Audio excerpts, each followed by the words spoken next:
rock. Yo! What is up, Internet? We are back at Cube for a Cause in Brooklyn, New York. I'm Andy Mangold, coming to you live in the booth with none other than... You got the whole stand set up for like 5 minutes, and the first thing you do is pop the mic out of the stand? It was falling apart. It wasn't working. It wasn't working. In the booth with the one, the only, Dirt Patrick, a.k.a. Scumboy. How was your first morning draft, Patrick? I had a nice time. I love being on vacation and playing Magic with my friends. That's where we are. Yeah. You were just on another vacation, too. You were up in the old Northeast Corridor, in the old Maine, That's right. Yeah. How was it? It was lovely. It was beautiful. You spent some time in Maine? I've been to Maine a little bit. Yeah. It's been a while, but I used to have a college buddy of mine that... Why is that mic so far away from your mouth? It's not... I mean, I'm loud is the answer. You got to eat the mic. Well, no, I'm doing exactly what Chris told me to do. You shut up. You shut up. You shut up. Hold on. Let's switch real quick. All right, here we go. Fucking with Chris. All right. Yeah, baby. Let's switch back. No, don't actually ruin Chris's life. Come on. We're just getting warmed up. All right, here we go. Testing. The arsonist has oddly shaped feet. Let me just triple confirm. Hey, Bo. The Human Torch was denied a bank loan.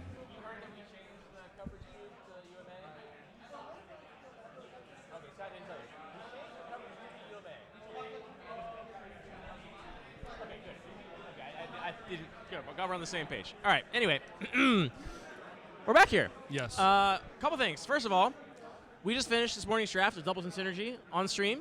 The VOD will be up later. If you're just tuning into the stream and you missed it, what does that mean? Video on demand? Yeah, it means video on demand. For the listeners at home. People, if you want to watch the video later, you'll be able to see it. It's going to be on our YouTube channel. Yes. But for now, we are just here getting ready for the second draft. Yep. Players are finishing their lunches. They are trickling in. And we are going to be watching a draft of the UMA Plus Cube, which stands for Ultimate Masters Plus Cube, a cube you just got done playing. Plus what? As in more cards.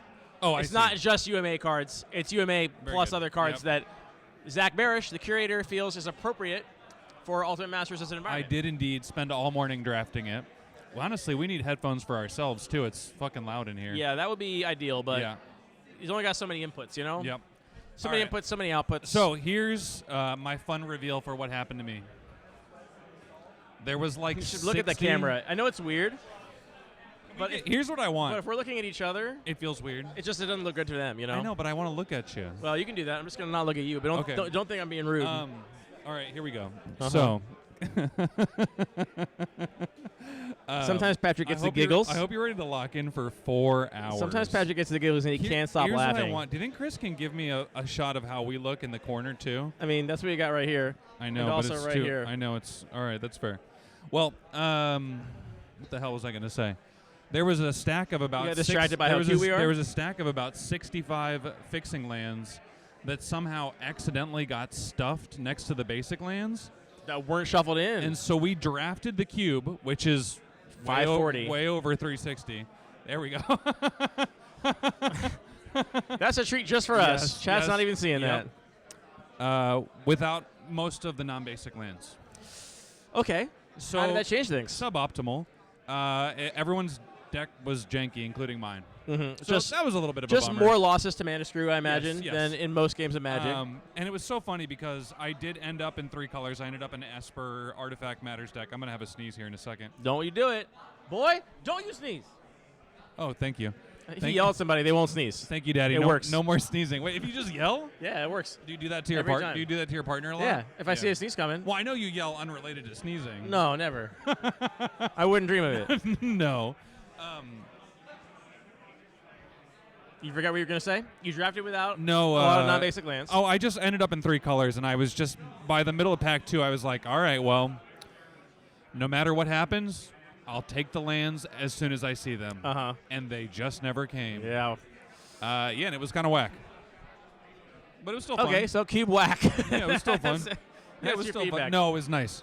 Yeah. Have you drafted it before? I have not drafted this cube before. It's been on my list, but I'm just doing commentary of this event. I missed it at CubeCon the first year when it was out there. Yep. This cube was designed for the first CubeCon, specifically with that event in mind. Yep. And as we said, it's inspired by Ultimate Masters, and then includes cards that are not part of the Ultimate Masters set, but still fit the themes. And we were just talking to Barish, who described the 4 pillars of the cube as spells, graveyard, artifacts, and madness. So you're kind of playing something in those combinations no matter what you're doing. This cube is I guess I remember it being a little more out of balance than I remember in terms of the colors. But so you drafted it with no non-basic lands? Because I'm only seeing 65 in the entire cube. Most of them. Most of them were not there. I see. Yeah. So what was your deck? You said you were 3 colors. What were you doing? Esper artifact matters type stuff. My pack 1 pick 1 was Psy Master Thopterist into Ethereum Sculptor. Okay. Yeah, into 2 black removal cards, and just kind of went from there. Yeah, I ended up with. You know what? Let me look at my list. Yeah, pull it up. Yeah. Pull it up. Let's get the list out. While Patrick's doing that, I'm going to tell you this event is a fundraiser. Oh my God! We are looking to everybody raise in the chat. Everybody in the chat. Here, let's open those wallets. No, let's do a thing where we talk together. Everyone in. Oh, I thought we were going to go word for word. We'll do one for one. Okay. We'll start with this together, and then we'll go to word for word. Okay. Everyone. Everyone in the chat, we need you to open your wallets and make a donation because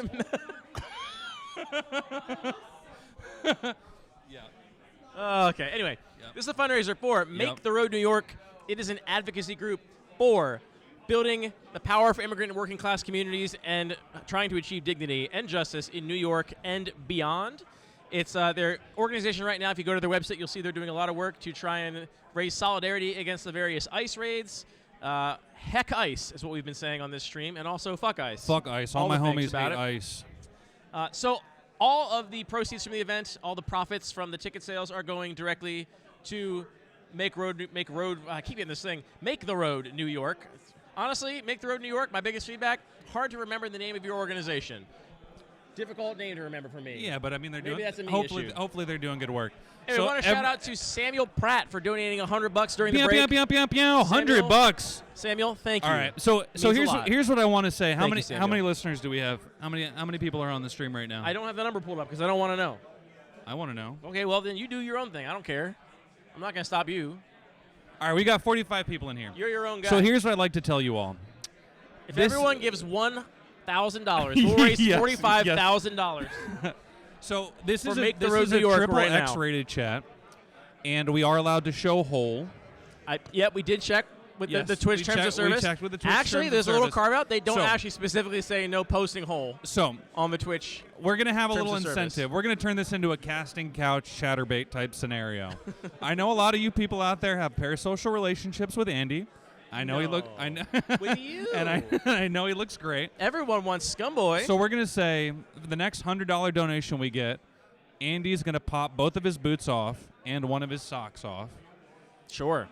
And we're gonna put it on screen. Yeah, I'll post toesies. We're gonna put 1 foot on screen. Yeah. For right or left. How long to come from a foot? I'm just saying, if you how long do you need to see the foot to come? Chat. If you're, yeah. You tell us. Yeah, chat, chime in. How much foot do you need to reach climax? Yep. Okay, now let's do a thing where we speak word for word, okay? This will be really fun. What are we going to coordinate ahead of time what we're going to say? Yeah, we can talk about how chat should be donating. Okay. Okay. Hey, chat. You absolutely must take your little...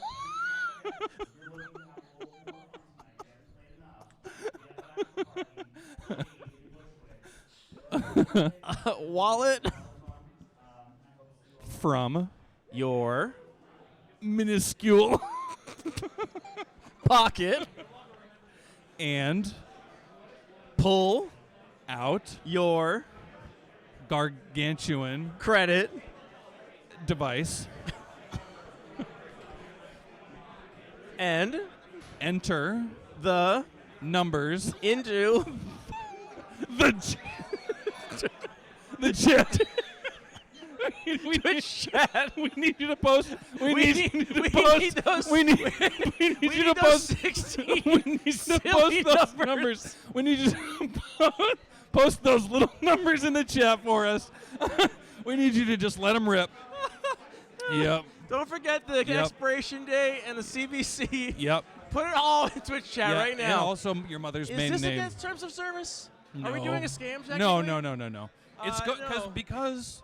because fuck ICE. It's for good cause, Andy. Definitely fuck ice. Yeah, of course. Yeah, definitely fuck ice. For sure. Yeah. Everybody should go and give some money to the pinned comment in the chat. And yeah, Patrick's going to be here all afternoon and early evening with me. It's going to be crazy. And Chris is having a minor conniption as technology resists their powerful thrall. Shout out to Chris. Shout out to Chris. Chris, thanks for doing so much support Scott, today. Scott in between asked me. Scott was like, "Hey, I know it's early days, but do you want to do this again in February?" And I said, "Only if Chris is involved." Yeah. I'm not doing this with anybody else. Because Chris is the GOAT. Absolutely. MTG NYC in all the spots. They are NYC MTG? Yeah. NYC MTG in all the spots. They stream a weekly Pauper event here in New York and also some other stuff like this event today. So shout out to Chris. Coming to you live from the Tom Kane Theater. Who do you think Tom Kane is? I don't know. Wait, Tom Kane? Thomas Kane? You think it's Thomas wait, Kane? you didn't It hear says about Tom Kane. Tom Kane? No, is he hashtag canceled? We can't talk about Problematic? it. Yeah. I mean, a name like that. Hey, have you shouted out your lovely spouse or anyone at home? No. Do you have anybody at home waiting I for mean, you? nobody in the chat that I can see. You don't have anybody. You don't have anybody watching. I don't know. All right. I'd like to make a couple shout outs. Yeah, do it. I'd like to shout out Michael and Martha. UMA plus. My friend Amy. UMA plus. Tuning in all the way from Chicago. Plus. The plus Yeah, sign. UMA plus. All the boys in the Gay Magic Toads 3.0 chat. Gay Magic Toads 3.0? Yeah. Okay. All the boys in the top secret gay strike plans chat. Uh-huh. What about the Gay Doughboys chat? Yeah. Oh, where is Anthony, by the way? It's home with the coronavirus. Wait, really? Yeah. Oh, no, I didn't hear that. Yeah. It's a shame. He was sucking on chili dogs. Outside the Tasty Freeze. Yep. Everyone knows Tasty Freeze, Yeah. a super spreader location. Is he watching? I doubt it. Oh. I haven't seen him in the chat. Hold on. Should I call him? Should I FaceTime him? Yeah, why not? All right, here, hold this. So anyway, UMA Plus, Ultimate Masters, and Singleton, fully Singleton Cube. Yeah, pull up this screen share. I'm sorry, not fully Singleton. Breaking Singleton for the Artifact Dual Lands, the Indestructible Artifact Dual Lands. We are calling Anthony on FaceTime. Connecting. Hey, Anthony, you're on stream right now. Anthony, you're Oh live. my God. No, don't do that. No, don't do that, he says. Welcome, buddy. Say hi to the people at home. Hello, people at home. How are you? Hey, how you feeling? Better. Still got the COVID, so. I just heard you had COVID. Did Kelly get it? Yeah, she probably gave it to me. Yeah, I'm sorry to hear that. Yeah. You been doing anything fun? You been reading? My brain's not working well enough to read. So distracting to have I a hate whole it when- I conversation hate it when going on you're next to that me. sick. All right, well. I'm playing No Man's Sky. I'm just scanning bugs. That's what my energy level is. Nice. That Ooh, rocks. 2 copies of Arrogant Worm, too. We're breaking Singleton for a couple little things And here. he's still doing the right thing. Trying to do my job. I've been reading The Dispossessed. Oh, nice. How was it? Yeah, I'm enjoying it. Excellent. Excellent. Yeah. Anyways, we'll have to talk more about it some other time. All right. Take care. Bye-bye. Stream. You're Bye. missed. Anyway, chat shouting out Anthony, saying we hope he gets better soon. We all do. Double Restless Worm, double Wild Mongrel. Double Wild Mongrel instead of the Reach Snake. I wonder what that's all about. Are you going to just be on your phone the whole time or what? No, I'm not. Mike wants us to kiss. Of course he does. All right, Wait, chat. We need a big donation for that. Mike, here's what I want to say.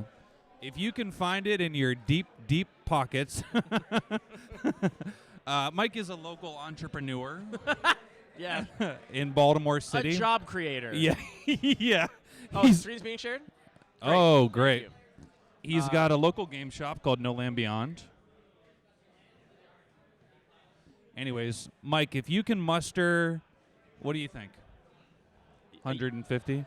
I think we can get. I mean, I don't think we need to get from one specific person. If we, let's say If we hit, can get- if we hit our $2,000 goal Well, guess. before the end of this stream, we will kiss on stream. Are you going to give me church tongue, like in The Wedding Singer? I don't know what that is.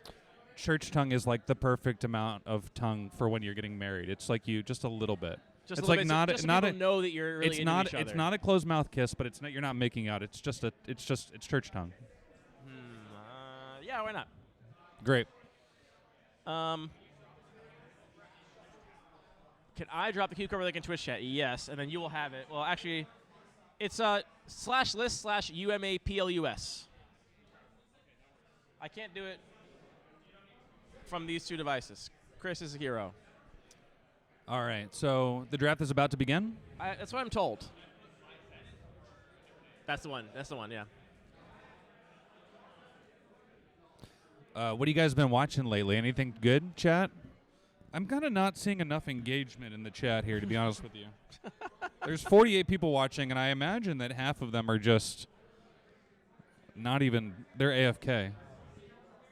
Away from keyboard. Well, there's nobody. Yeah, thank you. I'm glad you clarified. That's the botnet that we hired in Singapore to just, I saw his watch. I recognized it. Cade Goforth, host of Recross the Paths. Tell us about, check out Recross the Paths, everyone. Tell us about Cade's watch. You know we can't see this right now, right? Okay, good. Recross the Paths is Cade's great interview podcast, interviewing lots of different Cube designers and Cube community members. It's the NPR podcast for the Cube world, as everybody has said. So everyone should check it out. Patrick, that is... Is that bad for the mic? Is that not okay? Here's what I do. I'm going to step away for a second. I want Parker to get in here. Yeah, Parker and Parker, get Patrick in here. have that powerful PP energy.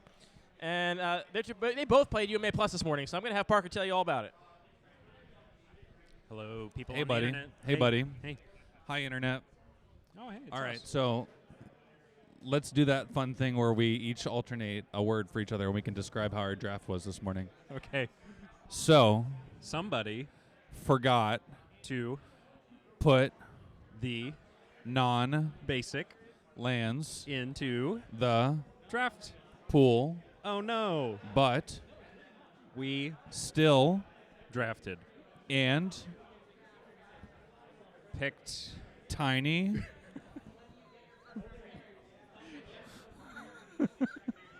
amounts of fixing that that led us to how mana screw. yeah. How did you find this draft? It was challenging. Partly, there were fewer fixing lands Yeah, than we expected. that's true. That was just a little, quirk of doing a live cube event in paper. You don't have a computer to handle it for you, and so if some fixing lands are right next to the basics and nobody notices, then Yeah. they're not included. Yep. Blue was weirdly open in that draft too. Which you famously hate. I famously hate it. And it just led to some challenging signals. Absolutely. Because some color pairs were very open, but the synergy picks were so deep that it was like, do I go into this open lane? Am I too far gone? Yep. Hard to say. Parker, don't look at them. Look at me. Okay. Keep talking. Yeah, I'll look into your eyes. Very good. Okay. A lot of red cards, a lot of graveyard. This is a cube based on What were you playing? Ultimate Masters. I was playing a red-green self-mill graveyard aggro deck. I also splashed white and black pretty effectively. Oh wow, that There you weren't actually many, you did get non-basic lands. there weren't fixing lands in Yeah. the pool writ large, but I got a lot of them. Yeah. So just got to prioritize. Wait, it. that actually sounds sick, and you made it to the finals. I made it to the finals. You lost to a little bit of a leaner, more synergistic Arcbound Ravager deck. Is that correct? Yeah, Arcbound Ravager math is hard, Yeah, even absolutely. for blockers. Yeah. Yeah. But you had fun? I had fun. Did you? Yeah, I had a great time. I didn't get to see your deck. It was cool. It was like a Esper Artifact Matters. Okay. I would have made David Perry happy. Where is David? You should have picked Arcbound Young Ravager. Master David. I should have picked Arcbound Ravager. I didn't see it. Mm. I played Traxos. Scourge of Krug. Yeah, I was playing Traxos. Okay. Yeah. It's good stuff. Joe says hi. Joe's Cali Cube Champs, right? Hi, Joe. Yeah. Hi, Joe. Good to see you. So who paid to be here? Raidmore? All right, thank you. Oh, someone's working on their resume. That rocks. All right.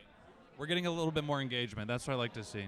Good deal. Parker, so what else are you looking forward to this weekend? You doing anything fun this evening? Oh, Going to boy. see any M. Night Shyamalan movies? I am actually going to see an M. Night Shyamalan movie. Oh. The only one I've ever seen of his is Avatar: The Last Airbender. Maybe his best film. That's what I've heard. Yeah. I've heard that it's, in fact, the best Avatar adaptation out there. Yeah. Um, Did you enjoy it? as a kid, sure. Yeah. Oh, you were a little guy. I was younger. Yeah. Yeah. Wow, So I'm look excited for at that. this over the ear shot. We got a Cade here. But I'm also gonna go to the after party that's happening here at Cube for a Cause. Oh, that's right. Do we think we have anybody tuned in who's a Brooklyn local who's just not at this event? I don't know. If you're but in New York and you're not at the event, maybe you got work. sound today off or in the chat. something. Yeah, maybe you got work today. Maybe you're doing some cleaning. Maybe you just slept in. Oh, I can hear Andy talking about how we're gonna kiss. He's excited. Andy, do I get? Do you take the bracers off to kiss? Do you take the bracers off to kiss? Sure, if you want me to. Well, what do you prefer? I usually keep them on. You usually keep them on. I have those little like sharp things on my teeth that press on my lips. Do you keep them on to eat pussy? Yeah, he does. He's nodding. Okay, great. So there's there's straight up Patrick's pussy really just running inside with this. Yeah. inside the what do you call those? Invisalign. Yeah. Anyways, go on. What were you saying? How am I supposed to know that? There's an after party. There's Yep, there's that's a little right. bit of a It's gonna be dance party. At a spot called the Jade In in Bushwick. Oh, just Jade. oh, and that's all. This Not is not the maybe Jade. supposed to be public. So if you've heard me say this, don't repeat it. It's called Jade. 10 p.m. We're to allowed. 4 a.m. Yeah. tonight. Yep. I we're don't gonna know rock. if I'm going to make it that whole time. Hey, No, of course not. You'll be there. Parker's gonna be there. I will be there. Scotty's gonna blow your friggin' socks off. blow Have my you ever heard eardrums. dance music? Yeah, like 3 times. Like 3 times, yeah. Parker's from Oklahoma. and I was the slide to the left. Is that? Yeah. And the foxtrot, Yep. the 3-step. Wait, Yeah. Andy's doing the Charlie Brown right now. Yeah. Actually, line dancing is a big thing in the Midwest. Yeah. Yeah. Hold on, Andy. Hit the Charlie Brown.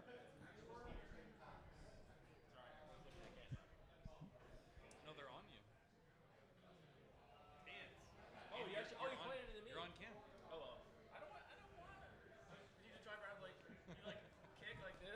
You fucking fool. You look so stupid. No, you look No, you look great. That was nice, Yeah. actually. I like how the bottom button is undone. Jimmy Stewart action. Do you think we can get more buttons undone if the chat donates more money? All right.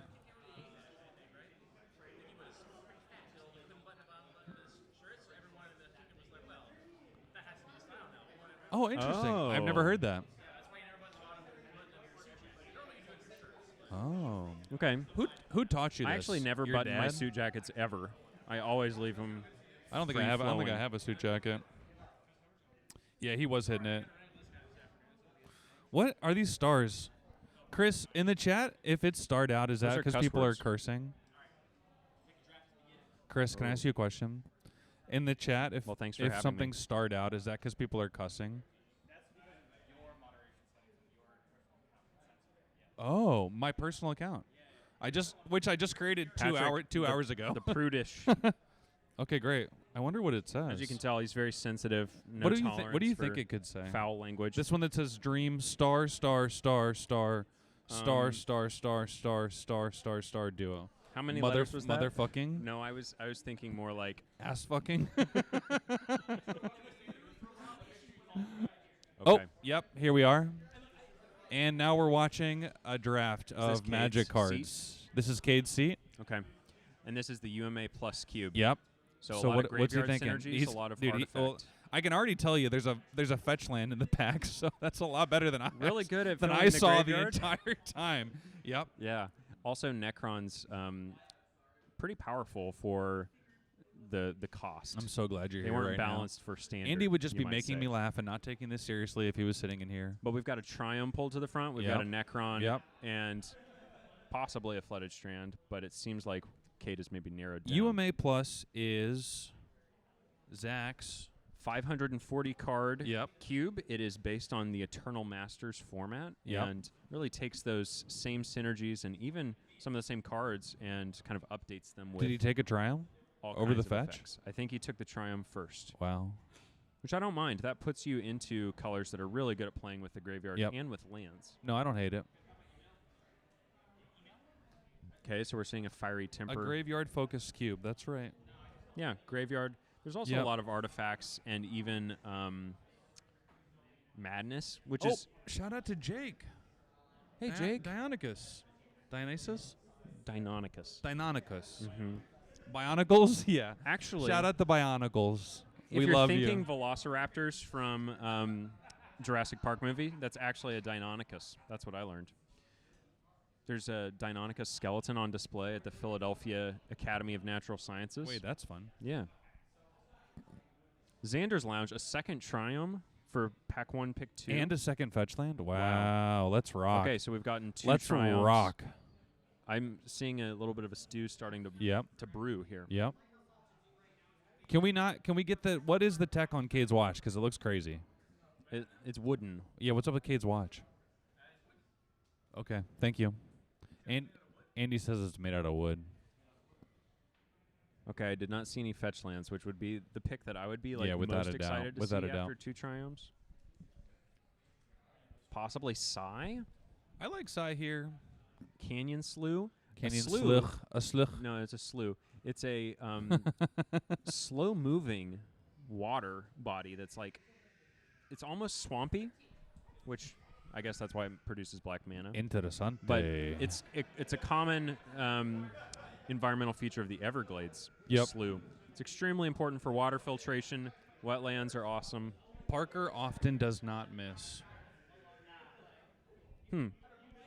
What don't I miss? Well, I was just... Deinonychus said you're spot on. I am And spot on. And I said, yeah, you're right. About dinosaurs and sloughs. Yes, correct. Those are my 2 topics of expertise. Okay, so Psy and Canyon Slough. I think Psy carries a lot of synergy implications here. Psy rocks. So this appears to be indicating Cade's willingness to move into an artifact direction. Yep, absolutely. Oh, Vampire Hex Mage. There is Dark Depths combo in this format. Wait, really? Yeah. This card, the Warring Triad, was... it's a weird card. It's Final Fantasy, I believe, but quite strong against me. My friend Roja beat me down with it in my match. She almost made you cry. Uh-huh. Yeah, I Yeah. saw. You looked really... The Warring Triad. Yeah. And the other thing that made me cry is that you struck up a conversation with Roja when there were 8 minutes in the round. And I was like, I we, love Roja. we Shout out simply to Roja. cannot. Is begin- Roja in this room? All right. Wherever you, she is, Roja, I hope in the she's chat. doing. I hope she's doing well. You may know Roja as the Spikes-like Empress Shout out to on Wetlands. Discord. Yep. Let's take a look at this GoFundMe and see how we're doing Okay. here. The Warring Triad looks to be the pick. for $741 Wade raised. at least. $741. It's not great. And I'm a little disappointed. Is it a prime number? It's a little stinky. And the Warring yeah, Triad was the yeah. pick. I really did think Chat had a little bit more going on for themselves. Yeah, I need go. Yeah, can I get my prime subs to go? Cade's now weighing a removal spell.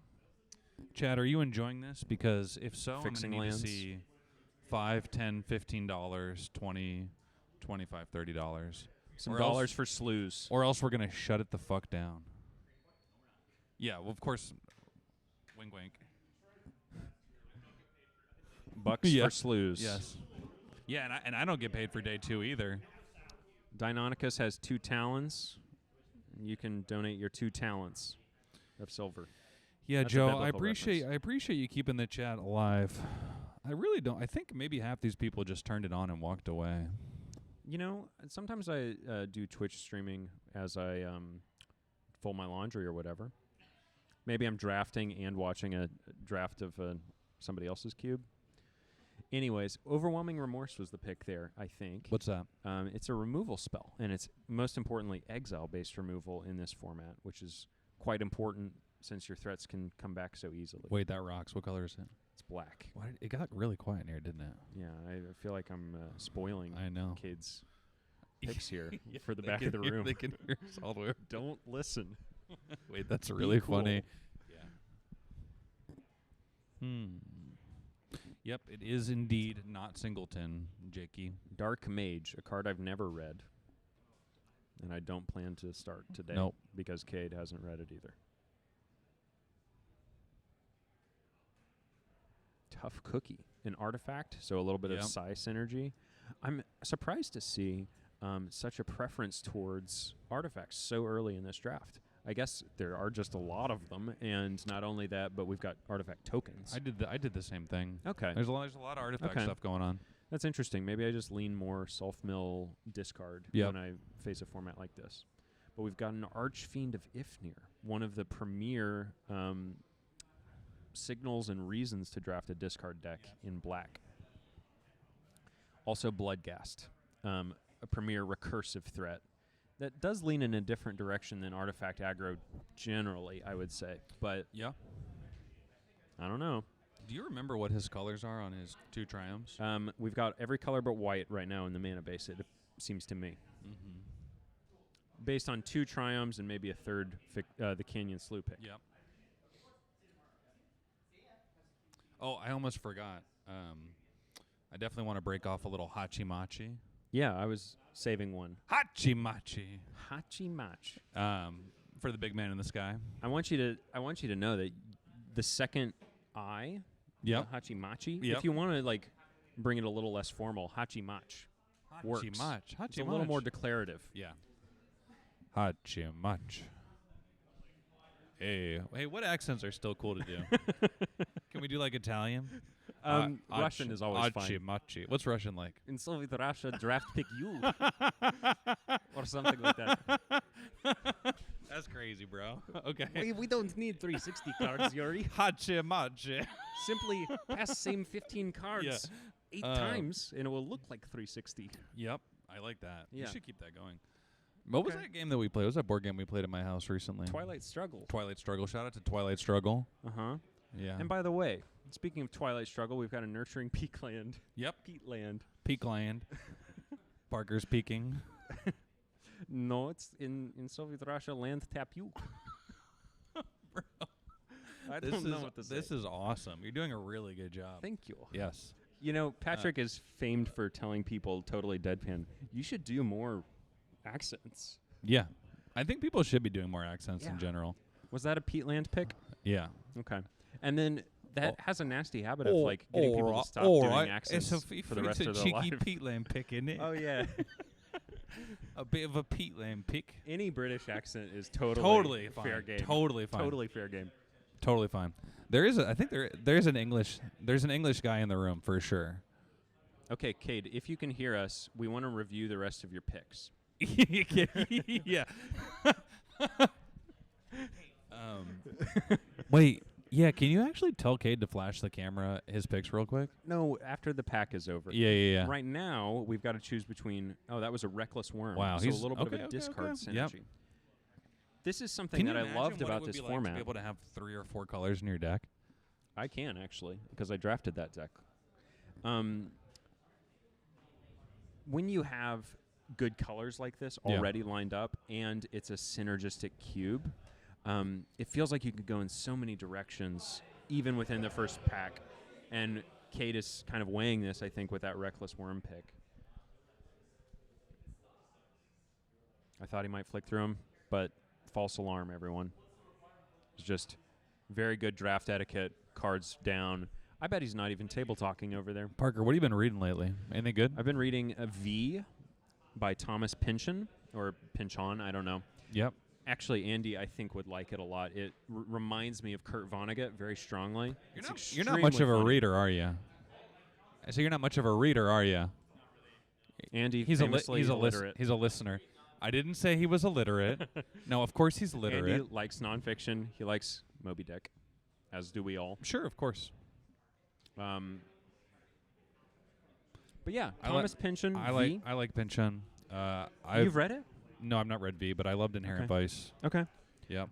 I found it extremely funny. And I've read like the first fifth of Gravity's Rainbow like 3 times in my life, like most people. It's a little dense. Yeah, yeah, exactly. Okay, so we're getting this pack back. This is a post-wheel pack, and we've got Vampire Hexmage going very late. At this point, Yeah, Joe, we were I just love talking speculating about that. I on agree. these synergy cards. But Winding Way is another pick, which What does that just do? helps fix the mana. It's you look at the top 4. You Yeah. can choose creature Yep. or land. Yep. The rest go into Yep. your graveyard. And so we've not got all great. kinds of enabling. Graveyard enabling, land enabling, and you can even dig for creatures if you need it. And that's what it looked like. We were going for consistency over. Chad, if we get Synergy. $1,500, I'll take my shirt off. If we get $1,500, I'll take my shirt off. Yeah.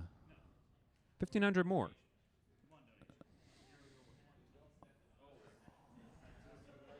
No one knows. Domri, Cade. We're only here. at 750. I'll take my hat off at 800. Yeah, that's a good How idea. about that? Oh, and that's true. And Parker famously is bald and is I'll let you ashamed of it. I'll let you spray Wait. shaving cream on my bald pate or something. If we hit 1,500, Okay, here are the picks. okay. Here are the picks. We've got 2 Triumphs. Psi. Yep. Removal. Yep. Artifact, discard, artifact, discard, mill. Look at these nerds. Don't look in here. Look get out of Discard. here. Look away. Okay. Don't look at us. So we've got actually not that This much is not- fixing land. Don't look at and us. A lot of opportunity Don't look to at go us. in different synergistic directions. Walk away. Keep walking. Patrick, quit looking at the bystanders. I made him leave. Actually, it was really cool. Nope. Don't do it. Sorry. Go on. Seems like Cade has solid start to a fixing mana base and the opportunity to go in several different synergistic directions. And thumbs up, ready to begin the next pack. We love to see the thumb. There we go. We love the pack cover to prevent people from accidentally Yep, passing absolutely. the next pack. There's no surer way to ruin a draft. Andy, do you want to get in here and share my mic? Okay. He'd have to take his retainers off. No, leave his retainers alone. Oh, okay. You had retainers like on your legs as a kid, right? Yeah. No, I grew naturally. Oh, it's just fun. You just kind of give that. You have Yeah, that this is all energy. natural, Yeah, baby. yeah. You Yeah. got a little bit of a Forrest Gump vibe to you. Mm-hmm. So we noticed containment construct. Artifact, discard. The kind of Venn diagram of synergies is overlapping here. I think it's a solid pick. Mama always said. I've never seen Forrest Gump. Oh, we should watch it. You should go watch it instead of watching whichever bad M. Night Shyamalan movie you're going to see in the cinema tonight. It might be a good M. Night Shyamalan movie. You said it was Glass? Or Shattered, I don't know. It's not. Well, okay. What movies have you seen recently? Great question. As Cade evaluates Roar of the Worm versus Containment Construct. Let's check the and it was let's check the Roar. letterbox for the So chat. this is leaning more graveyard synergy and discard synergy relative to artifact. I saw Weapons. Good? Bad? Which I enjoyed it. I want 3-word summaries. Okay. Funny, Uh-huh. spooky, Uh-huh. thrilling. Ooh. Yes, by the same guy who made Barbarian. Did you see Barbarian? No. You got to watch Barbarian with, 3-word summary of with it. your old lady. Crazy. She's not that old. No. She's actually one day younger than me. Oh, of course, and she's lovely. I just mean. Uh-huh. Listen, making fun of my baldness is one thing. I watched The Florida Project recently for the first time Okay. in the cinema. It was beautiful. It was Great. devastating. Have you seen it? No. That's 2 words. That's all I got for you. Okay. We saw The Fly at the revival. Oh, that They're- one is they're- horrifying. It's really fun. I have nightmares about The Fly. Do we have Crypt Collar Chariot in the front of the pack here? A discard synergy. We've got Ghoul Tree. I'm getting like so many spam calls. You're getting calls right now? My phone is vibrating. Can't you feel it? Oh, I actually can feel it. Yeah. Scrapwork Mutt. One of my favorite cards. In fact, recently wrote an article. It's actually not come out yet, but Scrapwork Mutt features heavily. Keep your eyes peeled. And helps to bridge these different synergies that Cade is somewhat straddling with this draft pool so far. Frog wants you to pick up the phone. I think that's a good idea, actually. You should let me take it. I'm not gonna. Let me take it. I'm not gonna pick Let me it answer up. It's it. fine. Let me talk to I him. believe in being present in the moment. Well, you can keep doing Crypt this, Collar and Chariot. I can talk to them. Fine. Oh, it's one of the Philly crew. Hi. You better announce that it's not me. Hi. You're live. You're live on stream.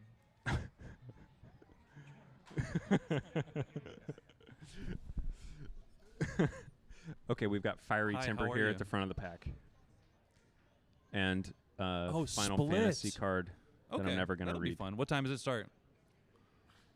Okay, talk to you later. Bye. Okay, Chad, that have was They said they're watching. You're watching. Chad, have Much I achieved the information. casual vibe I was going for? I said I wanted this to be a casual vibe.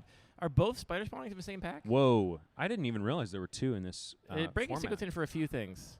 Yeah. Something about having both of you guys on either side of me on this couch is making me really think about getting fucked by both of you. Why did you do that right when I put my arm around you, huh? What am I supposed to say? Kind of a bummer I to think see it's both called- spider spawnings in the same pack, to be honest. They're calling it the polycube. The chances of wheeling one. What is Kate even doing? I haven't been paying attention because We've got non-white fixing, and then we've got discard synergies, graveyard synergies, and spider spawning is a strong indication. Kate is being very generous of showing us the picks here. Oh, no. Oh, we're not taking either spider spawning. Taking Salvage Titan instead. Oh, really? So we're leaning artifacts. Was it not Salvage Titan? What was that big green? No, summon. That was Final Fantasy Summon Titan, I believe. Summon Titan. Okay. A really egregious but Thank you. really powerful card. Players of the Final Fantasy Limited set will know very much how unfortunate it is to be on the opposing side of the battlefield from it. have to talk like this. I don't. What are you doing? Listen, I'm sorry. I don't want to disrupt the match. But There's I- no way I they can can't. hear us all the way You're back right. in I the also room. have a cherubic voice. No chance. Yeah, I think it's a good pick. No It's a very chance. potent card. Funnels graveyard synergies and just smacks the living shit out of your opponent.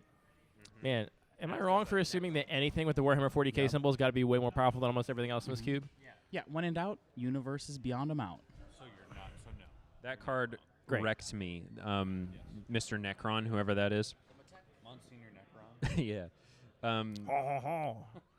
Okay, did you know that I am from some sort of alien planet.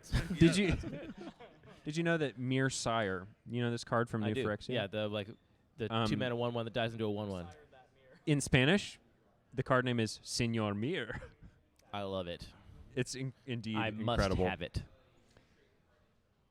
That was my mascot earlier today as we were drafting. Roja, again, shout out Roja. Let me borrow it. We're seeing a squee, which could be really good for all the discard payoffs, the graveyard self-mill payoffs. If that's the squee I think it is. Is that Goblin Nabob? Or is it is, okay. I mean, that's that works in whatever angle that Cade decides to go from here. So if I We're was like- Cade, We're like I'd be one taking more that. white dude on a couch away from a right-wing podcast. Yeah, I mean, we've got the facial hair, we've got the skin tone. You know, we are there, but the values, not that. Maybe this is a What good is time the deal to with the mention vaccine anyway? the beneficiary of Cube for a Cause, which is Make a Road. Make the road New Make York. the Road, New York. Do you guys remember when people were getting vaccines and were making videos of themselves and they were going like this? They were like, "I just got vaccinated," and then they were like, Yeah, that accent's fine. That accent is fine to do. Yeah, we actually. Russian, not okay anymore. Yeah, we're the anti-extreme right. We're also anti-vaxxers, so we're All right, pro-vaxxers. Shigeki or Putrid Imp here? If you don't Shigeki, vaccinate, Putrid Imp, what do we want? Get the fuck out. Maybe Chitin Gravestalker? Grave Putrid Imp, which tells us that we really value a free instant speed discard outlet, which is interesting because I haven't seen tons of payoff Yeah, but Kate, what do you put think the about the mirror vaccine, enforcer down. though, Put Parker? the mirror enforcer down. All right, Putrid Imp is the pick. How many times were you vaccinated? Like 5 or something. Yeah, 5. I actually got double cards, so I could really max it out. Whoa. Whoa, okay. Double queued?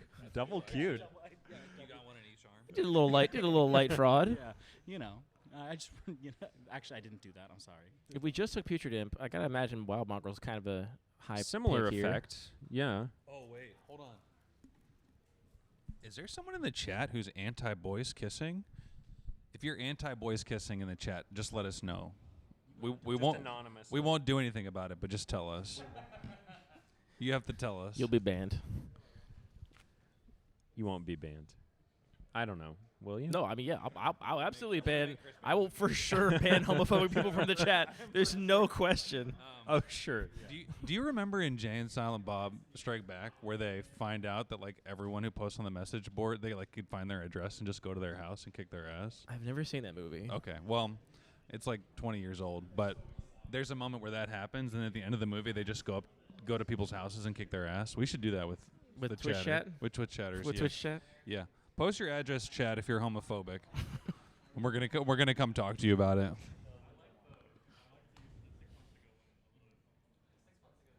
Man, Cade is not gonna be able. Cade could have been proud of this draft and like send it to his friends, be like, "Oh, check it out! I got my draft on coverage." And instead, I was on TV, we Mom. talked about this over it. Yeah. So Although he could just cut it, starting with Traverse the Ulvenwald.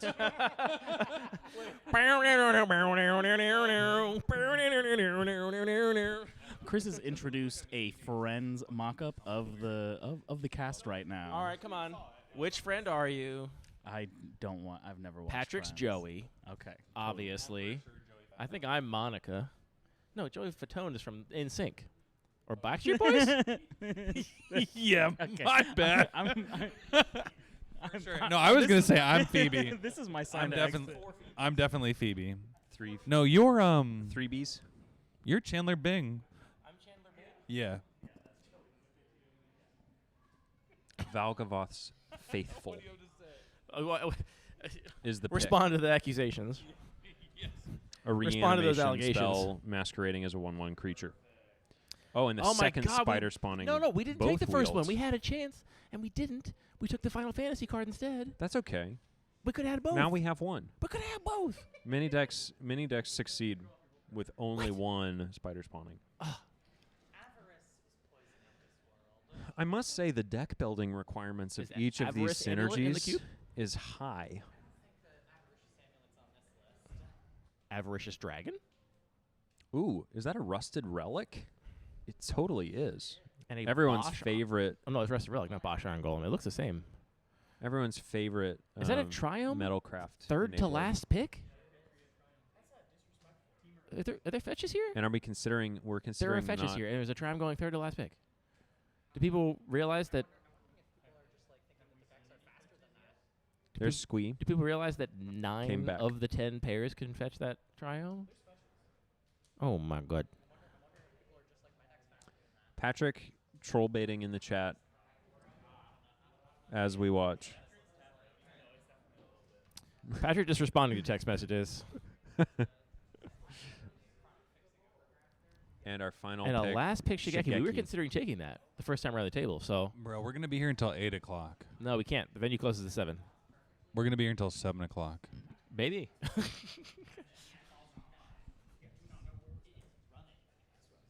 Hachimach. Oh. Okay, everyone in the chat. uh-oh. Everyone in the chat, I have a His really, name is really, really Patrick. exciting. Oh. I have a really exciting thing to tell everybody. Parker's been learning to do throat singing this year, and now that we've got him live, I'm gonna make him bust out a little. It's gonna be so. I thought you were maybe sitting it's up to gonna be leave, so but you were cool. sitting up to get your It's gonna be throat all so to get your fucking chakras cool. aligned. If you're folding laundry, I want you to actually take a Parker is the throat goat. I want you to take a minute to put your laundry down and pay attention to what's about to happen because it's gonna blow your fucking mind. Okay. You gotta get out of here. With no with no preamble, huh?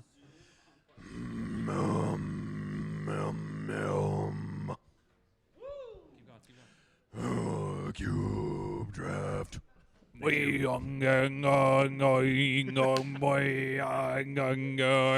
Anyways, that's the intro to the movie Dune. No. Do you have Yeah. the starter car?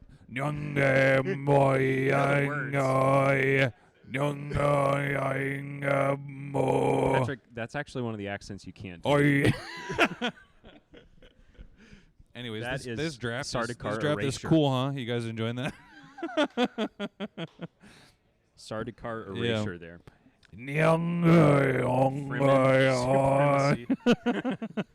Younger. What's happening with Cade, though? Okay. And I must say that wasn't my best. Do you remember It's on been a- Come Town when they played the dog whistle, and people were so mad that they lost like thousands.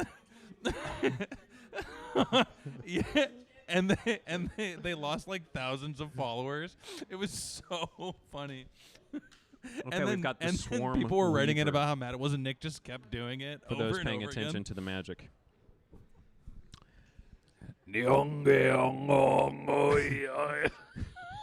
Patrick, you got to have more breath Yeah. support, my friend. You're going to hurt yourself.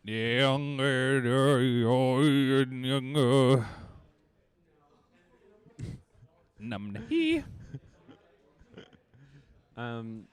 We've got a blood Can we crypt in put music? contention. Can you put music in the chat? Like, can you?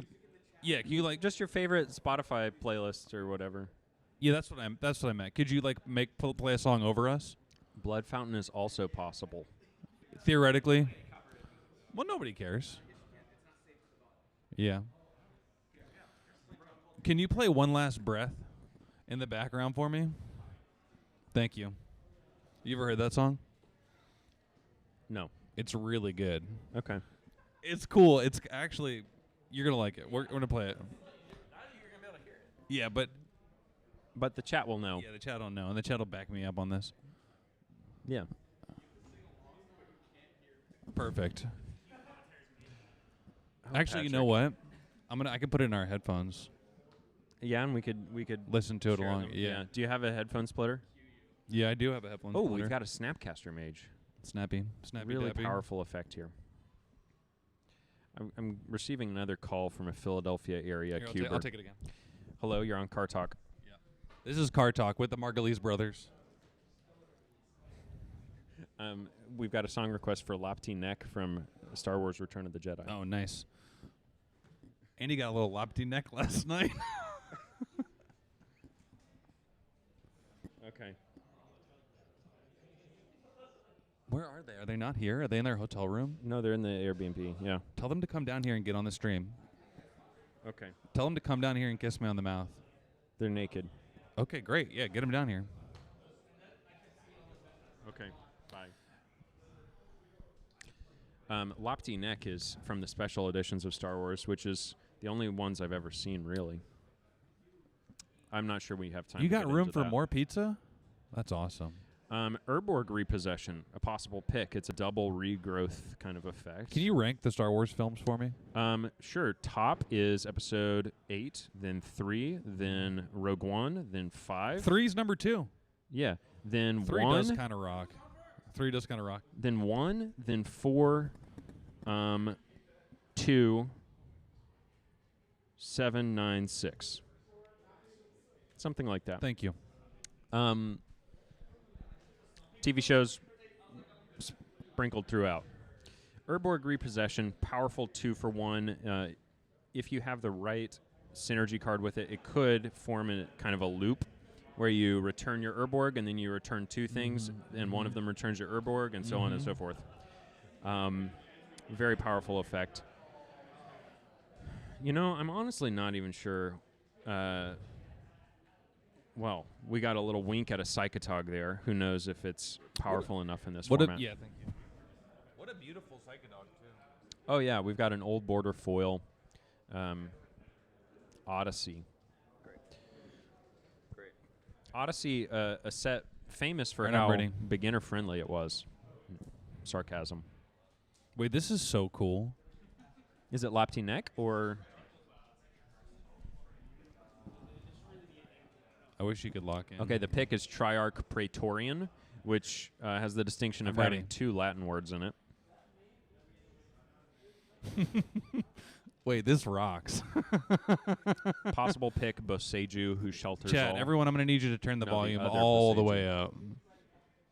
Take a deep breath. Call of the Herd, If my you got beloved. if you got a smoke, if you got a cigarette, yeah. Hey Siri, turn the volume up. Hey Siri, turn the volume all the way up. Pack a Zin, maybe. Drop a Zin in there. Call of the Herd and Boseju both being No, heavily I don't know the weighed here. words. If I knew the words, I would sing.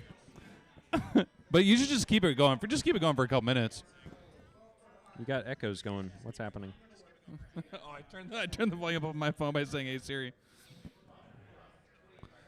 I'm 6 feet from the Greater edge, Tanuki and was the I'm pick. thinking maybe 6 feet ain't so far down. You know, I was having a bad time at the beginning of the summer when I heard this song, and it actually made me almost cry. Wow. Here, you should listen to it. But turn the headphones around, like put them like a U, and then give me the other earbud. There you go. Okay. Can I get more volume in the headphones, please? Yeah, thank you. Yeah, just wait for it. Are we gonna break down here? Yeah. We've got Spectre of Mortality up. Little.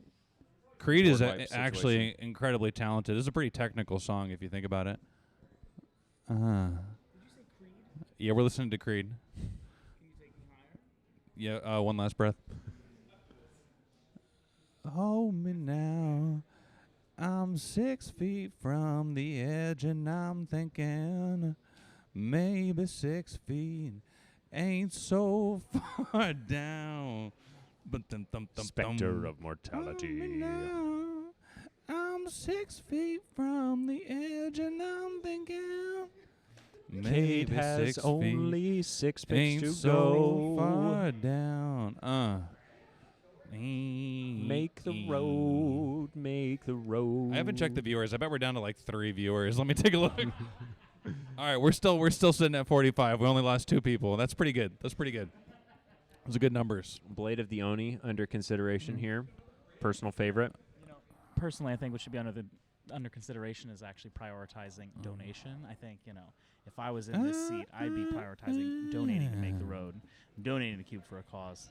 Help us make some money for Make the Road. Sorry for the soulless, shameless shilling, but Elf that's what we're here Lawyer. for. Okay, Elf Lawyer. We see you. That's literally Jay right here. Elf Lawyer, can you Shout out to our judges. join us in the chat? Shout out to the judges making this event possible. I'm 6 feet from the edge, and I'm thinking. Geese is bidding. Enter the God Eternals under consideration. Little madness zombie action. Everybody say hello to our wonderful judge, one of our judges, Jay. Hello, hello. How are y'all? No. Jay, how is it judging an event of this scale? Honestly, this is a lot less stressful than something like CubeCon. Or Jay, how Boston is it Tea Party. using 2 mics at one time by your mouth? Oh, hold on. Let me get them all positioned here. Oh, it's wonderful.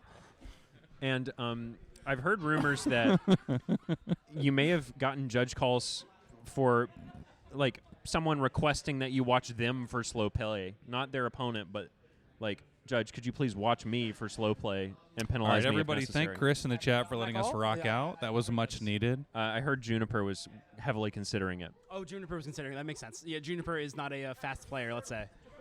Yeah. Yes. The most unique judge call from today is the fact that the coverage lights that you are currently watching are too strong for the sleeves on Tentacle the curve of Monster, the table. how are you, And buddy? the players were able to see the backs Tentacle of Monster's in MBFC Germany, right? cards through the Berlin? sleeves, which is not a problem Where's I've heard Tentacle of Monster? in any coverage matches ever. I've never literally heard that issue ever. Yeah. Yeah. Oh, that's true. We don't want to give out your assassination coordinates. Bit south of Berlin. Oh, fucking nailed it. Anyways, nice to see you, Tentacle. It's been a minute. Well, How's your life? Is everything cool? You got anything crazy going on? Patrick, I'm trying to do something over here. 55 burgers, 55 fries, 55 French fries, 55 pies. A number six large. Yeah. Cade has laid out his draft pool. We've got the Archfiend of Ifnir hanging out there. I think that might become a core part of the strategy. Winding Way, Crows and Tusker. We've got a Winding Way. Oh, that's a not Scrapyard mod. What's that one in the middle there? The Artifact Dog. That's Scrapyard mod. Yeah. Love some. Oh, is that Veronica from Fallout on the top there? That card's a little bit cracked, I think. Creating a lot of junk tokens, a lot of graveyard shenanigans. Yeah. You know, I think mana might be a recurring kind of feature of these games is how do you fix the mana? How do you create the mana needed for your synergies? That kind of consideration. When you're dealing with the graveyard, you're often seeing a lot more cards. You have access to maybe everything that you milled thanks to a Life from the Loam or like whatever. So that kind of like That's a big ass 40 watch. chess. Yeah, it's a honker. It appears the watch has just disrupted the stream as Yeah. well. Yeah. Cade wears it well. Yeah, absolutely. Not something that Maybe like 45. Well, 40 yeah, the camera's being switched to the overhead view yeah. so that we can take a look at the whole pool. Hey, how long you been a judge for? On and off since 2017. That rocks. That's so neat. What set was that at the time? Oh, jeez. The only thing I can give you, it was Imperial Seal was giving out as a judge promo. That's the best I can do for you. I Okay, have no nice. Okay. I think it was probably What's- Ixalan. What's your okay? Don't be rude. Maybe around that time. Maybe What's that sounds right. What's your craziest judge story? You ever seen anyone like have a seizure? Oh, nothing that. I mean, You didn't like that? Okay.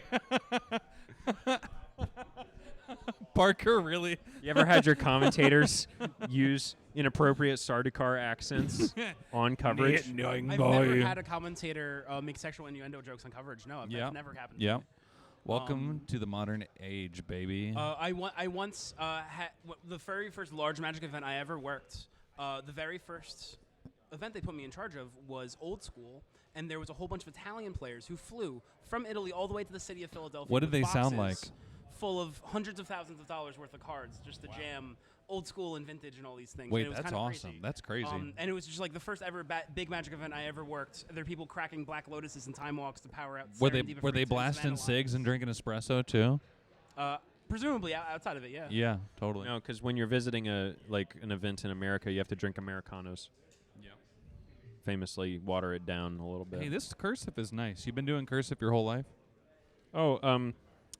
Yeah, I've been writing cursive since 3rd grade. Yeah. Yeah. Yeah, it's pretty neat. Yeah, thank you. The P's sloppy, but the rest of it looks good. Well, thanks. I Yeah. noticed you're not wearing a name tag, or you're covering it up with your arm out of shame. Yeah, yes, that's yeah. right. I noticed you dotted your eye with a heart. Yep. Okay. Thank you. I wish. I hope you all have a Yeah, nice you were day. gonna- I hope you all enjoy the Thanks stream. for stopping by. Thank you, Judge. Thank you for all your work. All right. So what do we think of this brew here, Parker? Okay, so we've got Putrid Imp. I'm turning my head here to look. Are you okay with the fact that you got swindled into being on stream? Oh, I'm totally fine with All it. right, great. I'm glad you're I here. love my internet homies. So it looks like we're leaning into the discard theme that Yep. was kind of hinted at during the draft. and not artifact. There's some slight artifact synergies in the sense that Tough Cookie exists, and the 3-mana Rainbow Mana Rock, whose name I've forgotten, Yep. from Final Fantasy. But it does look like we are leaning into a red, green, black, creature heavy, discard heavy, mid-range deck with the ability to go spider spawning to close out a game or otherwise stabilize. How many spider spawnings did he get? Kate is counting the playables and has cut an Arrogant Worm, so I think that kind of aggressive direction is maybe less in consideration here.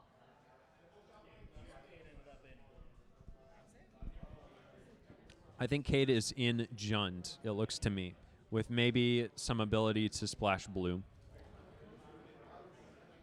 So how does this work? Are we going to follow Cade? No. And if he gets knocked out, we'll watch somebody else? Gotcha. Cool. Makes sense. And we've got a Saga coming in. Cade is doing the arithmetic, tallying on fingers and toes.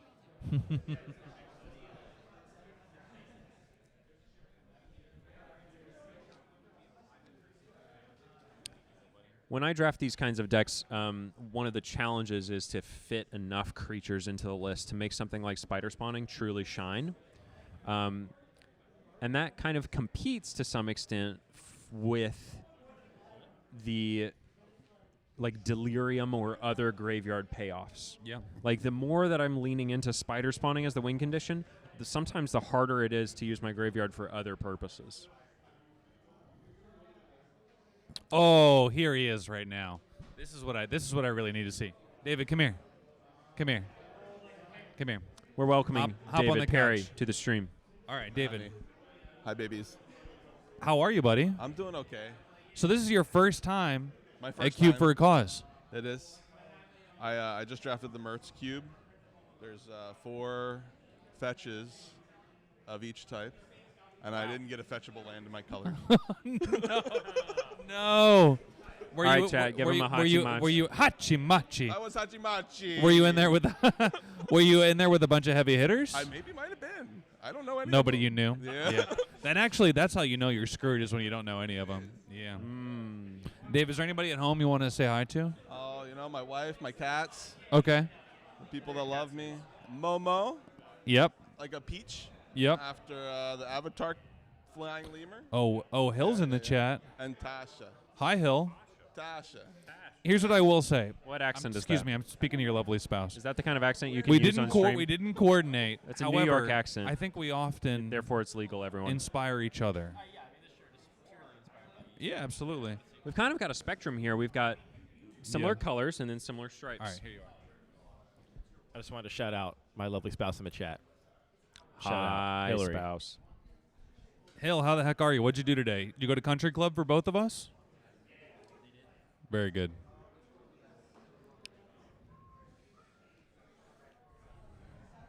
Okay, Cade is continuing to narrow the picks here. Putrid Imp, no, not making the cut. A card that we picked fairly highly during Yeah. the draft. Yep. Now it's the 2-drops that are getting a little bit of a haircut. Oh, I like when you talk about them getting a trim. All Yeah. right, very good. I'm glad to hear that. Speaking of which, are we at the threshold for me to take off my hat yet? Let me check. How are we doing for Make the Road New York? $761. I think we lost folks. money since we said that. We're still $39 short of me removing my hat. Until then, we need $39. this is staying on tighter than Abrams Lincoln's Can nobody bring stovepipe. $39 in? Shout out to Maggie Ocampo. Thank you, Maggie. Let's go, Philly. Maggie's cube is actually on display this weekend. It is a cube called, let's see if I can get this right, the cube version of the Twilight New Moon soundtrack. And boy, it is an awesome vibes-forward cube featuring cards from the 20 teens. It's one of my favorites in my local play group. Although I love all the cubes in my play group. I show no favorites. All right, so Okay, so we've left with Blood Fountain over Putrid Imp as the 1-mana discard outlet of choice. I respect that decision, honestly. Certainly is better fare, and leaves you with a little more residual value. Cade's pretty think it's bad, pretty is that what bad? you said? Yeah, Putrid Imp is pretty is bad unless you're doing really broken stuff with it. I thought that Bones was talking shade on his best friend Cade, Bones would never. but Bones would never. Not in a million years. Those sweet boys, they would never talk shade on each other. What else are we cutting here? We've got Roar of the Worm. You know, actually, if we're discarding Roar of the Worm and that's why we need a discard outlet, I'd much rather have a Blood Fountain than a Putrid Imp. Yeah, that's what I'm saying. I think if you're doing like fair incremental discard stuff, then Blood Fountain is a lot better. It's just not as fast if you all you care about is turbo unfair stuff like Turbo Reanimator. We've got some bystanders checking us out. People love to see a bunch of nerds playing Magic together. People love Honestly, to look I in the didn't windows, anticipate the tap on the glass. fishbowl-esque vibes of people just like gawking at us. Like we're just he's staring at me too. There's like Harry Potter 1 Dudley taps on the glass and he's like, "Move, Snake." That's like these people. I don't know nothing about Anyways, I haven't watched Harry Potter in years. You love Harry Potter, don't you? You were always saying that. that. No. I only read the first book as a kid and it didn't take. Wow. Because I already had read Lord of the Rings by that age. So, And so then Hard Harry to Potter beat. came along and I was like, what is this? Lord of the Rings for babies? Yeah, that's what I felt like. Lord of the Rings for babies? Even when I was a child. And And now vindicated by history. What's your favorite vindicated by history. Buddy, I'm not that deep. I read it literally when I was a child and not again. Now,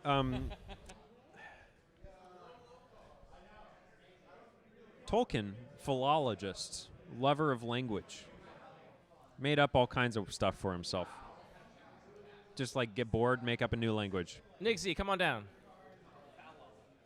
Welcome, Nick Z, to the stream. You drafted Sacred Geometry just now. How'd it go? How's I, your deck? I just drafted Sacred Geometry. Feeling pretty good about it.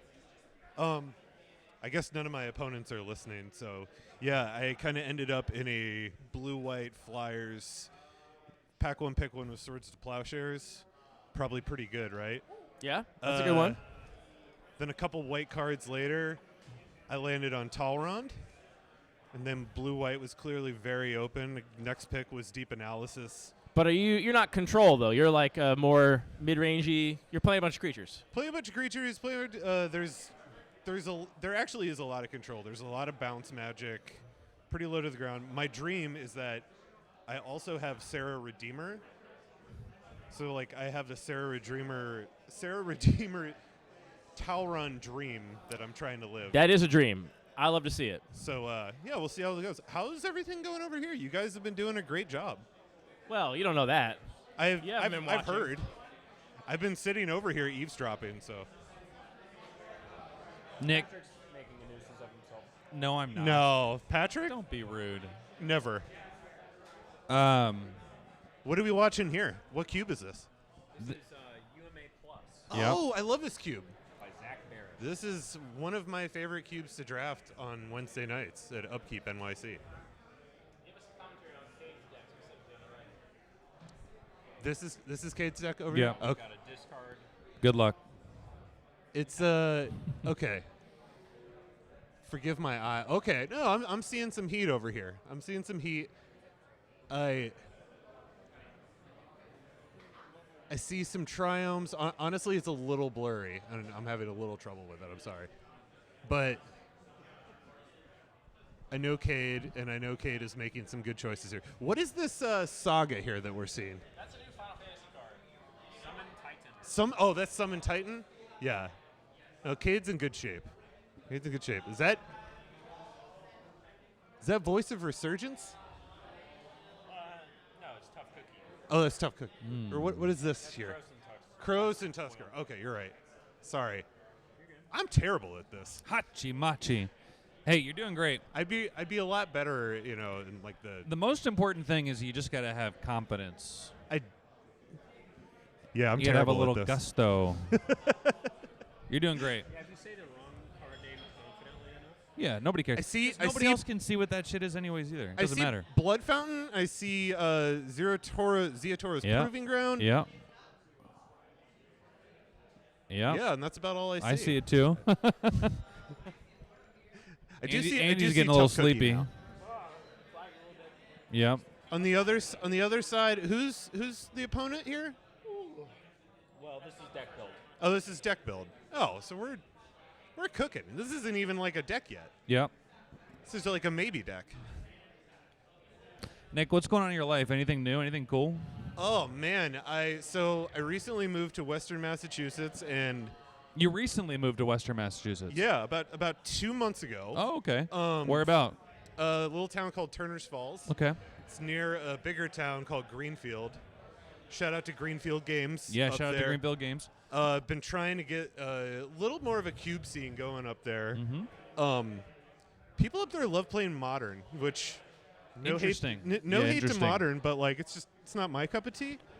Yeah, me neither. But there's a big booster draft scene up there. So what I've been trying to do is like every time I go to like a booster draft on a Mhm. Sunday, I've been like, hey, what if you could do this, but better and not have to spend any money.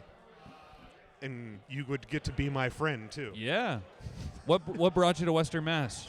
Well, so I got divorced. Okay. Do you want to keep talking about it? Yeah, of course. Congratulations. Oh no, it's great. My condolences. It's been awesome. I'm single though, which is super cool. Yeah. All right. So, So chat. I'm getting to Chad, play. If you want to talk with Nick, who is newly single, drop your digits in the chat. And extremely handsome. Yes, absolutely. Charismatic. I got a buddy whose family has a place in Ware. Oh, Ware. I love Ware. There's Yeah. a new game store in Ware. Yeah, and we were just there like 6 weeks ago for the weekend. It's beautiful. Ware is beautiful. No, Yeah. where I live is about 30 minutes from Ware. Yeah. So I've been going up there for years. hit me up, Chad. Yeah, we'll have to connect. Yeah, it's So what kind of stuff you been doing now that you divorced that you couldn't do beforehand? Anything you're really like reveling in? I stay up late. Yeah, that's nice. I play a lot more video games. That's also nice. And What have you been playing? Oh, I've been playing. I recently have been playing a game called Alan Wake 2 Okay. for the PS5. Nice. It's a little spooky, a little weird. Cool. But then I also just like have consistently been playing Mario Kart 8 Yep. for my Switch. Yep. Is that the brand new one? No, that's like the one that came The out last like new one? several years. I ago. just played the Switch 2 at Scotty's place for the first time. We played the new Mario Kart game. I hear it's great. It was awesome. I hear I it's want to really play good. it more. I've been playing a lot of Arena, doing a Yep. lot of drafting on Yep. Arena. Yep. Um, Hachi machi. yeah, I've been riding my bike a lot. Hey, what kind of bicycle do you have? Next question. Yeah, very cool. Nice. Very cool. Well, I'm glad you're riding more. Thank you. No, Yeah, I'd love to I've see that. been active. I've been lifting weights. Yep. Hell yeah, brother. I'm turning 40 in a couple months. Are you really? Yeah, I'm turning Okay. 40 so soon. Yeah, Thank you. happy early birthday. I'm having a great time though. It's How really old do you nice. think that how old do you think Parker is? How old do I think what? How old do you think Parker is? Parker is. I think I know how old Parker is. So How this old? is kind of cheating, but I think Parker is 30. Yeah, but how old do you think he is if you didn't know? I mean, Parker's got such a sweet face. Like, I have a really wrinkly forehead. Wait, do you? Let me. oh, I think No, my you're round making- is starting, you're and making I gotta go. All right, nice talking with you, Thank Nick. you Thanks so for much. stopping by. Free Palestine. Yep. Free Palestine. Yep. Well, my forehead wrinkles quite readily. I was at a hardcore show recently, and the guy from the band was doing a thing where he was talking like way too much. Was this Turnstile? No, it wasn't Turnstile. It was a Okay. different band. Actually, should I say who it was? Should I let him know? Who cares? It's a Boston hardcore band called Haywire. Anyways, this guy was talking so fucking much. He was playing I hate it playing when that songs happens. like 3 or 4 minute songs, and then he was talking for like 5 or 6 minutes between every song. Little stand-up It routine. was crazy. It was crazy. And also it's He like was resting his voice. I can't stand around all night. We're here to see music. Anyways, so he's talking so much, and at one point he said, "In case everybody doesn't know how we feel about Palestine," and I leaned over to my buddy and I said, "Brother, we know." And he went, "Free Palestine." I was like, "Yeah, hell yeah, of course." But also, that's what we're all here for. Uh-huh. Anyways, Uh-huh. like 45 minutes into his set, it came out that he had been sober for like 7 weeks. So that explains all the talking? Yeah, exactly. He had like erratic, newly sober guy energy that just made everything make Sure. sense. Yeah. I've been told I have that. Newly sober guy energy? Yeah, but I've been sober all my life, so I guess it's just me. You've never had a drop of alcohol? Well, okay, no, but maybe sober's just the wrong word. What's the most fucked up you've ever been? You ever done poppers? You don't even know what that is, do you? Occasionally, I've had 2 ciders in one night, Two ciders. and then I'm feeling pretty good. Okay, nice. Yeah. Wait, you had 2 ciders a couple times? Yeah. Okay. Yeah. You know how it goes. Yeah. So we're shuffling up here. Finally.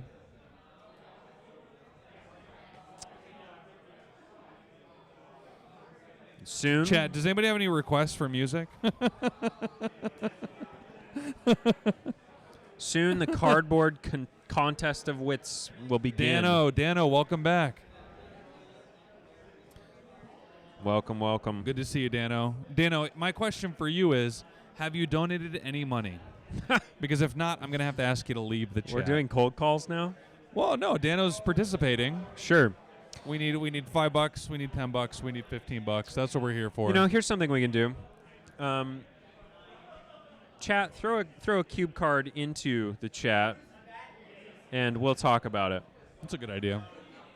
And if you throw in a donation, then we'll talk about it more. Yeah, if you don't donate, we won't talk about it. I don't know. I could be convinced, but donations are great. Make the road New York. Literally nobody has donated since you talked You don't have to about- say that since out you loud. talked about your hat incentive. Okay, Literally fine. not I'll leave my literally hat not on, one okay? person. If y'all want to avoid it that badly, the hat is staying on. Look at that. Wait, that's so funny. So it looks like we're about to start the draft. Pia's Revolution has been mentioned in the chat. 2 and a red enchantment. Cares about artifacts. Boy. Cares about artifacts being put into the graveyard. That's something I don't mind. Artifacts going to the graveyard. It's asking an additional deck build kind of synergy of you. It says, I want you to draft a bunch of artifacts, but also you have to find a way to get them dead somehow. Maybe that can be through creature combat, which is like an easy solve. And I love cards that encourage creature combat, especially when you're in a deck like artifacts that might be a little bit dirtly otherwise. Pia's Revolution, any thoughts? What does Pia's Revolution do? It's in the chat. You'll just have to read it. Okay. I cannot be bothered. As Cade and Cade's opponent begin to shuffle their decks and kind of prep for round 1. Let me pull it up. Okay. Thanks, Jim Cricket 42. Jim Cricket's got a song suggestion in here. This is the sickest Punisher card I've ever read. Why don't we look up the Sickest song Punisher that Jim card I've Cricket ever read. wants Pia's us? Revolution seems really oh! Oh, Max, let's shout out to Max, everyone. Max, you're a hero. Max. We have Thank you for officially your hit our service. $800 goal, and you know what that means. Hey. Let's rock. Pew, pew, pew, pew, pew, pew, pew, pew. Make a road New York. Max, you're a legend. Thanks so much. Thank you, Max. Let's rock. My hat was starting to itch, Shoo. so I'm glad we made that milestone. Banana phone Raffy. Thank That's you. a good one, too. I cut it short in May, and I've been rocking it like that since.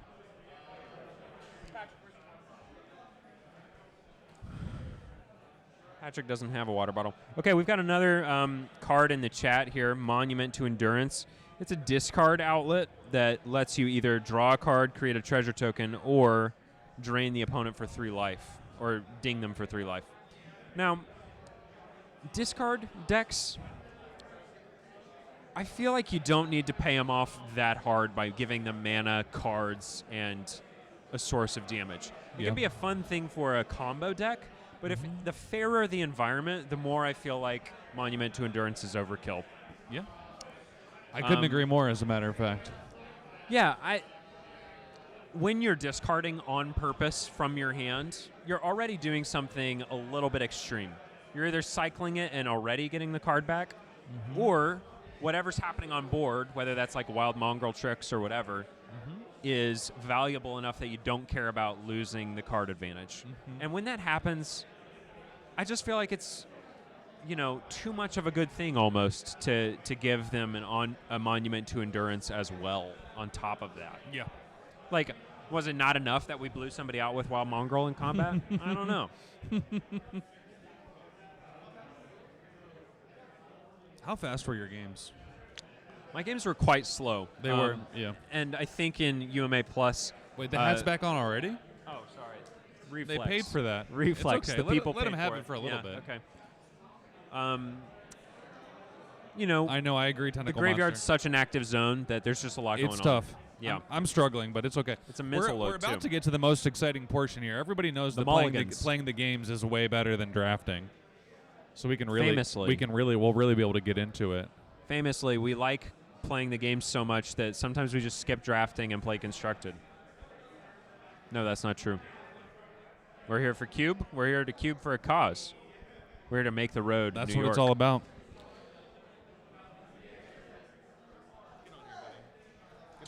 The players have left the room.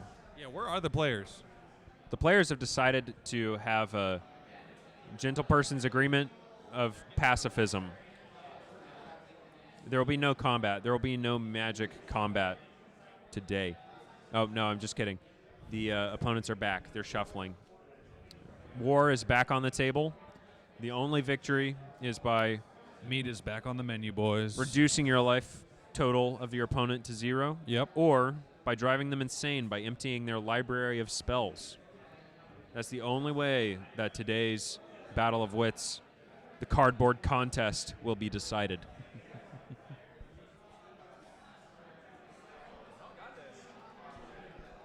Andy is happy to sit on the sideline of the Double P show.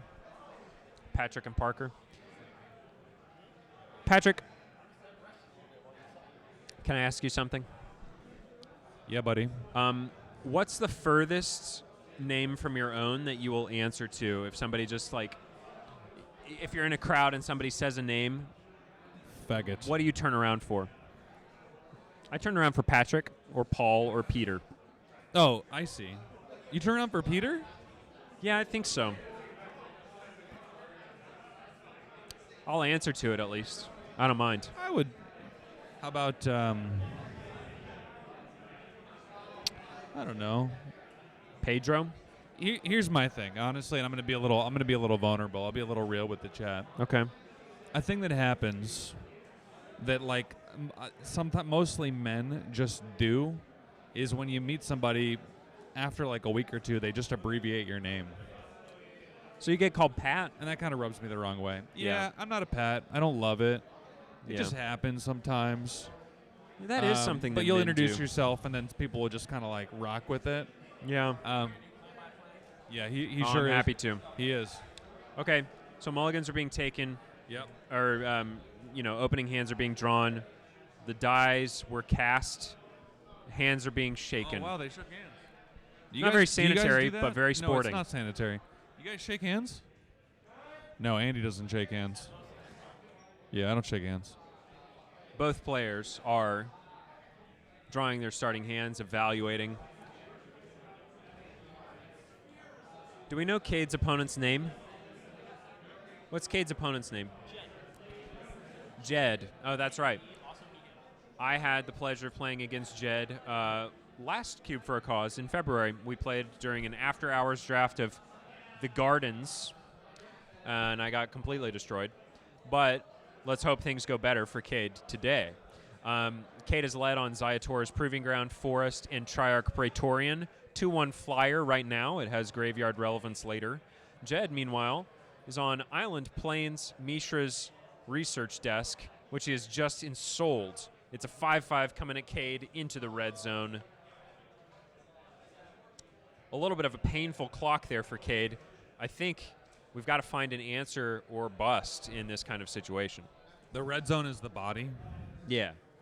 Yeah, into the red zone, you're taking damage. Yeah, Cade's Wizardly Duel is not looking so hot right now. This card, I don't recognize, but then there's a Wild Mongrel. So I think it's Valgavoth's Faithful. It's a Zombify on a 1/1. So Cade is presented next turn, potentially something wonky. Hopefully it pans out. Yes, this could be a reanimation effect. Volvagoth's Faithful. You heard it here first. Volvagoth's Faithful? Valgavoth's. I'm a Volvagoth Faithful myself. Not Volvagoth. Yeah, so I've heard, Patrick. Yeah. I have to say that was the first thought that came into my head when Duskmourn was spoiled. Yeah. It was like, why would they name their demon? I'm ashamed to say that I did not think that until this very moment, and I feel like that's a user error on my part. That's okay. I feel like maybe nobody at WotC's naming department thought of it either. Meanwhile, Jed has played a Mycosynth Wellspring. It fetches a basic land. Fetch land in play. Continuing to beat down with the Scissors research desk here. Cade at 10 life. And rather than reanimating right now or doing anything with 4 mana, attacking, growing the Wild Mongrel with Roar of the Worm in the graveyard. And that gives us a 6/6, which will profitably block a 5/5 and Soul Artifact Research Desk. So Cade managing to stem the flow for now with a 6/6 and pressure on the life total besides. Jed fetching aggressively. A fetid pools, it looks like. From what we're seeing right now, not a lot of action to be able to handle that 6/6. Of course, white, a color that can remove 6/6s fairly readily, and it won't take much. It's a token after all. Even bouncing it would take it out of commission and enable another swing. This is kind of fun. It's like being a weatherman or something. You're doing a good job. Thanks. We've also got 4 colors represented here by Jed. And that, Galazeth Prismari, right? What the hell is that? yes, a flying dragon makes treasures. And I think maybe synergizes with instants and sorceries. A little bit of a flying clock is possible here. Cade might have to reckon with that soon with a life total as low as 10.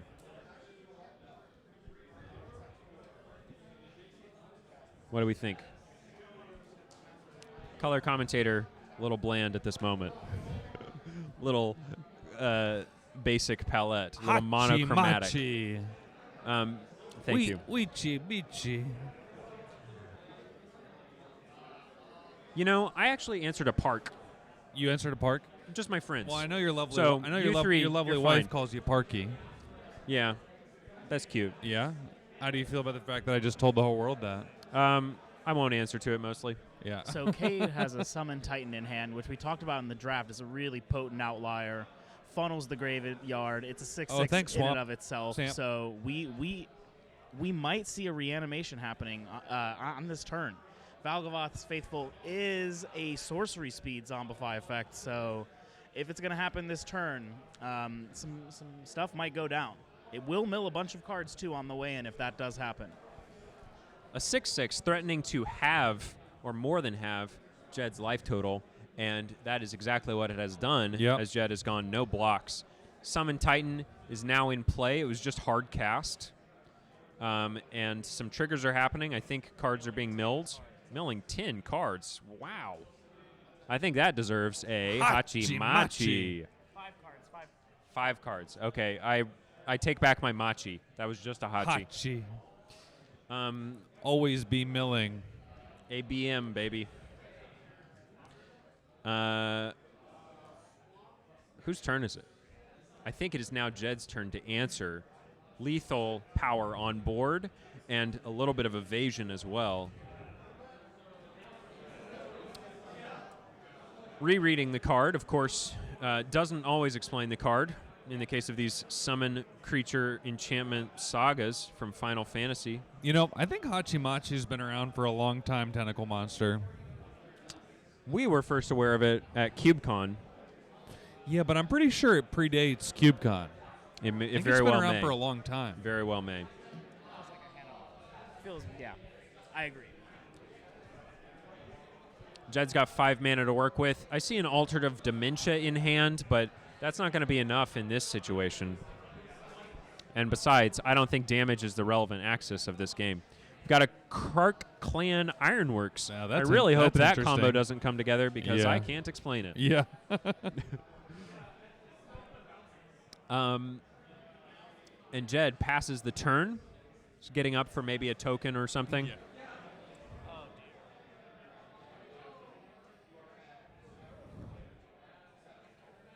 And Cade is giving the thumbs up.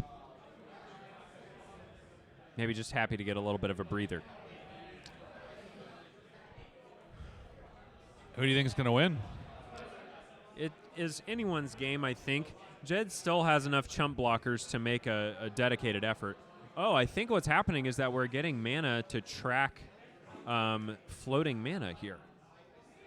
We got some lands to track storm count and so forth. Interesting. And this is because I believe Galazeth Prismari does a little bit of like arbitrage with mana colors. So you can tap your artifacts for colored mana, then sacrifice them to KCI, and do a little bit of a combo line here. Yeah, artifacts to control. But it can only cast instant. Notably, those artifacts can only cast instant and sorcery spells. So we've got a Mycosynth Wellspring in the graveyard. That'll get another land into play, or maybe into hand. Meanwhile, 2 blue mana floating, also KCI mana floating. Why does Andy only have one shoe on right now? Oh, he's putting the other one on. My goodness. That's often what happens when you only have one shoe on. Either the other one's coming off or something's coming on. Now, Mycosynth Wellspring trigger is resolving. We've got several more artifacts in play, including a treasure, research desk. This could be a really huge blue haymaker here. Could also be just like a dig through time to keep looking. Okay, so we've got 3 instant and sorcery blue mana. And is that being spent? It looks like it to me. Pour over the pages. So Draw 3, discard 2, untap 3 lands. This was a banger back in Sphinx's tutelage days for me. an all-star and Lotus Field combo decks. A real workhorse in other cube environments. Also helps to filter the mana for a big combo turn. Jed's still representing a lot of mana here with an untapped artifact, several things to sacrifice to KCI, and now 3 untapped lands.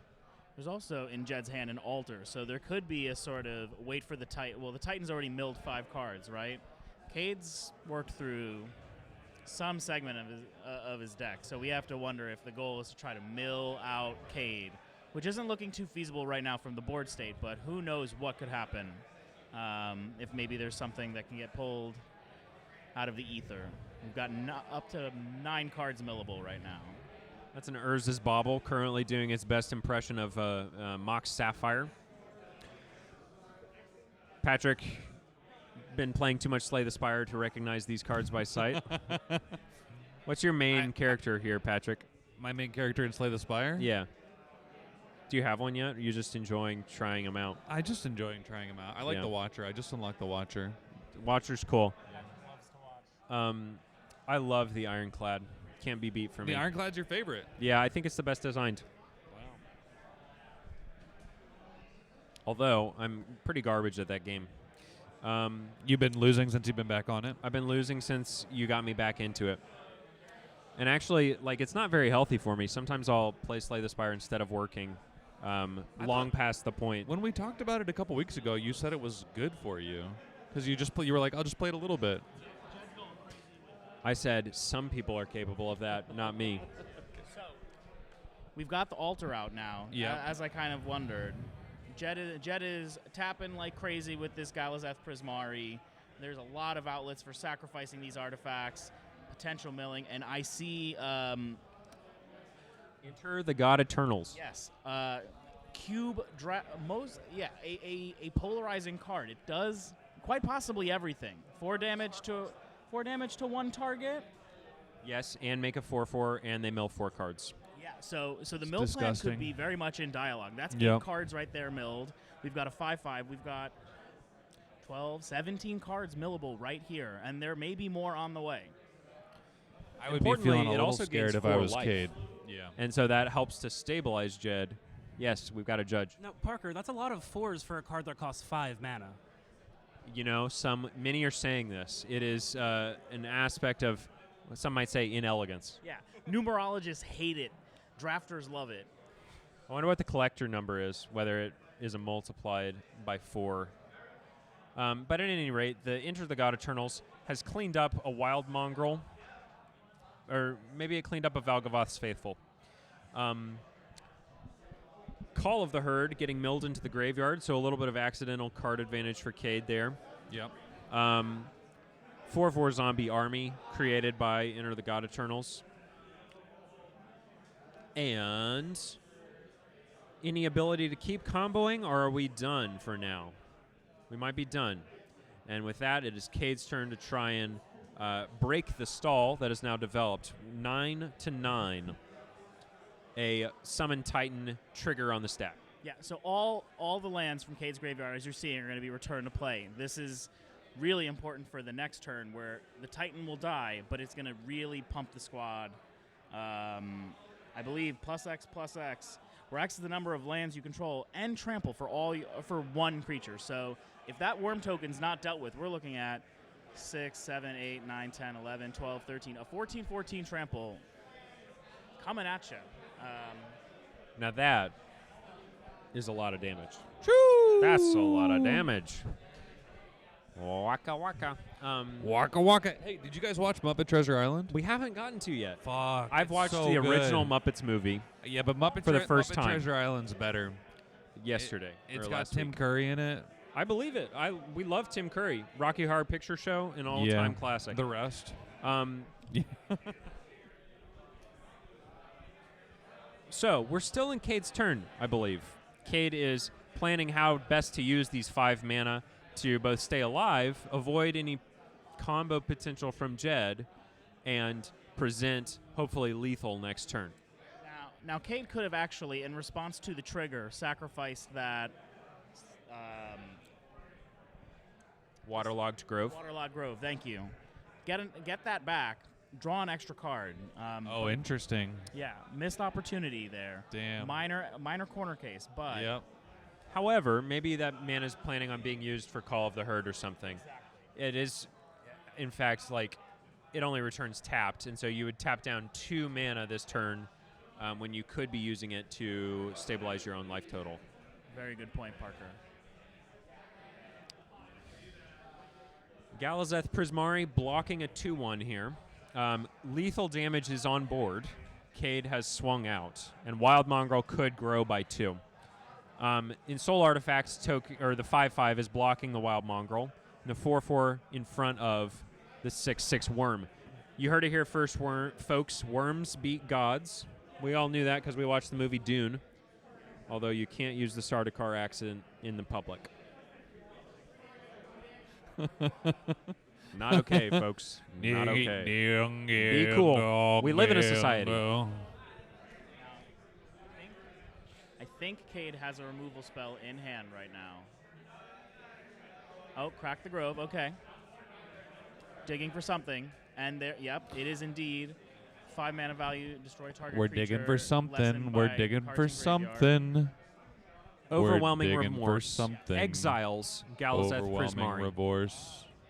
Looks like it's targeting Galazeth here. And indeed, Prismari being sacrificed to altar, I think, in response. Or if not, it should be an exile zone. I don't know. Nope, it was sacrificed to Altar of Dementia. Cade is Right. being asked to mill. Any relevant effects? I don't think so. Hard to tell. And Cade has passed the turn. A zombie army, or past priority rather. Zombie army dies to combat damage. Or rather than, I'm sorry. These things are being sacrificed to Altar of Dementia. And so Cade is continuing to mill here. Rather than letting creatures die in combat, Jed is opting to go for a mill win. Scrapwork Mutt here, one of my favorites. Jed untapping with a single scissoring research desk. They're big scissors. It's an artifact that's been ensouled and turned into scissors. Why are you looking at me like that? Chat, can we get some scissor emojis in the chat? Let me get my real. Chat's dead. Chat's dead. Use those scissors, chop up your wallet. God and is not here today, priest. donate to Make a Road, New York. Make the road. Please do. Please help us make. Altar of Dementia, Krark Clan, Ironworks, Mishra's Research Desk, Big Scissors. One turn to stave off defeat. Chat is alive and well. Let us leave. I cannot believe We've got Goblin Let us Engineer. leave is still is still on the chat. Let us leave. How is this feeling for somebody who doesn't play Magic the Gathering? I know. Yeah. You people can either take a picture or, like, at least come in and say hi. Maybe we give them a little wave. Hello. No waves. Don't encourage them. Okay. Meanwhile, Jed searching Terrarian, it looks like, in the graveyard. A little bobble, a little card draw action. In the event that Jed can stay alive, this will give him outs to continue to draw. Now we've got 2 more artifacts. It looks sacrificed to Kirk Clan Ironworks.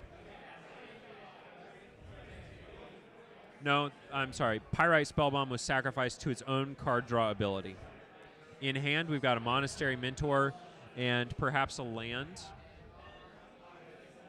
Will that be enough to stave off defeat? This is exciting.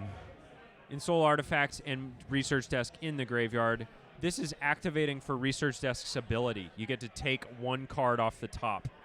But this is not enough to mill out Cade or prevent Jed's death, and so we move on to Game 2. Cade up a game. Cade is the victor. What a match. That was riveting. Sneaking in a victory. What a game. What a game. Past incredible. Altar of Dementia, past a turn 2 in Soul Artifact. So, Parker, we've got a question here in the chat. Somebody said, what is Magic the Gathering? Lettuce Leaf, I'm so glad you asked. Yeah. We might have skipped over that. Magic the Gathering is the oldest trading card game ever invented. It was invented in 1993 by Dr. Richard Garfield. Imagine wizard poker. That's what we're doing here. Your goal as an all-powerful planeswalker. Recreational math. Yeah, recreational math. What's a would be planeswalker? An all-powerful wizard. Yeah. Your job is to defeat the other wizard, your sworn nemesis. And you can summon powerful spells and creatures to help you do that. Do you guys really never work together? You never work together. It's impossible in the rules engine, at least in 1v1. Okay. There's collusion in Commander games, but we don't talk about that. That's true, there is. And that's true, we don't. Yeah. This stream brought to you by coffee, pizza, and biscotti.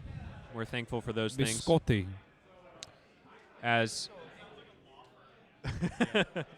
Coffee, pizza, and biscotti. Dewey, Cheatham, and Howe, attorneys at law. Accident, slip and fall. Call Coffee, Pizza, Biscotti now. Get the money you are owed. Mo biscotti, mo money. Andy, You don't get paid unless you get paid. Andy, I don't know if I told you this, but your most recent intro where you were doing Too Many Cooks, by the end of it, when you were going crazy, when you were going like, too many cooks, and you were going like, too many cooks, I was pissing myself, dude. I was in the car. I was driving down from up north, and it was one of the funniest things I had ever heard. Hey, how was Maine? I love how much you commit to the bit. I had to figure out how to capture the vibe of spoilers for Too Many Cooks, of the slasher going wild. Yes. And the whole thing going off the rails. Yes. With just audio. And, I definitely channeled some Kristen Shaw as a horse. Yes. I definitely channeled some James Acaster. Yes. And, I really like to scream. It's fun. Dude, it was awesome. I'm glad you enjoyed it. Yeah, maybe my favorite so far. What's up, DJ MB? Welcome to the chat. Where are you chatting from, DJ MB? Welcome. Oh, that's Mark Brown. DJ Mark Brown. We're just doxing him? Well, anyways, welcome. Welcome, Mark. Marky Mark in the house. Yep. Welcome, welcome. Tentacle Monster says we need a full-length version. I'm Now we pretty got sure some that was a jobs. full-length version. I considered making the intro a full 30 minutes long, and I talked about it with my collaborators, and I was like, what do you think about me maybe doing this? Yeah. And the consensus was probably No. some diminishing returns Yes. on that. Yeah. I for sure would have had to loop it at some points. I'm not going to record 30 minutes of unique audio. Yeah. I'm not going to write that many verses. Would have been really funny if you did, though. So it would have been really committed to the bit. Anyway. As we begin game 2 here, Jed is presumably on the play. Wait, hold on. Sorry. Patrick, you're really going to kick out of this. We got a piece of feedback on the intro, which was somebody said, maybe it's just me, but this intro I think was too long. And I said, I can't tell if you're trolling or not. And they're like, no, I'm not trolling. I'm sorry. Is that not nice to say? And I'm like, Is that not nice to say? It was That great. rocks. Anyway, you're doing a great job. Hey, bonjour. Bonjour Uh-huh. from France. Split flow. Oui. Oui. Bonsoir. Hey, let me hear your best French accent. Je m'appelle Andrea. Je m'appelle Andrea. Yes, that means my name is Andrea. It's one Why- of the only French Why phrases would you I choose know. Andrea? Well, I don't know how Parker translates into French. But Andrea is French? Yeah, it's French for Andrea. Now, okay. while we're here, Jed Wah, has. wah, wee, wah. I have a French friend who claims he doesn't laugh ho ho ho, but he certainly does. Tony on turn 2 into Monastery Mentor, Urza's Bauble. Oh, my God. We have a Jetmir's Garden enabling, to some extent, the freedom with which Jed is going off with Monastery Mentor. Urza's Bauble being triggered. Looking at the top card of Cade's library, possibly. Yep. I thought that was Mishra's Bauble. I thought Urza's was supposed to look at a random card in hand. I think you might be right. And so that's what we're resolving. I agree, but I think Cade may have begun to execute Croissants. the The wrong croissants say action. let's rock. Hashtag cube. Hey, we love croissants. We love croissants. We love the cube. Cade's Mi turn amor, 3. croissant. We have 2 colors of mana. We have a Blade of the Oni in play. Hey, Blade can attack I think the French get a bad rep. with impunity. I agree. The French have done some good work recently Yep. with regards to striking Yep. and also ousting right-wing politicians. Yep. Absolutely. Now we have another Volvogoth's Faithful in play, threatening with Stop- Wild Mongrel. Stop calling it Volvagoth. What? It's not Volvagoth's faithful. How can you prove that? Okay. How can anyone prove that? There's no way to know for sure. Wild Mongrel enabling a possible turn 4 reanimate.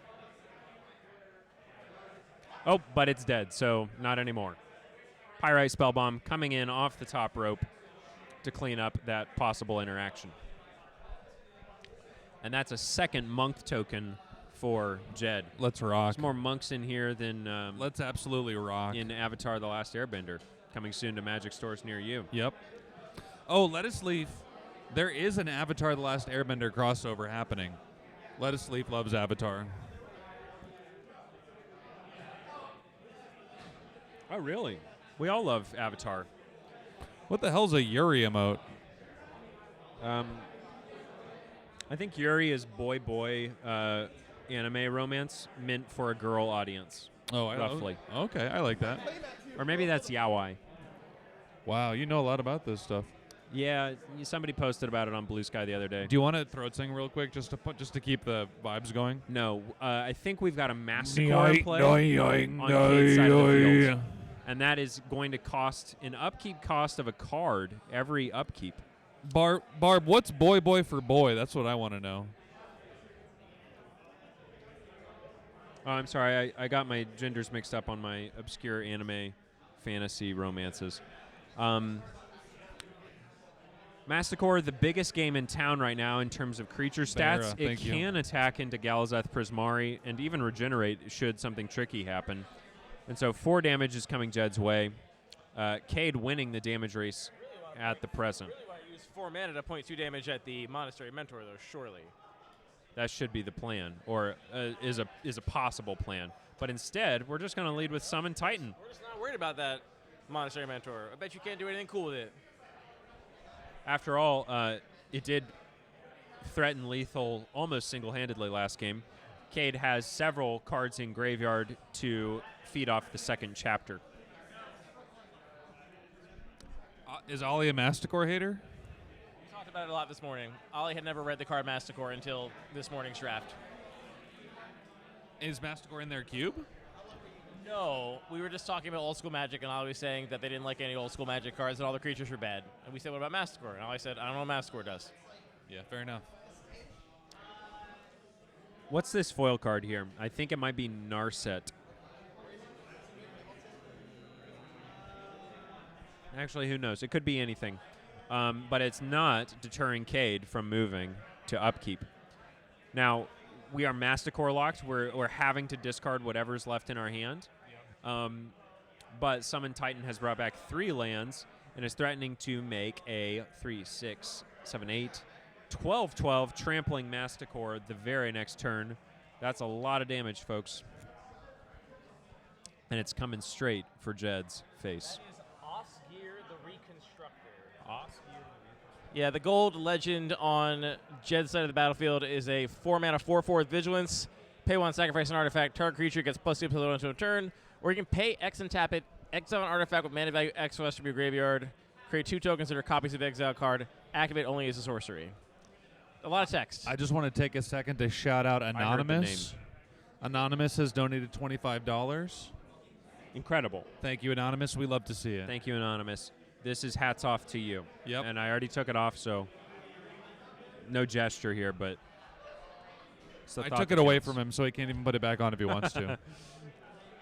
Now, Cade swinging out for a lot of damage here. Jed going down to 5. And jump block you with Monastery Mentor, which is a pretty good sign that my line last turn was not good. Spend 4 mana to kill a card that he was happy to jump block with. Cade, once again, the better Magic player. That is interesting, yeah.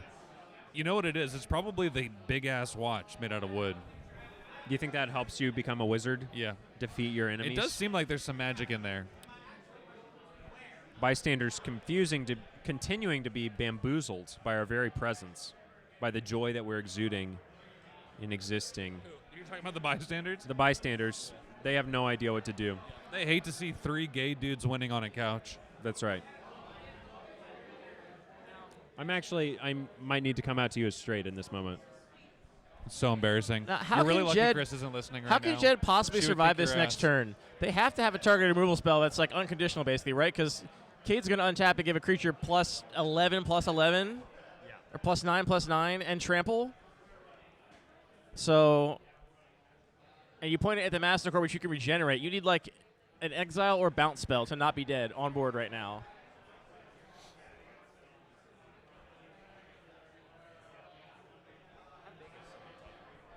It's a 7/7 trample. But you only get it for Hachi-much. 2 attacks. It's got the 3 seasons, so. That's a lot of attack. Yeah, I know. I guess just 1 attack. Yeah. So, yeah. Yeah, 2 blocks, 3 attacks.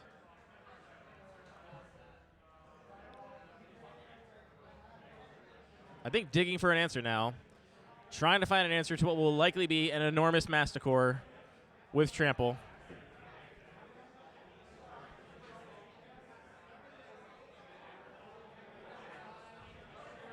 I think I see an Ethereal Forager in hand there.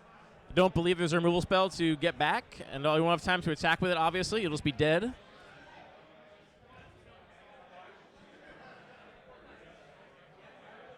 I kind of feel like Jed is seeing the writing on the wall and trying to figure out if there's any way these cards possibly get him out of this spot.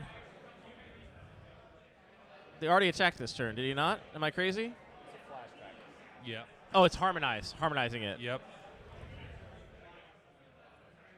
I see. Wait, what is that? That looks good. It's probably Boozy.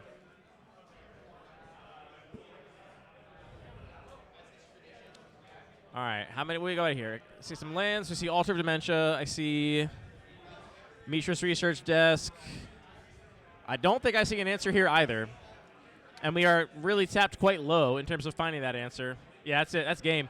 Could not answer a Masticore with +9/+9 and trample, +8/+8 and trample, and regenerate.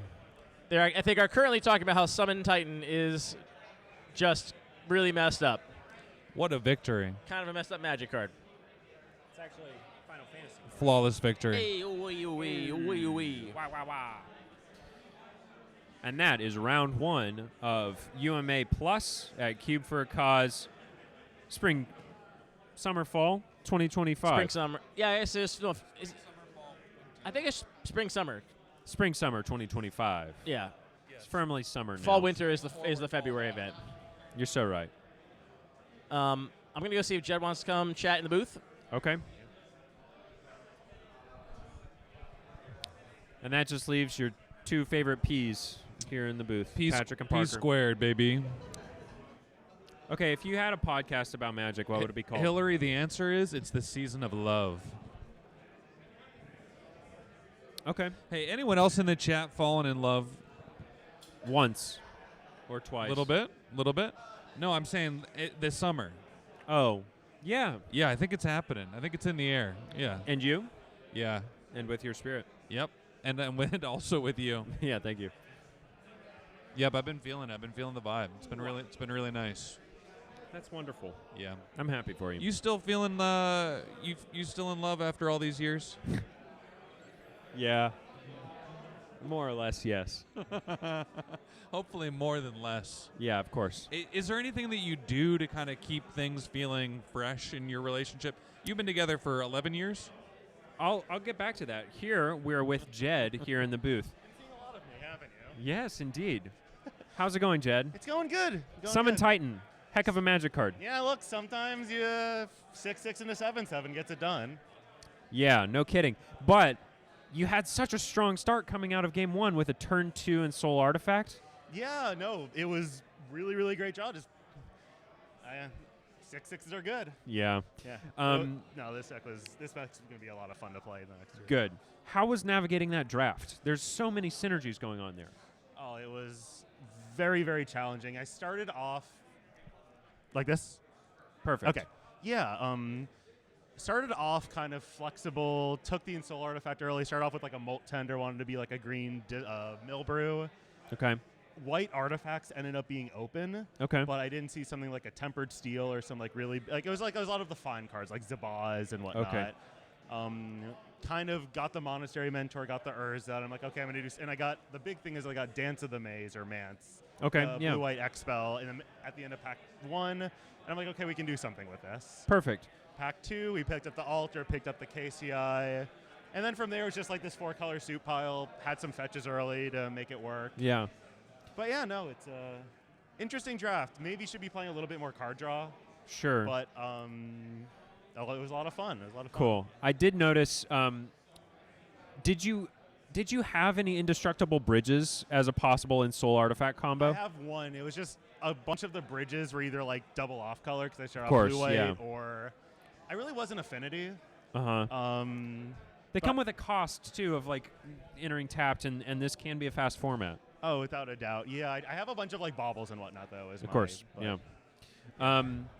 And I must say, watching you navigate that KCI turn with Galazeth Prismari in play to make so much mana and like dig for answers, it's fun to watch. A lot of moving pieces, though. No, I'm glad it was entertaining. Yeah. Well, thanks for chatting, and have a great rest of your draft. Thank you very much. You too. Yeah. Or you have a good rest of your tournament casting. Thanks. That was Jed, live in the booth. Thanks again to Jed for joining us. And now we're back to the topic of keeping the flame of love alive in your relationship. Yeah, tell me more about that. So you've been together for 11 years. 7. Well, we've been married for 7. Before that, 11, yeah. 11 total. You hear that, chat? Anyways.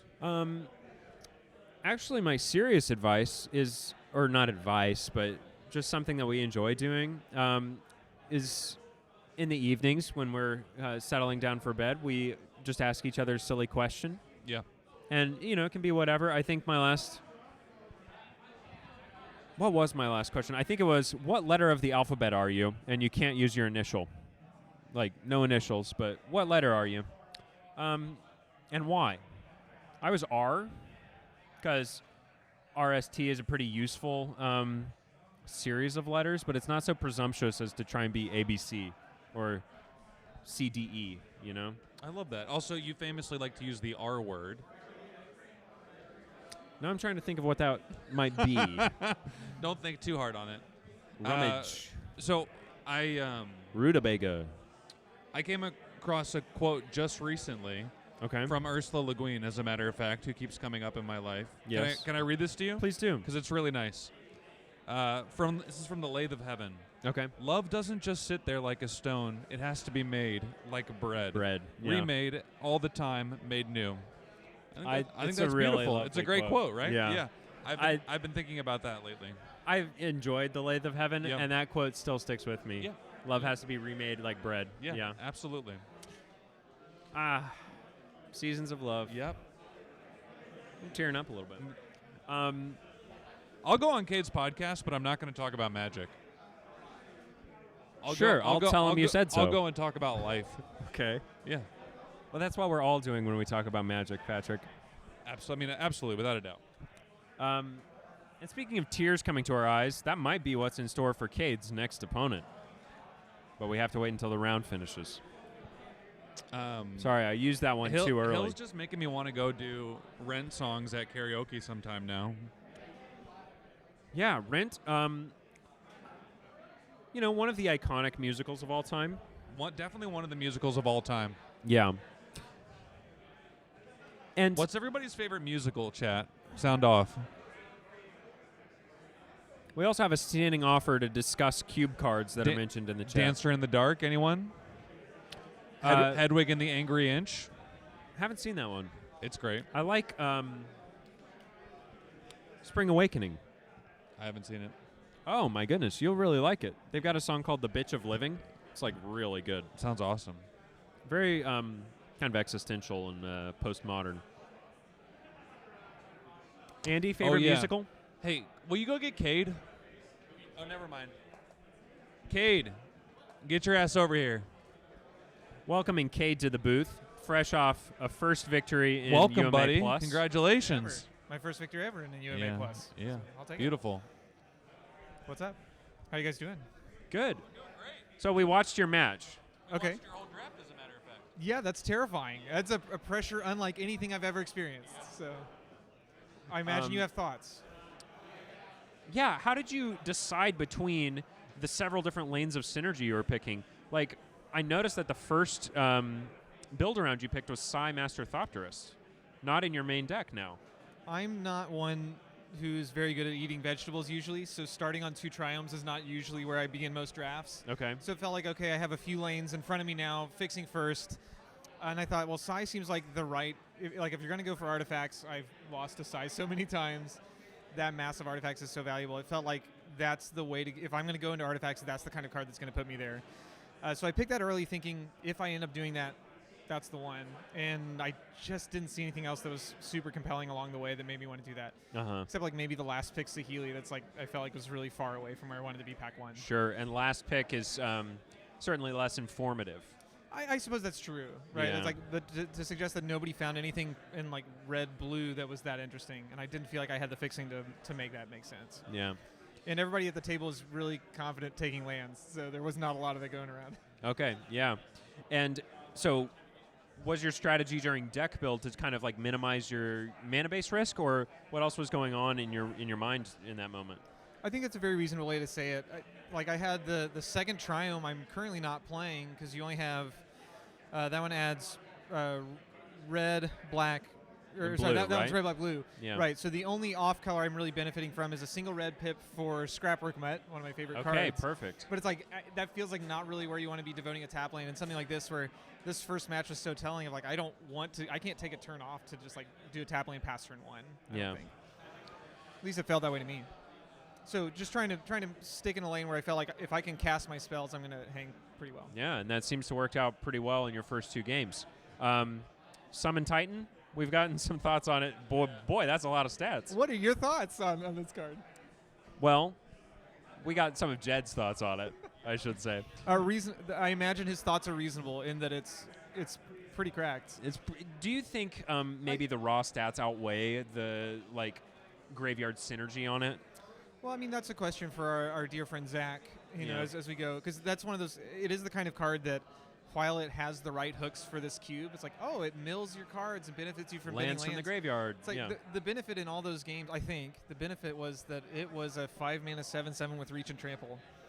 Sure, and that's kind of all you need. Like, the downside of it killing itself after the 3rd turn never came up. Well, it's hardly a downside in that the 3rd trigger is, hey, take all this power and trample that you've been working with and just put it where you need. So it's like any of those turns is like, as long as it's not removed, you still get that benefit. You still get to put that kind of pressure. Now, Masticore, an old classic in your deck list, and it made a little bit of an appearance there in game 2. Yeah, it did, and it was I think it was like 2nd or 3rd to last pick in pack 3. Just wild. Ooh, wild that nobody wanted it. but that was a delight to see make its way back around. And Yeah, I think sometimes with those older cards, it can be like clear how it's kind of aged, but the discard trigger can actually be a benefit in the right deck. that's true, and I didn't end up with as much madness as I usually would like for that sort of thing, but it felt in that setup pretty decent to just say, all right, I'm paying a card every turn to keep this around with the ability to gun something down if needed or just keep beating face, I think. Kate, I just want you to know we got a lot of support for you in the chat. We've got people saying that you're a perfect drafter, This cannot be true. that they love you. Also, we've also got some talk about how you're one of the greatest podcasters of all time. That also cannot be true. You want but to I'm glad give a quick plug in case anybody hasn't listened? Sure. What's your podcast called? So I run a little cube-focused interview podcast called Recross the Paths, in which I just spend a little bit of time each week with folks who have designed cool cubes or are doing something cool in the cube space. So it's just an opportunity to celebrate what other people are working on and highlight the cool folks around the community. It's wherever fine podcasts are, or wherever any podcasts are hosted. Yeah, it's wonderful. If you haven't given it a listen, chat, make sure you stop by. They're also really they're digestible episodes. They're often less than an hour, right? Yep, really nice. Your quick inside baseballs. My original plan was for it to be like a lunchtime listen. Yeah, I wanted it less than 30 minutes. yeah. And after the first two chats that I was leaving so much stuff on the floor, I was like, this cannot. Yeah. This cannot happen. So yeah, try to keep it below the hour mark so it's a comfortable listen, give a quick overview, dive into some fun stuff, and leave some more things to explore later. It rocks. So before you go, here's what I really want to know. Can you tell us a little bit about the timepiece? That is I'm learning about watches, and Andy sitting nearby makes me a little self-conscious about it. I've just been exploring some. My family got this for me as a gift for my birthday. This is from a company called Bobo Bird. Okay. And they do kind of bespoke wooden watches. Yeah. So that is indeed what it seems like. it is. It's it is awesome. kinda that. Yeah. Well, thank you so much. Yeah, of course. I'm still learning like whether or not I want to wear one, what I would actually do if I were buying one for myself. Yep. But it's always fun to wear a gift. Reminds me of my family back home. You know, Absolutely. nice things there. Thanks so much, Kate. Good luck in the next round. Thank you all. Thanks for keeping the airwaves humming over here. Hell yeah. All right. Chat, we got how are we doing, chat? We're gonna need a donation or two to keep this thing spinning. Kennedy and SpongeBob, Hillary's favorite musical. My wife has indeed been Sandy the Squirrel in SpongeBob the Musical. Sandy Cheeks. Sandy Cheeks. As it were. Which is a surprisingly good musical. I was not a SpongeBob watcher growing up. I saw the SpongeBob musical with your wife in it. Yeah, that's what we're talking about. But Yeah. did you watch SpongeBob as a kid? Not much. Okay. It was a little after my era. Yeah. I kind of felt like I had outgrown cartoons by the time SpongeBob rolled around. Was watching. Yeah, I don't know. Yeah, not so much. You know, I really don't think I've seen enough to be able to like just say that anyone I've seen is my favorite. To be honest, I'm not a big musical guy. I feel like it's dramatic. Why are you singing so much? I used to say the same thing. I don't know. I mean, look, they're impressive. I'm impressed with the writing. I'm impressed with the performing. But it's just that I'm not how I want to. I don't like watching a lot of things, though. I don't really like watching TV or movies, so I'm not the person to ask. Hipster since age 7. Hey, No, I'm not a hipster because I don't know. I'm not like I don't have good taste. I haven't refined my taste in these things. I'm just too busy listening to bad podcasts over and over again. That's all I do. Here's what I want to say. Shout out to Barb. Barb just made a huge donation. We love to see it. Thanks so much, Barb. Fuck Barb, Ice. thank you so much. Fuck ice. Yep. Thanks for helping keeping this thing running, supporting immigrants in need. Yeah. What was your favorite podcast as a kid? My favorite Serial? podcast as a kid. Yeah. I discovered podcasts my freshman year of college with This American Life, and then very quickly found my way to some other weirder comedy podcasts. Weird for the era. Yep. Which were not that weird. But now there's much more delightful weird ones. These people, it's really tripping me up. It's crazy. Hi. Hey, buddy. Yep, Yeah. we're here. We're people. Yep. Uh-huh. We can see you. We're getting oogled at by a lot They're of honestly folks. acting like it's two-way glass. Like we can't It's see them. because we're doing coverage, I think. I guess. That's the thing that seems. They wanna makes know it what's seem going so on. Interesting. Yeah. Yeah. Yeah. Exactly. Maybe they're the coverage. So, how do we feel about Cade's deck going the whole way, going the full distance, going 3-0? What are his chances? I think it's possible, having lost to a deck in the finals of this very cube earlier this morning, I think it's possible that Cade runs into an opponent with an even more streamlined, even more synergistic build. In particular, I'd be worried about counter spells if I were Cade. You got some high mana value spells we need to resolve. Sure, but also enough that's active from the graveyard that you might be able to kind of win the long game. And I'm not really sure what control looks like in this list. I don't know either, to be honest. That's not using the graveyard. Graveyard hate could be an issue, and I also think a white aggressive artifact deck could just present enough pressure. Sure, just I mean, put the pedal to the metal. In game 1 of that last match, Cade was one Roar of the Worm away from being beaten down by a 5/5. Doesn't take that much. I mean, to be fair, Cade had other blockers that he could have kept back. Sure, of course. Only because he had that Roar of the Worm. Did he not need to put those blockers back? Has anybody else mentioned any other Magic cards for Cube? No. Wow. Look, this guy's taking a picture.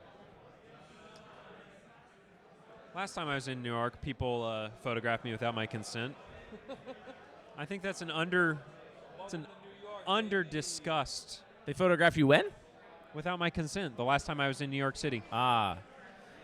Parker, what do you think of New York City? New York City, the greatest city in the world, as Hamilton puts it.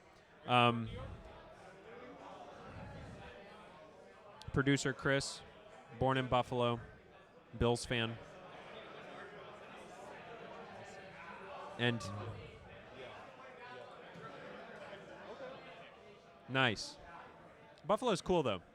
You know, Buffalo, the last major American city to never have a day above 100 degrees Fahrenheit. Kind of sad news, honestly, but...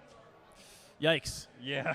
Honestly, you hate to hear it. Yeah. But Buffalo... I got peer pressured by Ollie. The replay will reveal as much. Hope somebody clipped it. You were excited about global warming? Ollie made me high-five them for global warming. I don't like that. Yeah, I don't know. I got tricked. I fell for peer pressure. I'm Trickster very Ollie. susceptible to peer pressure. Trickster Ollie. Don't bully me.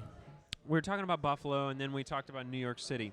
Yep. Can I tell Andy a story that's not related to anything we're talking about? The touristy parts are overrated, and that's my take. Here's Patrick. Andy, this story popped into my head that happened to me recently that I think you might get a kick out of, which is I have a new friend in my life. His name is Peter. He's a really sweet guy. He's really, really sincere. He's like incredibly sincere. Why are you looking so skeptical? I'm just wondering where this is going. All right. So he's a good boy. I like him a lot. He's a real sincere cat. He's really funny. He's the kind of guy who he kind of has trouble modulating the volume of his voice. I find him to be incredibly endearing. Anyways, we were at a party recently a couple weeks ago. Andy's so skeptical. You're going to like this story. And he said to me, Patrick, I was at the Lithuanian dance hall last night, and I heard a song that I had never heard before, and it was so good that it stopped me in my tracks, and I stopped dancing, and I just stood there on the dance floor, and I just listened to it. And I went, wow, dude, that's awesome. Any idea what it was? And he went, well, I don't know what it was, but it was something about sexual healing. And I went, oh, yeah, Sexual Healing by Marvin Gaye? And he went, that's got to be it. And then the next day we were hanging out, and we went out to eat, and we got my car, and I played Sexual Healing by Marvin Gaye and also just more Marvin Gaye songs for him. And he was like, man, this is so cool. I'm going to start listening to this all the time.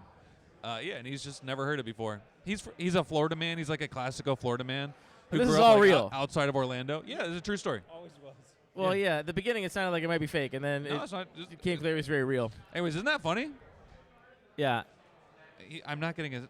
Lithuanian dance hall, non-Baltimoreans might They don't sound understand. strange to them, but there's a great Lith dance hall in Baltimore that puts on a great party every month. Yeah, it's a good time. I really thought that would make you laugh, but not I was really. just on guard for some like weird pun to come around or some joke. Just telling you a story. Something similar happened to me recently. I was playing pool, and this song came on. I've been playing more pool lately this year, too. It's a lot of Ooh, fun. a pool guy? So much fun. Yeah. New pool guy. I'm bad at it, but I enjoy it. And a song came on, and I was like, oh, this is peak 2000s girl pop. And I told Kennedy, I was like, Kennedy, do you know this song that's peak 2000s girl pop? And it kind of goes like this. And I went, na na na na na na. And then I said, it kind of breaks down, and it's like piano forward. And within 5 songs, she guessed. Wait, hold on, wait. 2000s girl pop breaks down as piano forward. Uh-huh. Is it?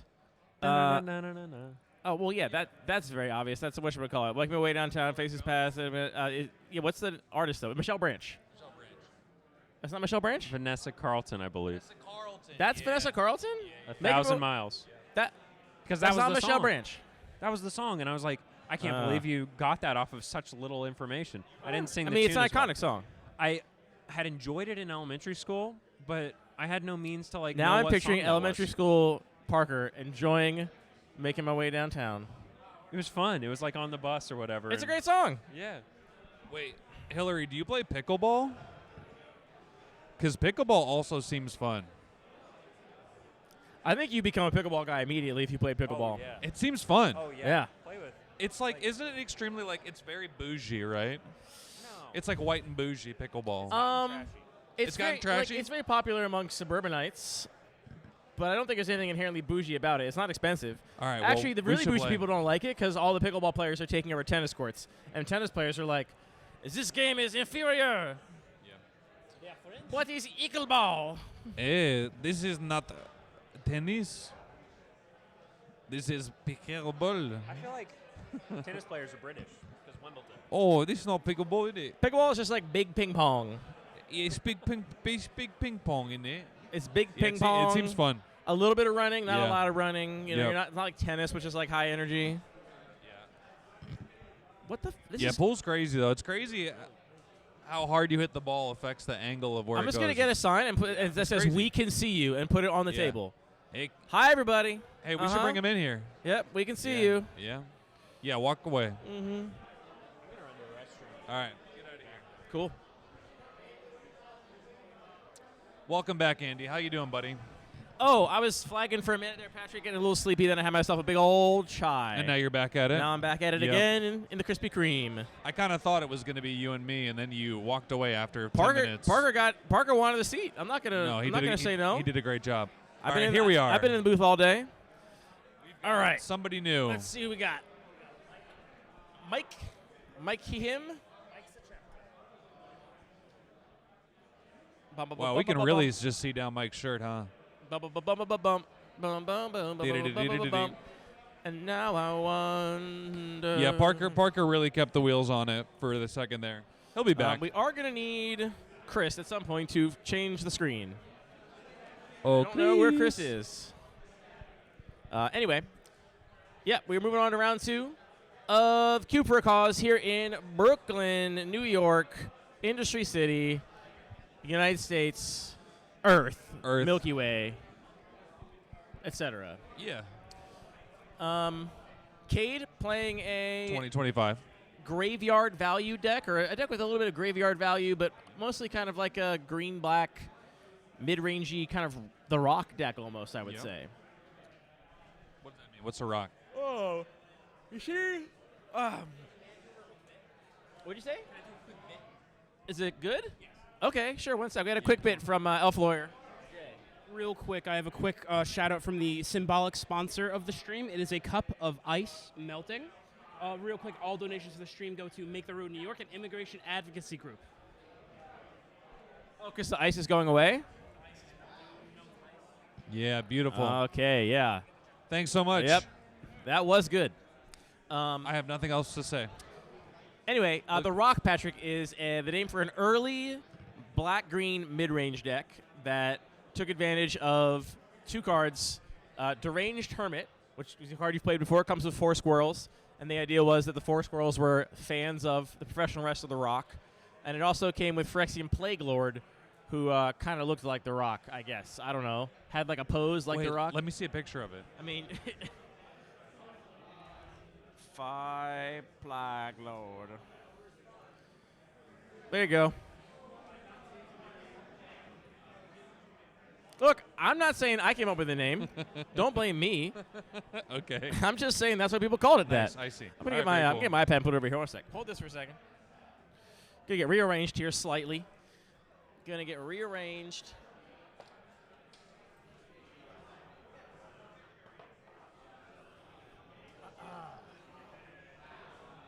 All right. Tentacle Monster pointing out that it is specifically The Rock in the movie The Scorpion King. Oh, that actually does make more sense. Thank you, Tentacle. That does make more sense. Joe Anderson has been in the chat all day. Here we are in round 2. We got our hero, featured drafter, Cade Goforth, host of Recross the Paths, #1 Cube interview podcast. And he's sitting across from Mike. We don't yet know what Mike's deck looks like. What Mike's deck looks like. Yeah, we don't get no. Yeah. We don't know what that looks like quite yet. And we're going to find out here when the first couple cards get played. Oh, yeah. Big time. Looks like Mike is already on a mulligan. You hate to see it unless Yeah, you we are a fan of Cade, in which case you love to see it. Yeah.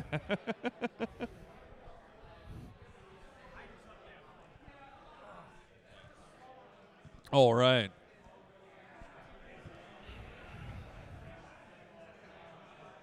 Patrick, what's your newest tattoo?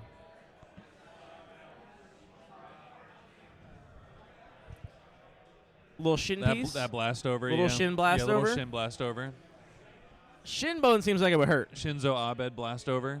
Yeah, it sucked. Shin bone no good. What's your least favorite spot on your body to get tattooed? Oh, hi, what was Chad. the most Here it painful? is. Here it is. I'm showing off my little leggy blast over. Mm-hmm. I haven't been tattooed for like 4 months because I've been a good boy this summer and I like to go swimming. I like to go hiking. We are back in the bring that games camera here up. We're with gonna need some more mandibular donations to point kite, that I camera all believe the is what way that card down. is. For the boner cam. I'm sorry, Yeah, swooping lookout. crotch stream. Let's swooping go. lookout is what we got here. So this could be the artifact aggro deck, maybe? Yeah. And Cade on turn 2 playing Aftermath Analyst. Going to mill some cards. Going to maybe later get back all his lands. Parker, you want back in here? I'm just going to say goodbye. I got carried away with the time. I got to go make my film. All right. Chat, say goodbye to Parker. Say thank you, Parker. You're not We on camera, love you, but it's Parker. okay. Parker, the greatest. Check out all of Parker's articles on luckypaper.co. Parker has been just hammering out incredible design retrospective after incredible design retrospective. Thanks. One a week. That's my goal. Has been, at least. Hope you enjoy them. We'll see you after the movie. Yeah. Thanks for having me. Of course, buddy. Thanks for joining us. Foundry Inspector to follow up the swooping lookout. So some blue-white artifact shenanigans of some sort are on offer on Mike's side of the battlefield. Cade following up with some sort of artifact that I'm going to look up. It is Market Back Walker. Some sort of nope, artifact. It's not. Followed up by some other sort of It's artifact. not Market Back Walker. It's not Dig Site Conservator. Wow, there sure are a lot of artifacts with that kind of art. It's the Warring Triad. Another Final Fantasy card. I do not know what it does. Wow. It's a 3-mana flying triple haste 5/5, but it's not a can't attack or block unless, or it's not a creature at all, unless you have 8 or more cards in your graveyard. Wow, Traxos Scourge of Krug is a huge bomb. 7/7 trample for only 4 mana. Does not untap normally during your untap step. It comes into play tap. We're going to need to follow that up with some sort of historic spell, which most likely to be an artifact, but could also be any legendary spell or any saga. I think that's it. Sagas, legendaries, and artifacts.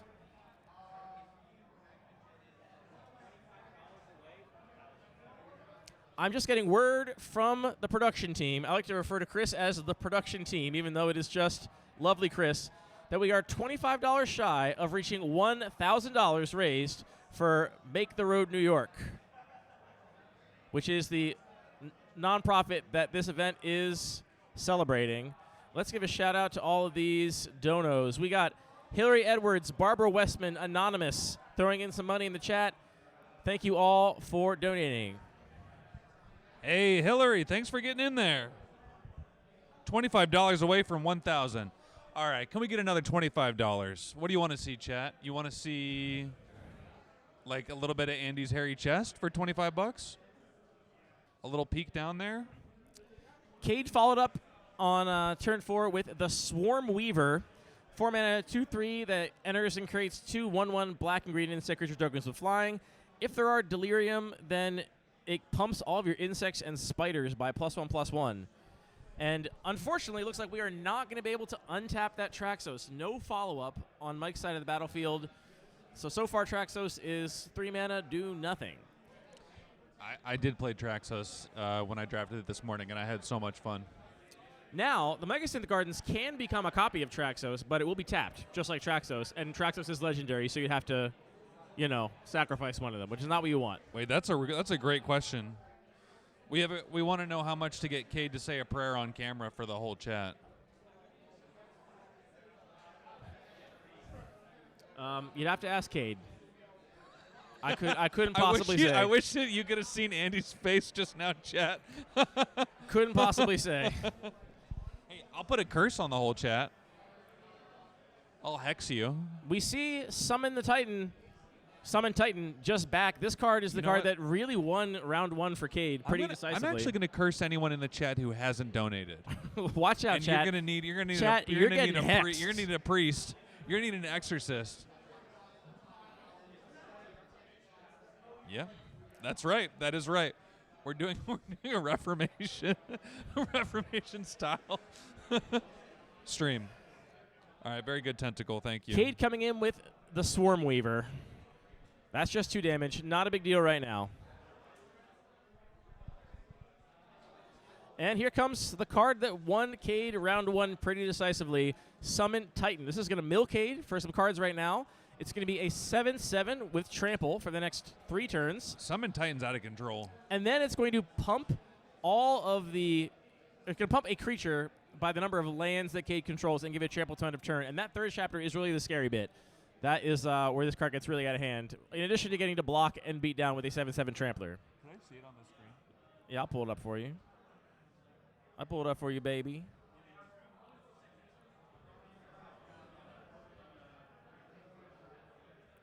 This also does turn on the artifact, the Wandering Triad, now is a creature. That's a 5/5 flying trample.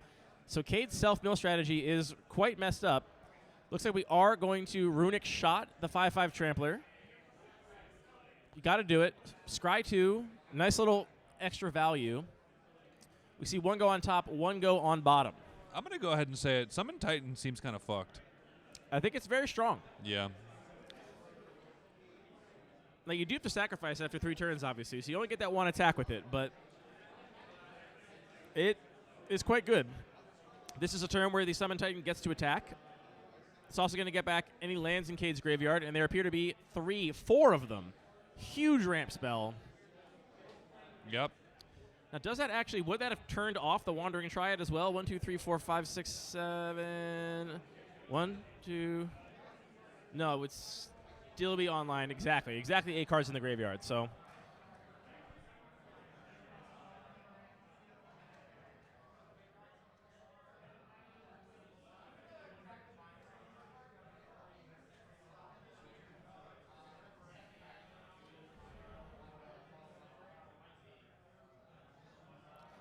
Cade now deploying the Wild Mongrel. I wonder why Cade is doing this before combat. I'm sure Cade has a good reason. What does Wild Mongrel do that I'm unaware of? Something with Swarm Weaver? No. Oh, does it maybe allow Cade to threaten turning on Delirium? Is Delirium not on already? Definitely attacking for 7, 8, 9. It's either going to be 11 or 13, depending on whether or not those insects are pumped. We can't tell right now from where we're sitting if Cade has Delirium or not. Looks like we're going to see a chump block on the Swarm Weaver. Forgive my fat ass, chat.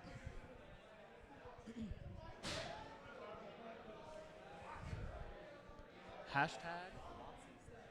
Sorry, it's not a chump block. That is a trade. Foundry Inspector is a 3/2, so that is a trade. All the way down to 7.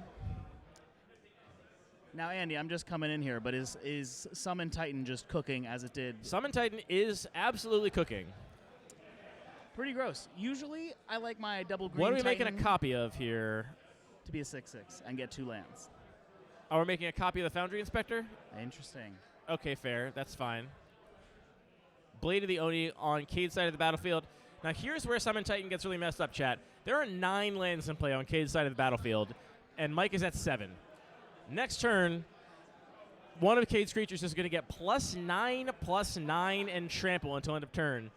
And so if Mike does not have instant speed interaction, here comes the Urza card that is half of that flip meld combination, the craft combination.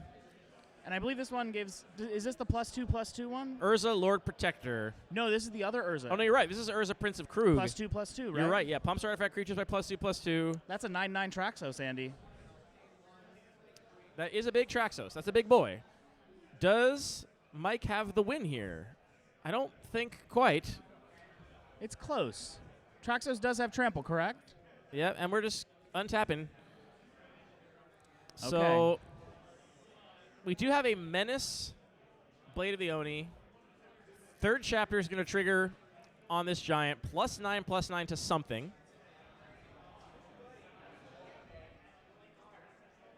What is going to get the +9/+9?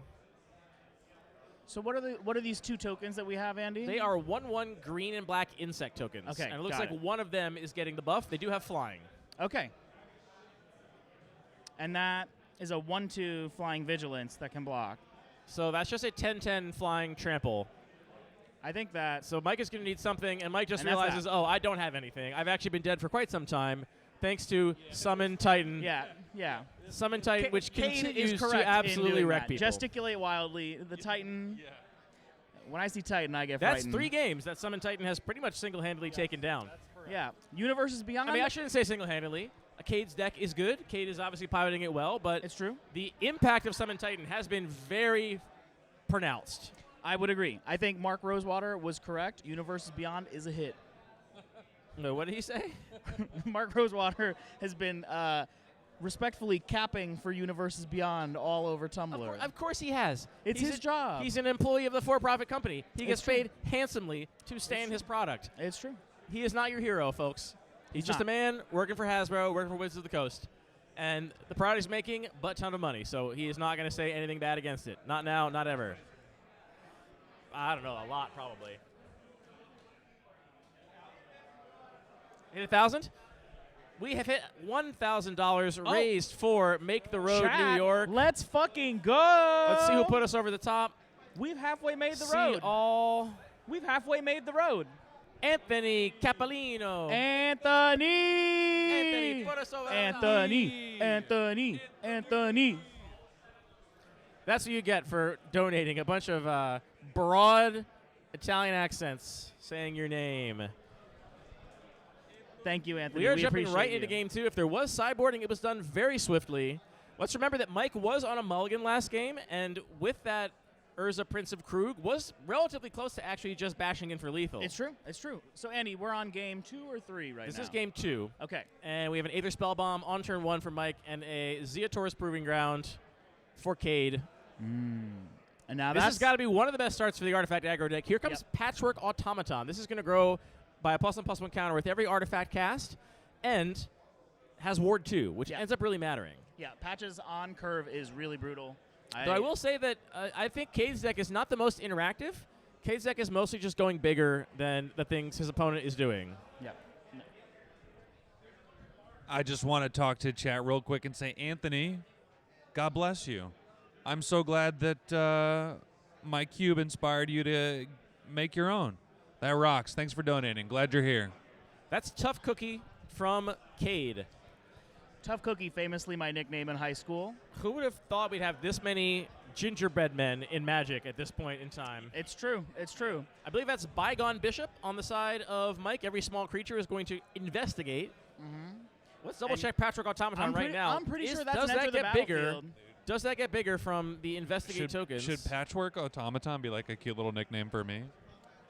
Yeah, Patrick Automaton. No, Patrick Automaton is not going to grow. Automaton. I mean, the Bygone Bishop just got killed by He Iker could Slick. grow. He But could grow a it would little. not grow anyway A because little it's more an each artifact cast turn. trigger. You know, he gets robotic. All right, so. Was that a chump block with the...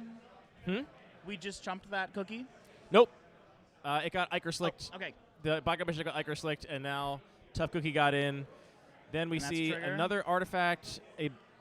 Which one is that guy? Looks like a 40k artifact or This something. is Final Fantasy. This card makes a 1/1 on ETB that whenever you cast a non-creature spell or draw your third card each turn, it gets a +1/+1 counter. Busted, crazy card. Absolute house.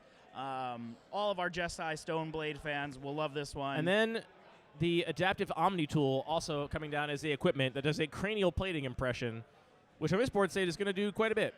yeah, we're seeing the artifacts throw down. Who will have their dreams shattered? A little wordplay there, gang. Yeah. All right, so we're going in with the cookie, much like me at midnight. Need a snack.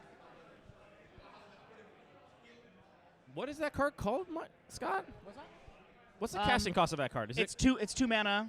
Is it a blue? It's blue. It's a blue artifact. Yeah, it's something like it's like literally the most impossible to remember name. Astrologian's Planisphere. Yeah, you know, of course, household favorite, Astrologian's Planisphere. Whenever you draw your third card each turn, put a +1 on this creature. And now, okay, so now Cade is. Interesting. Imagine it's not going to happen very much. Cade is getting in there now. We've got a Triarch Praetorian, and we've got the Triad. The Triad is kind of messed up, but we're pretty far away from turning it on. Andy, can we pull up the Triad real quick? That's the 5/5 flying trample. Not a creature unless you have 8 cards in your graveyard, and you can tap it to mill. Okay, that's pretty good. Cade's deck The famously good Warring at milling. Triad. Okay, so looks like we're thinking about if we're swinging back or not. So Adaptive Omni Tool threatening quite a bit of damage here if equipped. Now we see Counting some it out. counting artifacts. Another Final Fantasy banger. This is another blue one. High mana value by the looks of it. Man, I can't keep up with Final Fantasy cards.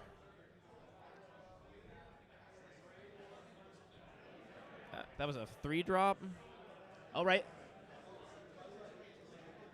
Valkyrie Aerial Unit. 5/4 flyer when it enters Surveil 2 with affinity for artifacts. Seems good. 5/4 flying is a stat line. Yeah, definitely a potent thing to have on this board. The evasion, I think, is going to be really critical against Cade, who only has a 2/1 flying blocker. Oh, but now we have the Triad back. Now, looking at Cade's hand, we see Waterlogged Grove. Cade does find himself behind in this game. It's looking very like noticeably so. Is that a Shigeki? That I is believe a Mike Shigeki. might be hellbent, but we're going to see an equip of the Adaptive Omni Tool next turn, which is going to make a creature beat down for a lot and also draw another artifact. That Patrick Automaton is growing larger and larger. We have interaction face up in the form of Aether Spellbomb. Cade just passes. Okay. Draw, go.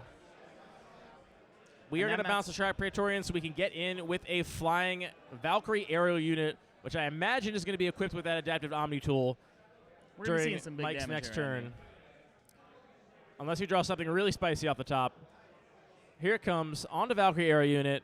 Swing in for 5, 6, 7, 8, 9, I believe, in the air. Oh, dear.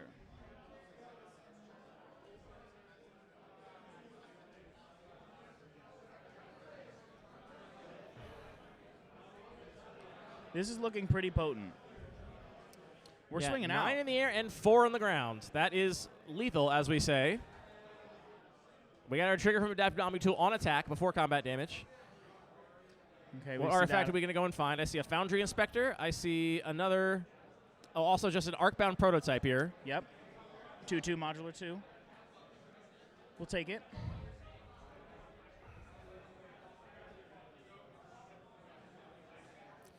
Anyway, Cade, go to blocks. What do you got?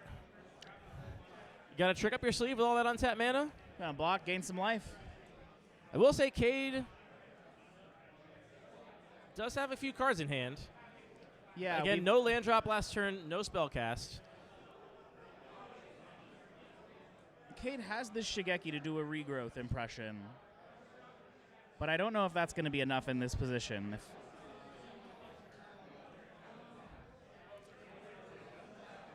Cade at least feigning he has something to do. He's thinking. Yeah. I mean, on board, you can block the automaton and eat the cookie, which is not nothing, but it's not good. Yeah. All right, we're going to sacrifice Animating the food. Animate the food. Eating. It turns into a 5-5, right? 4-4. 4-4. So So- offer the trade Yep. and still take 9 in the air. Okay. Going down to 4. Losing the food. Yeah, that's precarious. For those who didn't hear it, Patrick, can we get one more for those at home? Here comes the Arcbound prototype. Shoo! You heard it here, chat. Shoo. I feel the same way. If you're Cade, I gotta imagine you're hoping for a big mill spell to turn on your big flyer. But at this point, that big flyer is just chump blocking. Or I guess Yeah. it could trade. It'll trade with the thing. Because Adaptive Geometry only pumps power. So it will trade with the Valkyrie aerial unit if Cade can get to 8 cards in graveyard. But that'd be a neat trick this turn.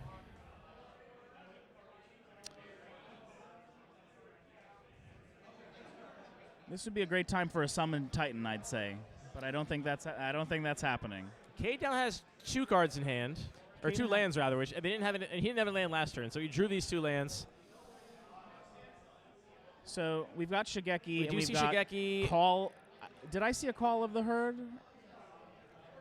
Let's see what this is.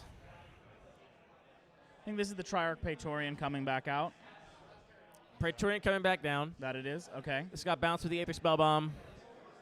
Now, can at instant speed Cade turn that into a 4/4 with flying? You can Tough Cookie a creature artifact? Let's check that cookie. I thought Tough Cookie was non-creature only, but I actually don't know. I haven't played with the card.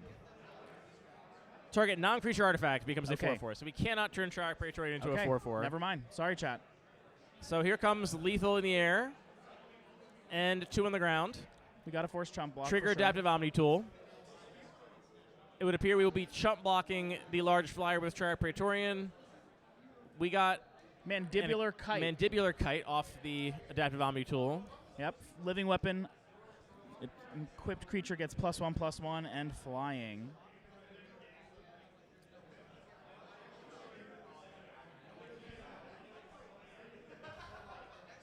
Wait, how is the Wandering Triad turned on? It's not, right? You need 8 cards in your graveyard? What am I missing? Oh, he turned it into a 4/4 with Tough Cookie. Oh, genius. Yeah. Really good play. Does it still have the creature abilities if you animate it that way? Is it a creature? I think it probably still does have flying and trample. Interestingly, if you turn it into a creature with Tough Cookie. That's a really good point. And we got Traxos, immediately untap Traxos with Mandibular Kite. This is looking pretty bleak for our hero, future drafter, Cade Goforth. Yep. Mike is cooking right now.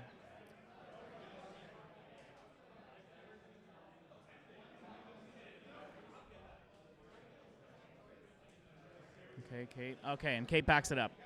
All right. Going to game 3. Wow, what a game. What a game indeed. 3, let's rock. First game 3 of Patrick, we're gonna round give you the 2. mic back. Let's rock. Chat, can we get a let's rock in the chat? No, I need you to say it. Let's rock. But just say it normal this time. Let's rock. Okay. Okay, great. Hell yeah. All right, this will be the first game 3 we've seen out of Cade. Yeah.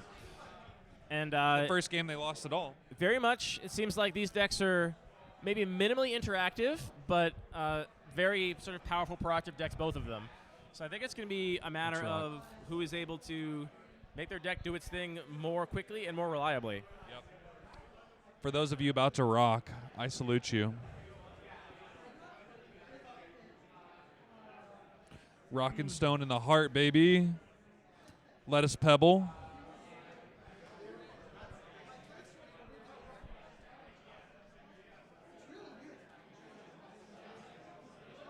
Looks like our players, once again, no sideboarding. Just run it back. Deck's perfect. Yeah, what do you make of that? I think these are probably 2 very good players. So even though I was about to say I think a lot of players do overlook their sideboard in cube games, I doubt that these 2 players are doing that. So I would imagine that, yeah, they just feel like they don't have any options that are sideboard worthy against their opponent. Like if you're Mike, you'd want to bring in any graveyard interaction, and if you are Cade, you want to bring in any disenchants or just regular destroy artifact shatters you possibly have in your sideboard. Let's see if both our players keep a 7.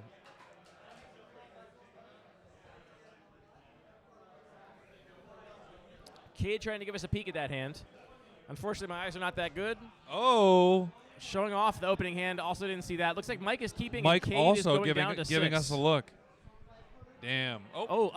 See some say. Oh, getting the full tour. Oh, wait, good. Oh. What the hell? Oh. Wait, what in the world? What the? Does he realize that? Wait, that was so funny. What did we just see there? Look at that. Is that a dog? I think it's a dog. That's awesome. That was so cool. All right. Cade hoping he gets a good 6. Yeah. I'm not seeing an abundance of lands from this distance. Cade is going to keep. Can't quite tell what he's got in his hand, but we're going to bottom one of these cards. Cade's going to be on the play, or at least have the choice to be on the play, which I imagine he will definitely take, because as I said, neither of these decks are particularly interactive. Both sort of big proactive decks. And we're leading off on a Misty Rainforest. On Cade's side of the battlefield, just going to go ahead and crack that and pass. Perhaps shortcutting, just going to get a trio. When would you want to not be on the play? Some people want to do it in certain cubes. Zach Barish, the Designer Race Cube maintains you should be on the draw and 100 Ornithopters every time. Really? That's what he says. He's also 9-0 in matches in life in that cube. Yeah, well, there you go. But I don't know. It's one of those things. He's a really good player. The record speaks for itself. He's a really good player, so he could be doing whatever and still winning, I think. You think he's just fucking with you? No, I don't think so. Yeah. We got Mandibular Kite, and I believe this is Valgagroth's. What's that card? Yeah. This is Valgavoth's Faithful. So 1 mana 1/1 with a Raised Dead attached. Oh no, Graveyard Battlefield with a Reanimate, a Zombify attached. Oh yeah. Swooping whatever into Patchwork Automaton. No, it is Mandibular Kite. What is that? Yeah, Mandibular Kite. Mandibular Kite into Patchwork Automaton from Mike. And here comes Urberg Lurgroof.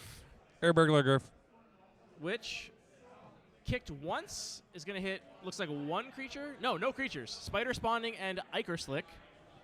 So, quite tiny right now, just a 0-1. But stands to grow as the game goes on if Cade continues to self-mill, which that is Cade's goal. And I got to say, that's where Cade's deck really fell short last game. Did not mill itself for very much. The Warring Triad would just remained a non-creature, save for being animated with a... Yep. Tough cookie. Yeah, if that was online earlier, who knows what would have happened. Prophetic Pism here, putting a +1/+1 counter on the Patchwork Automaton, and also drawing a card, coming in 4/3, Cade dropping to 15.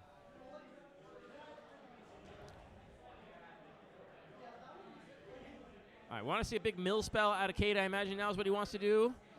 And we hit 4 mana green creature that I'm going to go hit and look up. Is that...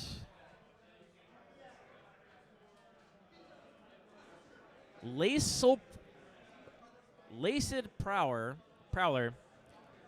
4 mana 5/5. You may mill cards equal number of lands you control. So milling 4. That's what we want to see. Right, there we go. That's okay. a great pickup for Yep. Cade. Flips over Roar of the Worm, and I can't tell what the other 2 are. It looks like maybe creatures, and we're now swinging in, 2 creatures that Cade is indicating in his graveyard. So we got a 2/3 Urberg Lurgoyf. We got a 1/1 Valgavoth's Faithful, and now we have the Laced Prowler. And he's still in it. All right. Now, I will say, Mike, many more cards in hand than Cade. Cade has been dumping his hand, and I see in Mike's hand the Mole Drifter, basically, the artifact, Affinity for Artifacts Mole Drifter. What's that one called from Modern Horizons?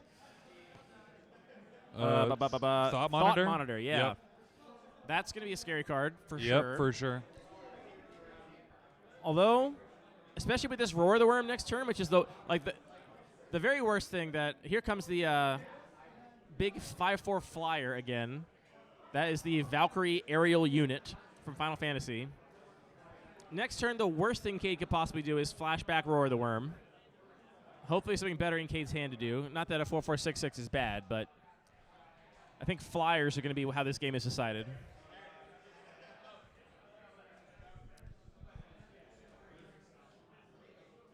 And we are getting in with the Mandibular Kite.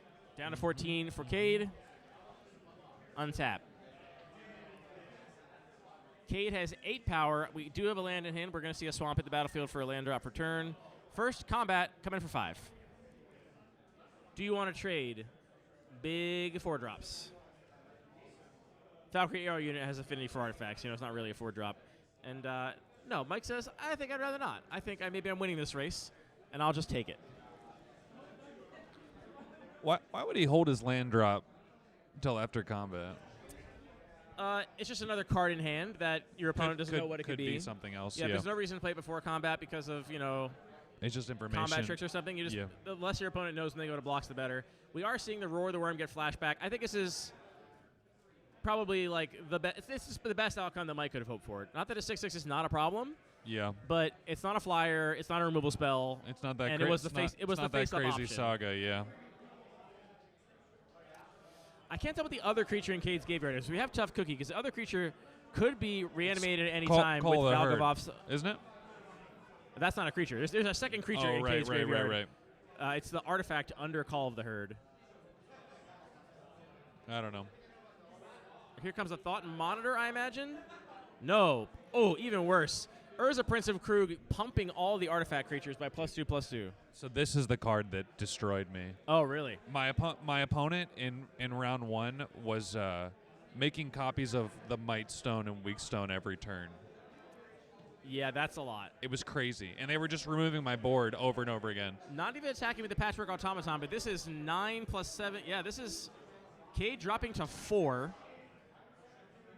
And then a removal spell for the 5/5. Pretty strong. Not good. That's why I was saying last turn that the flashback Roar of the Worm is probably not enough.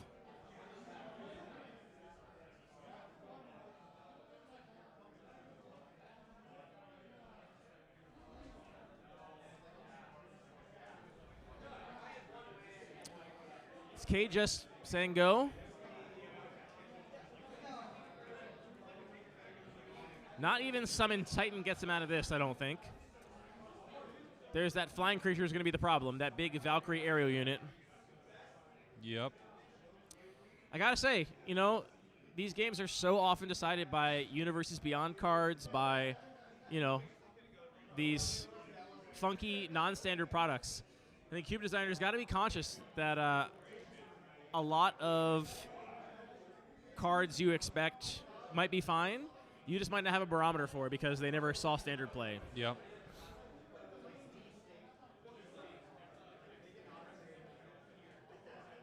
Oh. In this venue? Oh, okay. Oh, okay. Cade scoops it up. That's it. Is that all lands in hand? All forests in hand for Cade? Yep. That's devastating. Well, down goes our hero. We will be following Mike. To the finals. To the finals. To the finals. Our last match of the night here at Cube for a Cause, Industry City in Brooklyn, New York. New York. Hey, I'm Cuban. Forget about it. I'm hey, fucking Cuban over get here. the fuck out of here. All right, I'm gonna take a bish. You're gonna take your now, right now? I gotta take a bish. Okay, well, great. Go ahead. Yeah. This is the time I need you most during the match. They're watching a game of Magic. I thought it'd be good if I win. It's fine. You can go. Here, I'll get somebody in here. Just don't step on any of those cables on your way out. Whoop, whoop, whoop, whoop, whoop. So, Artifact Aggro. Urza, Prince of Krug, proving to be a bomb. Traxos. We're getting Chris from the production booth in here. Chris, welcome. Hi. Thank you for all your hard work this weekend. Yeah, of course. You've been making things run smoothly. Yeah. Everything's been so easy. That door has been slammed 1,000 times. It's kind of horrid. Yeah, the automatic closer broke, and so that door's just been being slammed all weekend. It's been very cool. Judge Bones, you have something to report? A little bit of foam. Something? Anything? Yeah, we were just noting in the booth here that a lot of these games have been decided by Final Fantasy cards. Yeah, I very dare say interesting. that Cade won basically every game thanks to Summon Titan, and then this, the Valkyrie aerial unit is messed up, and yeah, turns out Universes Beyond pretty strong. So, how you were out late last night clubbing, and you're gonna be out late this night clubbing as well. Yes, of course. I respect the youth and the vivacious energy that you bring to the group. You know, if I'm being completely honest, sure, yes, I'm 27. I'm young. It's great. But I think more than anything, it's the estrogen. Ah, that's your secret. That's the Performance-enhancing drugs for partying.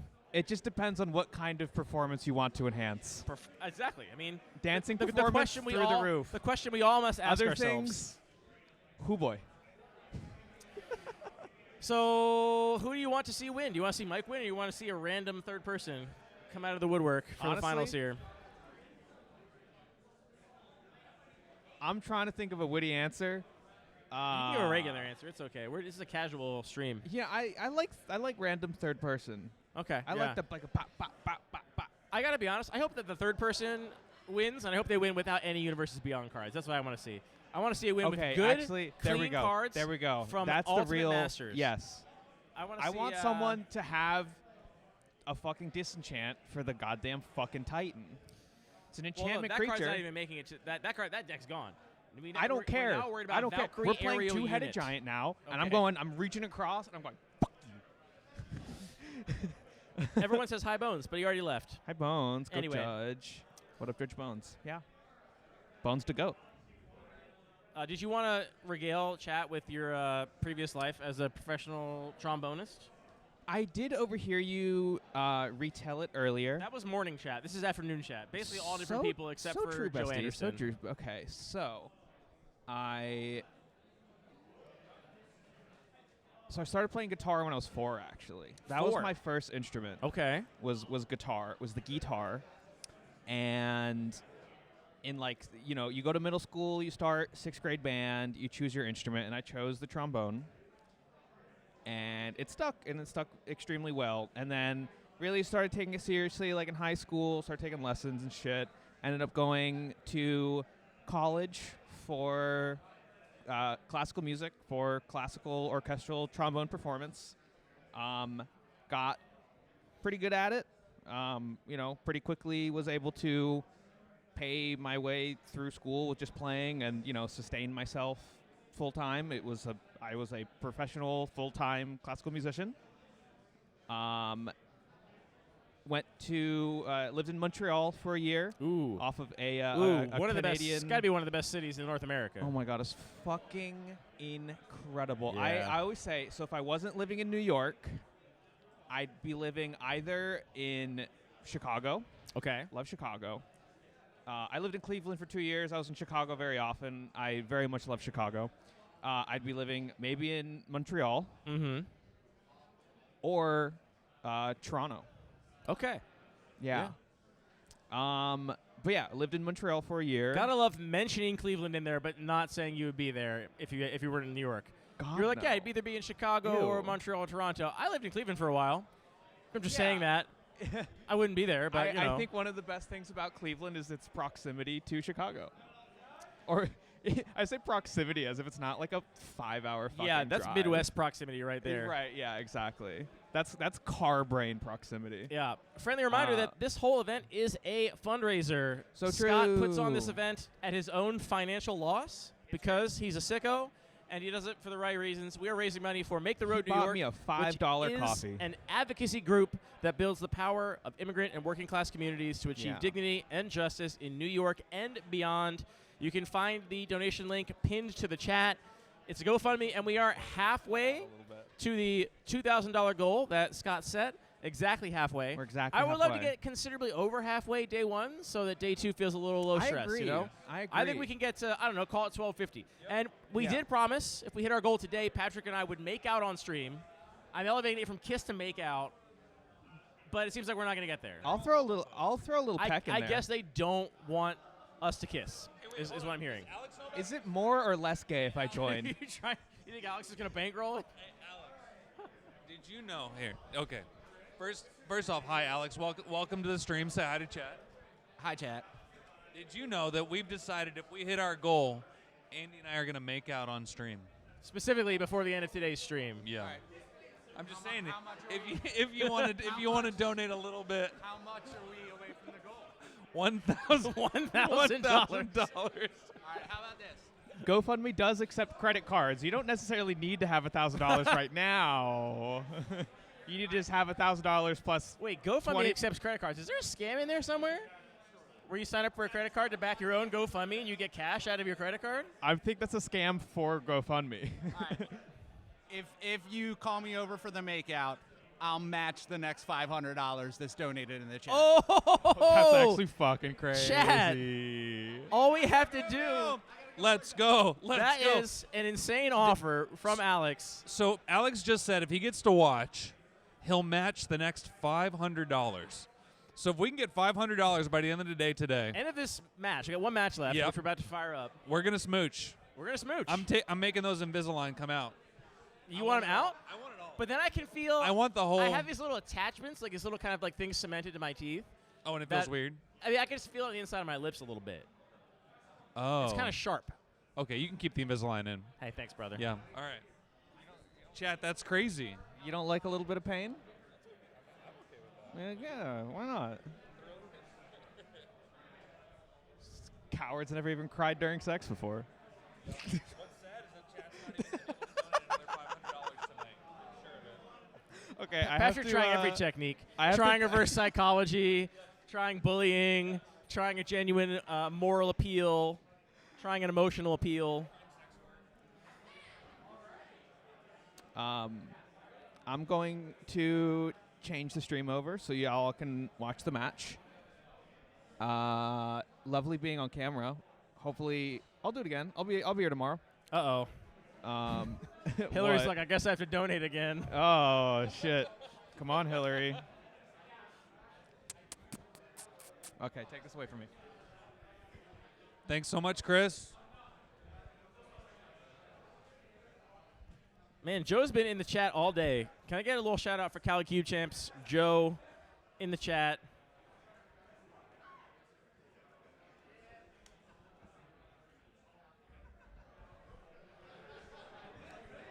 All right, let's rock, everyone. Here we are. We're back. We're not back yet. We're just hanging out. All right, we're just still hanging waiting. out. Still waiting for round 3 to start. Shout out to Joe. Thanks, Raidmore. We're getting close to being done on time. Look how cool those fire emojis are. In the venue here. I think Shout we'll out be to out Ligma. of this venue Have by you heard 7. about? Do you know about Ligma? I do, actually. I'm an expert. Yeah. Looking at each other's decks here. You know, check out my deck, check out your deck. So who's in the finals with Mike? We don't know yet. Oh, that's still Cade. That's still Cade. Like I said, we're still waiting for I round see. 3. I see. It's just you and me hanging out. Yes. We covered your most recent tattoo. Have you heard about Fremunda?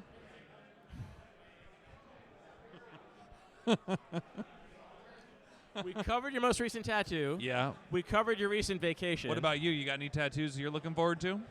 I got a big back piece planned for this winter. Yeah. That I've been brewing on. I'm excited about that. What are you looking forward to this fall? What am I looking forward to this fall? Good question. I got to get a new job. I'm looking forward to getting a new job and not being worried about it anymore. I'm looking forward to our local game shop opening up finally. That's true. Reopening. That's going to be great. I was just talking to the local proprietor of that establishment, and they are in the final stages of getting their inspection approval done. Okay. So the shop should be open any day now, which is great. Fingers crossed. Yep.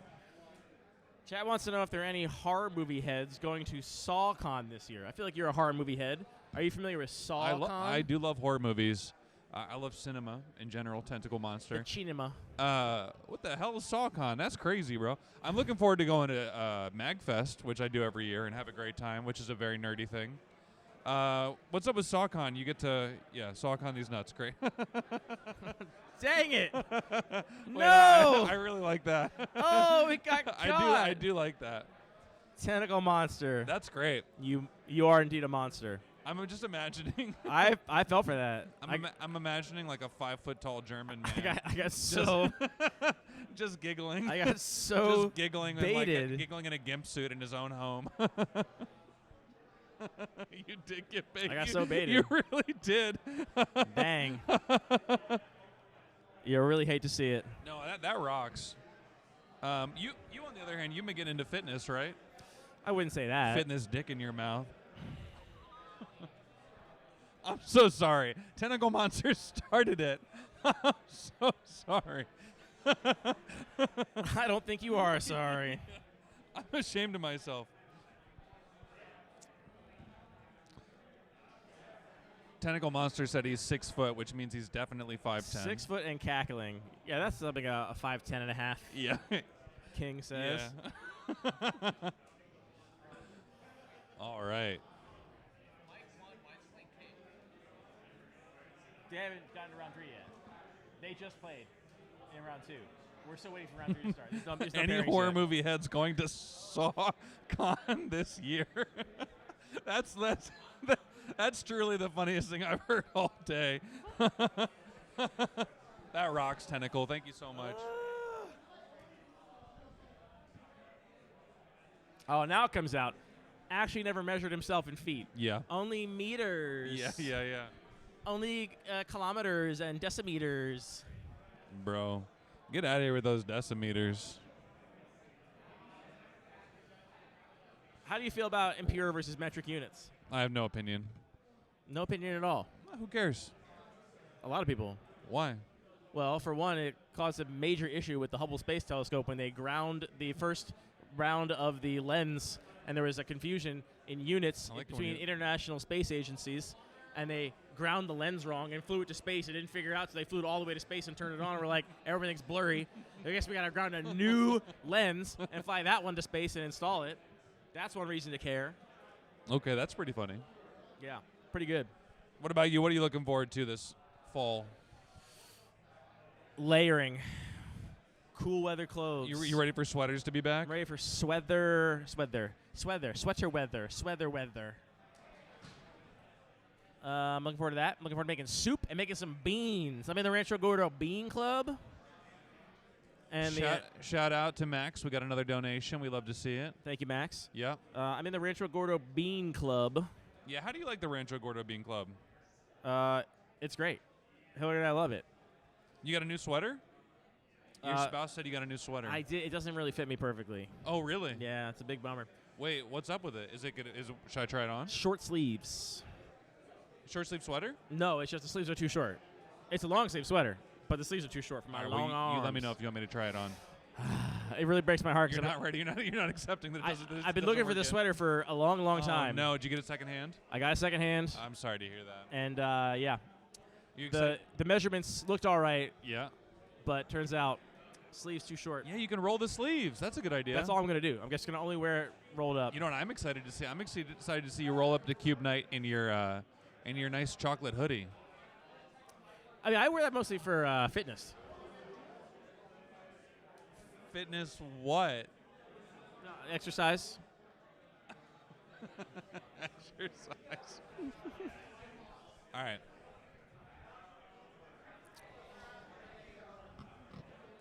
Autumn definitely the best season though. Autumn goated for real. Absolutely, yeah, without a doubt. I kind of want to get Barish over here to talk about these Universes Beyond cards. Yeah, get his ass. Go get him. Hey, Scott. Can you get Zach for us? I got it. Is Barish currently playing? Yes. Okay. If he finishes playing, send him over our way. Okay. If he finishes, let me know.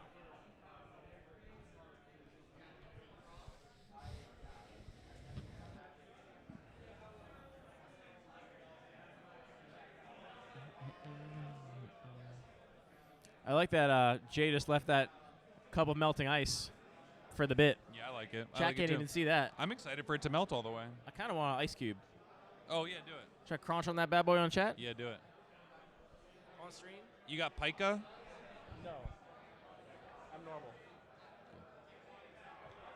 I had an ex with pica. It was crazy. For real? That's a big cube. Very cool. For real? Very cool. Wait, can you close your mouth and just keep it closed? All right, can you do it all the way until it melts? No, that's what I thought. It'll cold. Yeah, Joe says crush the ice in front of the camera. Yep. A little cold. Yep.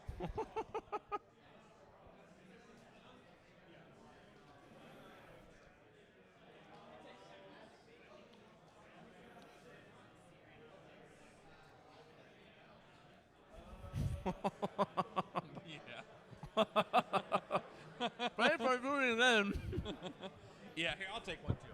Okay, I'll take one too. We'll get it going.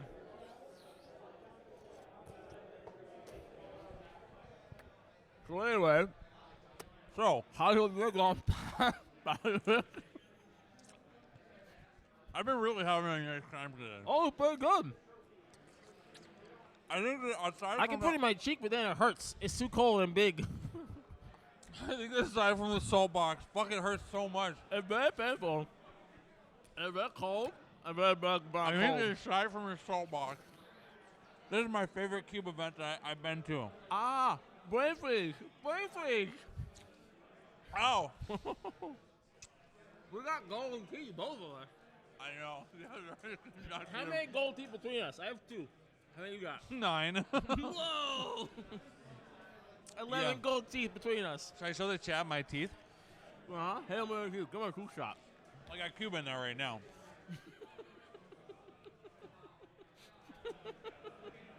Oh, there you go. Hey, come on. Come on down. You gotta put an ice cube in.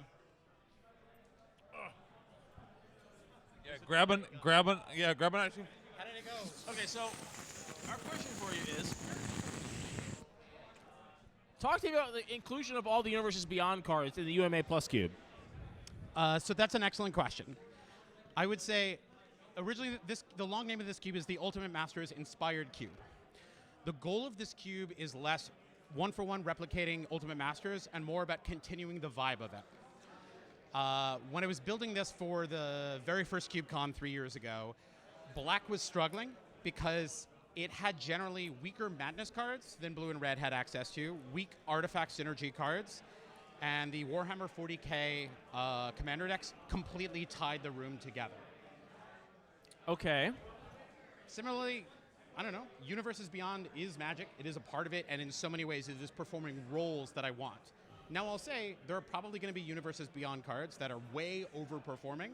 So far, that's what we've observed a lot on stream. All right, what's been taking over?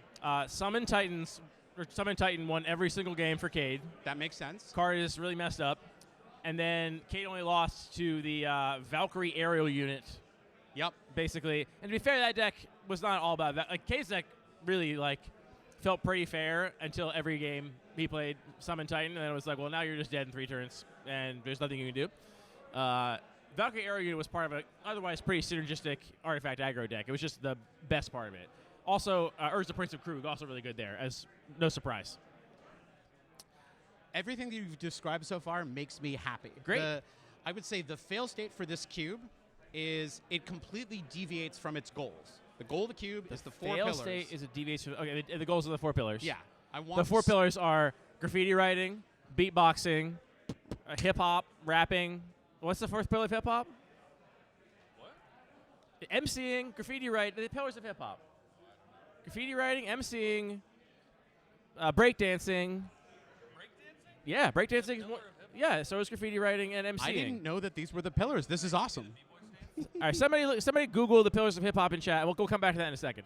What are your 4 pillars, though? So the 4 pillars of the cube are, 3 of them are from Ultimate Masters. I want the graveyard to matter. In particular, I want the card Spider Spawning to be powerful, which is why I break Singleton on it. It doesn't need to be broken, but I want the deck to exist and not be a trap. I break Singleton there. I want somebody to go frantic search into Fiery Temper or a Root Walla. I want that to be a good, but not necessarily best play in the cube. Mantis is another part. Young Pyromancer, Thermo Alchemist, I want those cards to function. And I added an artifacts package to intentionally deviate from Ultimate Masters. So I want cards like Valkyrie Aerial Unit, general affinity for artifacts cards to perform well. Summon Titan is a card that I recently added. I don't know if it's too powerful or too egregious. I do feel like there are a lot of removal checks in this cube, and there are worse things than a 5-mana beater that generates value, but that gives some amount of time to respond. And it also does the creature removal or enchantment removal. Exactly.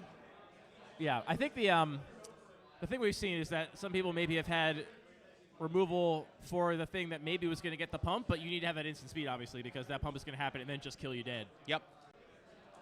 And the removal in the cube is decent, but probably one of the things players should be picking more highly. The cube is trying to approximate, I know you and Anthony talk about this, the cube is trying to approximate a Masters level format where everybody's deck is like an A+ for a limited retail format. I want it to be stronger than an average Masters format, but not egregiously so. And things that are going to be in limited quantities are going to be like good instant speed removal. Fixing is strong but not insane. And yeah, those are my goals. This is also a pretty vibe-focused cube. What do you think the best deck in the format is? I would not be surprised if the best deck is an uncontested green-focused graveyard deck. Okay. There are answers to spider spawning, but if you are able to loop your deck, which there are ways to do but not a ton, and reliably generate 8 or 9 spiders, I mean, you can put your entire library in your graveyard by about turn 4 or 5, Gnaw to the Bone to gain 18 plus life. That's the deck that I've generally been the most concerned about. Yeah. Looks like we finally have our pairings for round 3, and if my eyes do not deceive me, chat, I believe it is once again Rourke, winner of Doubleton Synergy this morning, who came in round 3 out of nowhere and took down Jed. And now it is Rourke again. I promise you, this is a big event with 100 players, and yet we've had Jed and Rourke on coverage twice now. So both strong local players who come most weeks to Brooklyn Game Night. There to you play go. Upkeep. Turns out, practice makes perfect. And we'll see what Rourke is on and see if it can contest this blue-white artifact aggro deck that we see out of Mike. I'm excited to watch. Hang out for a little bit if you got time. Sure. You waiting for your third round? What are you drafting right now? I'm done. I'm done for the day. Oh, you're done for the Theo day. and I just played for our second time today. Theo's over there shaking his head. Every single time I play Theo, it is a great match, one way or another. Okay, so you know that Zach won both games based on that response right there. Because if Zach had lost either game, Zach would say like, "Oh, Theo beat me. It was so great." But instead, Zach said, "Every time I play against Theo, it's a total delight. What a great opponent." You've got my number, Andy. Looks like Mike is on a mulligan. All right, I'm going to pass it over to Patrick, and I'm going to grab some water. All right. Thanks for having me on. Of course. Thank you. Thanks for stopping by, Zach. Rourke again. Mike on a mulligan to 6. Rourke is such a good name. Rourke is a great name. Any relation to Mickey?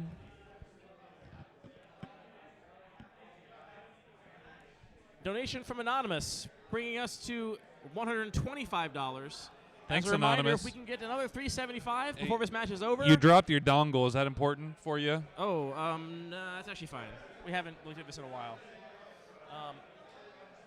As a reminder, if we can get another $375 over the course of this round, what is that land we just led on over there? I don't know. That looks like another turn 1 mandibular kite for Mike. What is that land? Oh, it's a black-white duel of some variety? No. Thornglint Bridge, green-white. Yeah, gotcha. That's the artifact, green-white artifact land. So what happens if we get $375? we're going to kiss. Because if we get to $500 over the $1,000 we had at the beginning of this match, then Alex has promised to match that $500 to get us to our goal before the end of the day, which means Patrick and I will kiss on stream. And now we have that Astrologians Planner Badoo-doo-doo-doo, the Final Fantasy card that I can never remember the name of. I'm going to pull up here. It's got job select. Yeah, Astrologians Planisphere. I actually kind of nailed it. I should have just committed to the bit. Nice. Good job. All right, what's that? Hourglass of the Lost. A card that I desperately want to play in 100 Ornithopters, but I can't get players to read. Everyone just skips over all the part that matter. Tell me about it. It is a mana rock that taps for white, and you can also tap to put a counter on it, and then you can also tap it to remove X counters from it and exile it.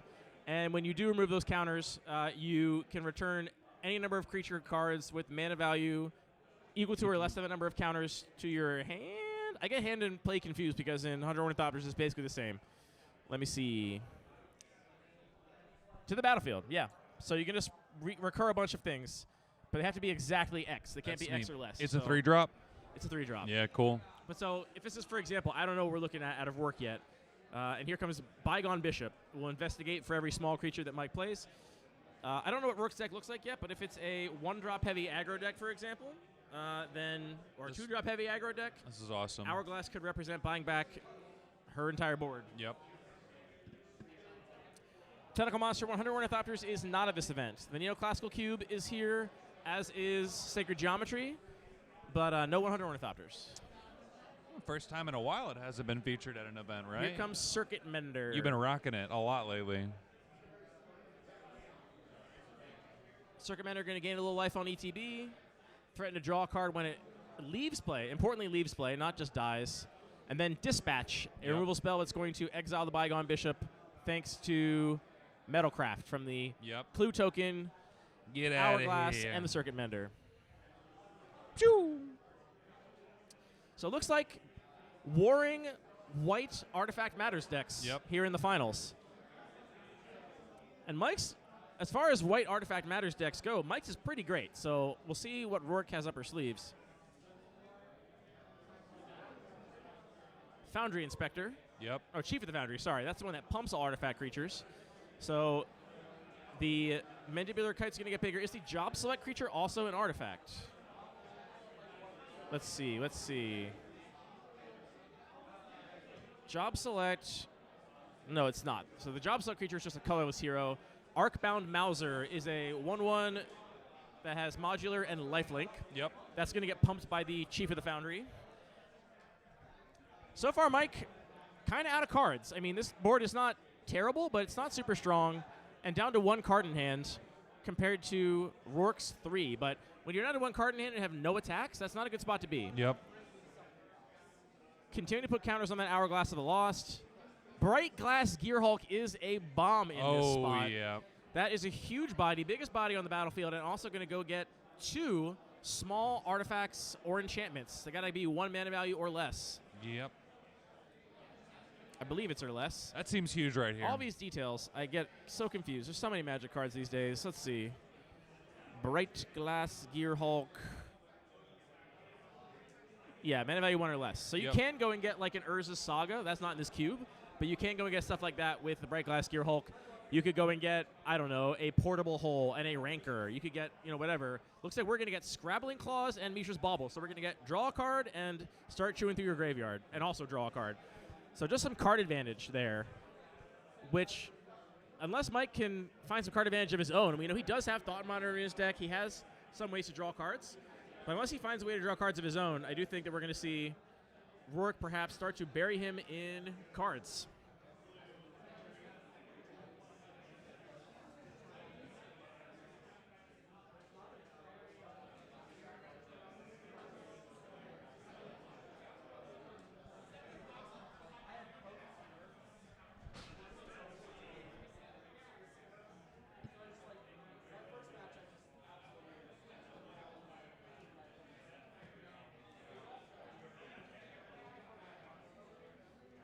All right, and we are passing the turn, drawing off the Mishra's Bauble. Looks like an island off the top for Mike. Yep. Not what he wanted. Unless I'm mistaken, and the last card in hand is some huge thing. Looks like we are just going to be re-equipping Mandibular Kite. Now, you got to be thrilled if you are Rourke to see Mike spending 5 mana to re-equip Mandibular Kite. Now, it is going on the Arcbound Mouser, which is going to mean that a little more lifelink damage. And it is going to have flying, but it's not crazy. Right, we're looking at 3 damage right now, I believe. Yep, 3 damage with lifelink in the air. That Gearhulk has first strike or trample or both? First strike, I believe, not trample. Let's confirm that again.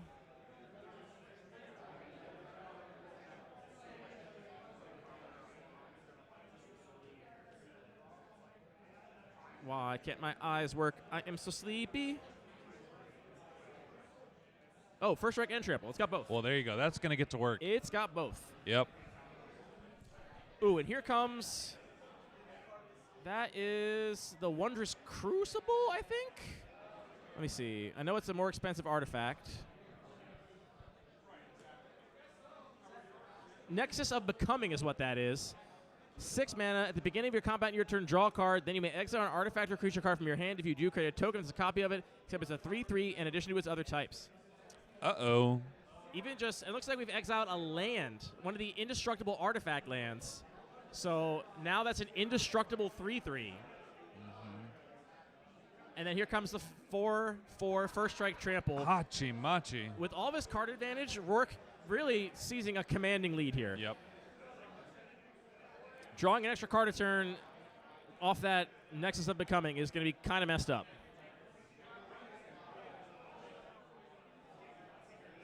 Another land off the top for Mike. I guess get in for 3. It's not hurting. It's also not really helping that much. And nothing. Pass the turn. Not even playing that extra land out of his hand. Maybe wants to bluff it at something. Maybe has a reason to discard it in the future. Unsure. But 4 cards in hand for Rourke, and we're going to draw 1 more at the beginning of combat. Not only that, but if Mike is able to remove the Bright Glass Gearhulk, for example, it's just going to come right back with Hourglass of the Lost.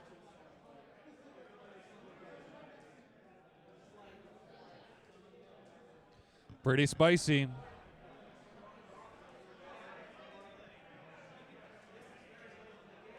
Hichi-michi. Here comes a 4/4 first strike trample and a 3/3 indestructible. Indestructible, yep. Just take 7.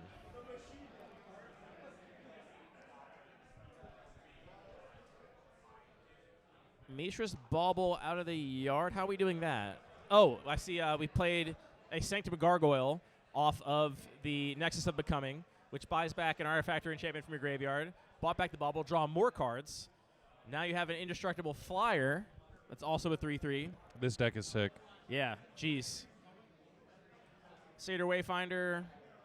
Ooh, Oswald, Fiddlebender, Filigree, Vector. This is quite a deck. Yep. Rourke making it look easy, to be honest, to waltz on in here and just stomp everybody. Anthony would be proud.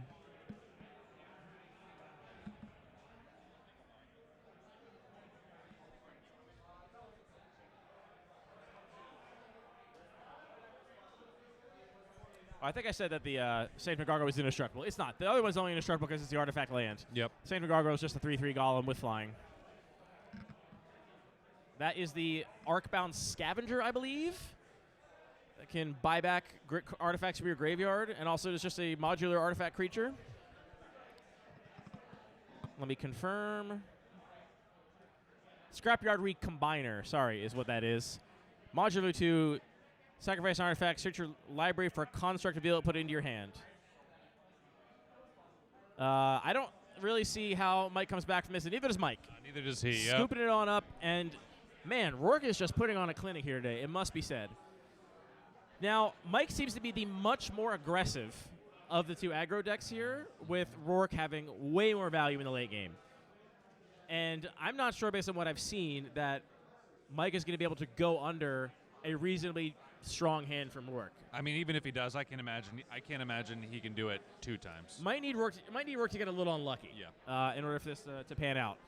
Now we have seen some really big swingy plays out of Mike's deck in the form of Traxos, in the form of Urza, Prince of Krug. That's right. So a curve that included both of those, and perhaps keeps Rourke on her back foot, such that she can't really set up. Maybe has to like chump block with some synergy pieces, that kind of stuff. That could be a way that I could see Mike coming out on top here, but I don't know. It's going to be close. We are $375 away from our goal. For those that have just tuned in, welcome. We have somebody who has promised to match $500 if we get to $1,500 before the end of this match. Mostly because he's a latent homosexual who is interested in watching Andy and I kiss each other. Patrick and I have vowed to kiss. Should we reach our goal before the end of the stream today? I like it when you say vowed. Vowed. We made a little vow. We vowed to kiss. Little vow. We vowed to kiss. Did I not predict, actually? I think I predicted yesterday during our tech setup. I was like, Patrick will likely kiss me on this stream. Did you say that? I said that, yeah. You wish. You wish. You wish I I would. won't kiss you unless somebody pays $375 to make the road New York for immigrant support. That is the cause at this year's Cube for a Cause, or this season's Cube for a Cause. Yep. This is a biannual event every spring, summer, and every winter, fall from Scott Mertz here in New York City and the Upkeep New York crew. You should make it out if you're in the upper northeast area or you just want to travel. It's a great Cube event. You said your favorite, aside from the Salt Box, which is your hometown one. You kind of got to root for. I really think so. Yeah. You kind of got to root for the hometown Cube event. I love the fact that he honestly goes out of pocket. Yeah, to make this happen and donate money. Yeah, I really respect it. Yep, I do too. I love the venue. I love being here in Brooklyn. All right, Mike on another mulligan. Ay. Now, I will say that that's not the start you want, obviously, but I think based on what we saw in Game 1, if Mike is going to win, it is going to be on the tempo axis, which might mean he doesn't need all of his cards, as long as they're the right 6 cards. Yep. But not starting up with the turn 1 play is not a great start, and your turn 2 play being Prophetic Prism is also not great.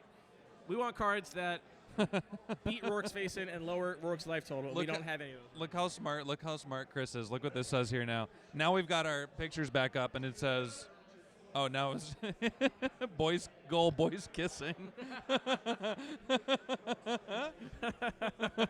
Perfect. All right, Deathrite, Shaman, and Scrabbling Claws on Rourke's side of the battlefield, and Sundial, the vanilla 3/2 artifact creature for 2 mana. A 3/3? Sundial 3/3?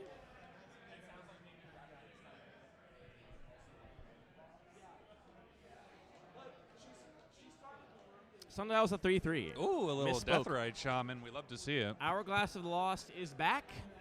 Deathrite Shaman is worth noting. Not going to do a ton of work here off the bat.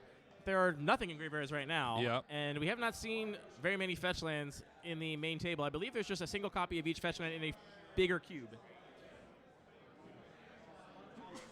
Bless you.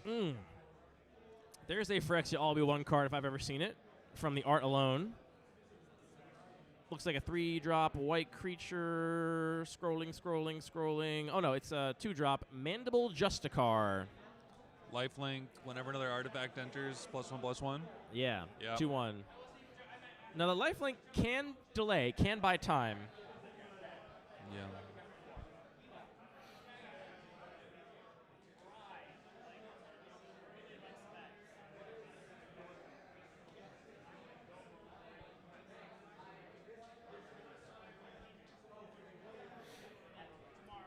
Hourglass of the Lost ticking up for Rourke.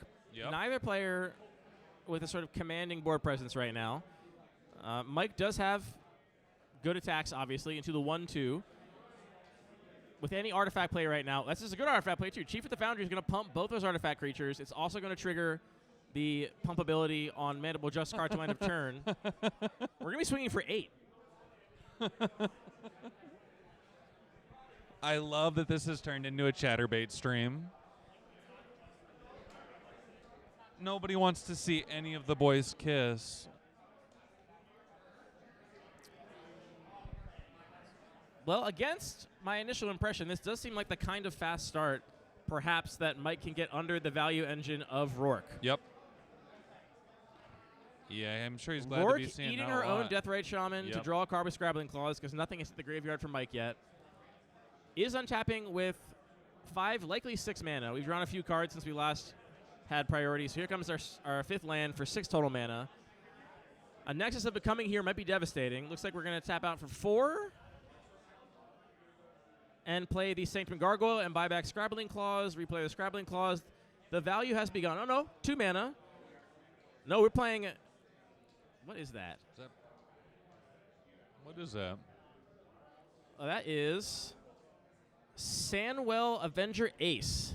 Oh, Legendary creature, human Sanwell. pilot, 3/1. As long as an artifact creature you control is attacking, prevent all damage will be dealt to Sanwell Avenger Ace.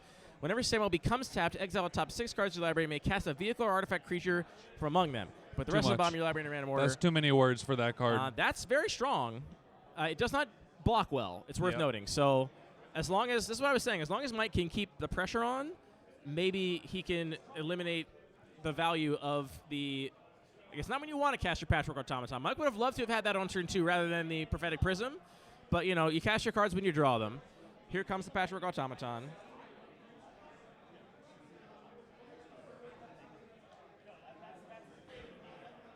And then an What is Arcbound that? Worker. Just a 1-mana, 1/1 modular. Now, this is the kind of board state that all you got to do is draw Urza Prince of Krugon, and the game is over just immediately. Now, here we're kind of forced to block, which means that Sandwell is not going to have indestructible when attacking, or prevent all damage will be dealt to it, rather. This actually seems like he's got a good chance of... Absolutely. Yep. That is Nexus of Becoming, so we can now make a 3/3 every turn and draw an additional card every turn. It looks like that is what we're going to see. Yep. Here comes Nexus of Becoming. We also can buy back that Sanctum Gargoyle, not this turn, but next turn, with the Hourglass of the Lost. We are making an indestructible 3/3. Yep. Yes, that is another bridge. That indestructible 3/3 is going to block quite well. How much power we have on Mike's side of the battlefield? We have Arcbound Worker for 2, Patrick Automaton for 3, so 5, 8, 10. For is 16 power on Mike's side of the battlefield right now. So you got to chump block the 2 biggest things here, which is going to be Chief of the Foundry. You can trade with Chief of the Foundry, or you can block Sundial. Yep. Oy, that's Foundry Inspector. That makes everything cheaper, but importantly, it's going to pump the Patrick Automaton and the Mandible Justicar. So again, let's see. 1, 2, plus 3, 4, 6, plus 3 is 9, plus... Oh, the bridge token should be tapped. Whoops. That's what chat is saying. I'm not sure, because you create a token that's a copy, I guess because it enters the battlefield tapped on it. This is a mistake that was also made last game, if this is in fact how this works. It makes sense to me that it might be. We have no obligation to them, right? We just watch what happens. Yeah, we're not interactive here. All right, not swinging in with everything, so not willing to make the full-on all-out attack yet. Yep. But if he had attacked all-out, that would have been...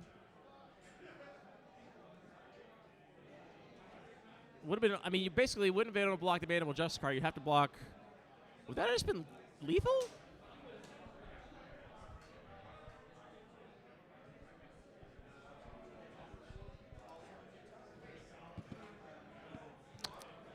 Wow. What's going to happen? All right, here comes the Nexus of Becoming trigger. I feel like poor Rourke might feel bad if they've been playing Nexus of Becoming bridge lands this entire draft as they come into play untapped. Yep. Here we're going to get a 3/3 Satyr Wayfinder. Do we tell her if she comes and talks to us? No. Again, not our job. I don't know.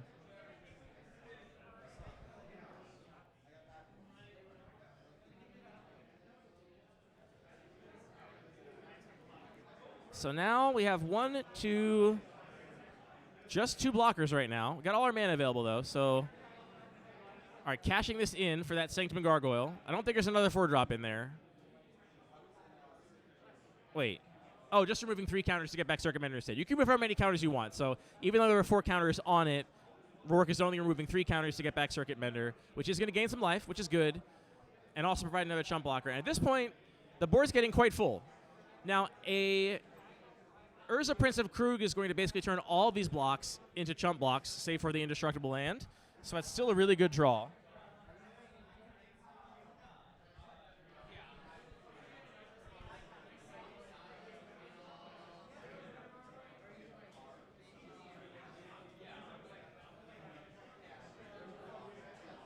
Now it looks like we're considering doing something with the Scrabbling Claws. Yeah, we're going to cash in the Scrabbling Claws, exiling a land, drawing a card. Worth noting, still not a single card in Mike's graveyard this entire game. Which is crazy. That's crazy. What was that off the top? Was that Oswald Fiddlebender? I can't quite tell.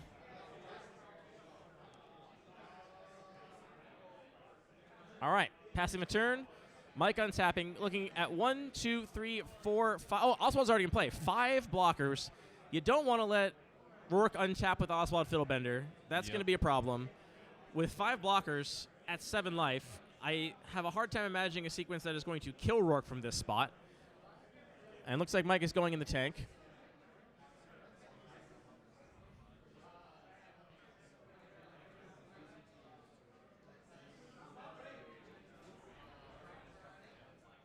Here comes Traxos Scourge of Krug. Can we immediately untap it?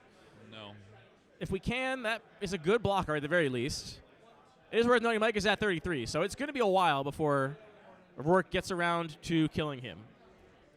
But I do think, based on what we saw in the first game, that Rourke has the best late game. Though a 7/7 trample is scary stuff. Yep. None of Rourke's creatures are huge. They're all 3/3s except for Oswald Fiddlebender and Fabian Inspector, which are much smaller, obviously. Especially if he rips that Urza. Yeah, that's a huge problem. Yep.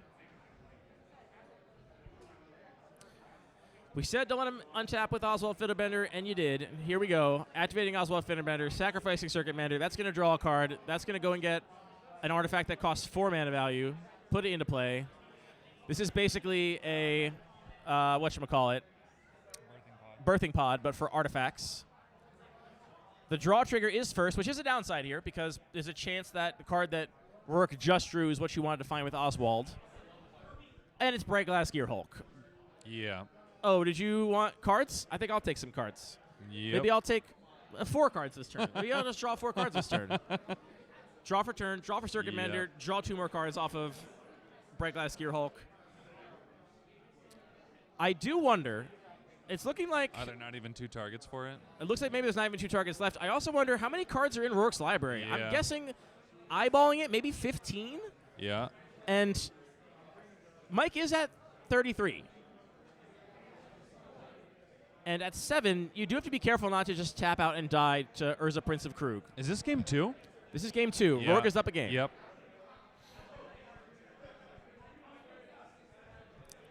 Come on, chatters. But I don't think... Open up those wallets, you fat cats. But I don't think Rourke has attacks yet, to be honest. Put a few dollars in the chat. Support your neighbors.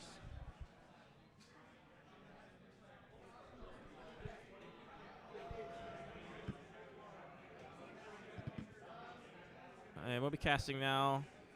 Are we still... we got Savin's Reclamation to bring back the Circuit Mender, gaining even more life, threatening to draw even more cards. All right, we've got this a really... This deck can really grind. We can Savin's Reclamation the Hourglass of the Lost. Oh, that's sick. The only question now is there a way in Rourke's deck to not die to decking? Because if there is, this deck is just flawless. If we have a way to reshuffle cards into our library, then I don't really see how Mike can find a win through this impressive engine that Rourke has built. Joe has generously offered to match the next $5. That's right. Your $5 is now worth $10 thanks to Joe Anderson of Cali Cube Champs.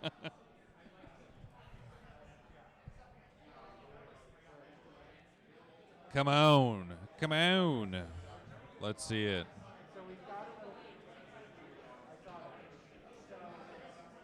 This is a complicated board state. Hey, James. If you donate $375, Alex will match $500 and we'll make out on stream. Okay, that's fair. Okay, that's fair. That's fair. Hey, honey, what's this $375 charge? Oh, I paid to make 2 boys kiss. Just worth it. Just worth a shot. Yeah. All right, what we got? What does Mike have up his sleeve? I don't we know got how a much money removal he spell makes. Who knows? for Oswald Fiddlebender. Yep.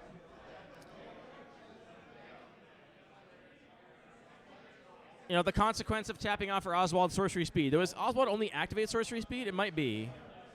That would match Birthing Pod. It is Sorcery Speed only activation, so no choice there. I do think there's no chance that Mike decks before Rourke in this scenario. So Mike's win condition appears to be decking Rourke. Rourke's win condition is going to be either find a way to reshuffle cards from her library into her graveyard or find a way to get some advantageous attacks in here. And she's going really wide, but so far not super big. And Mike does have quite a few blockers. The Patchwork Automaton is a 5/5. The Traxos Scourge of Krug is an 8/8. The Sundial is a 4/4. It's not a small board over there. 2 mana. Nope. Thinking more. Having a wee think.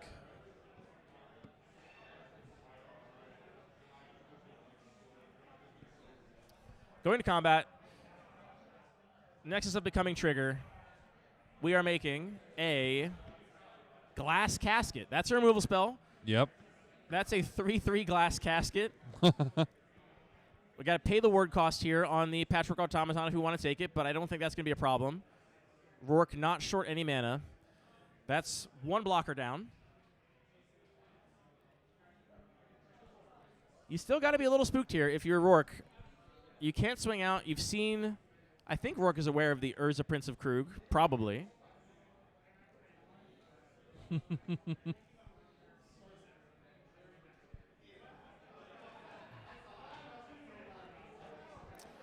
All right, we are going to get in with the Bright Glass Gear Hulk. That one does have first strike, making these blocks a lot harder. All right, we drew some spell off the top. Not Urza. It's not Urza. It's a Mirror Retriever. Yep. It's not nothing, but it's not much. Let's be honest. I don't even think there's an artifact. Oh, no, there's not even an artifact in Mike's graveyard right now, I don't think. It's just the Runic Shot and what's the other card?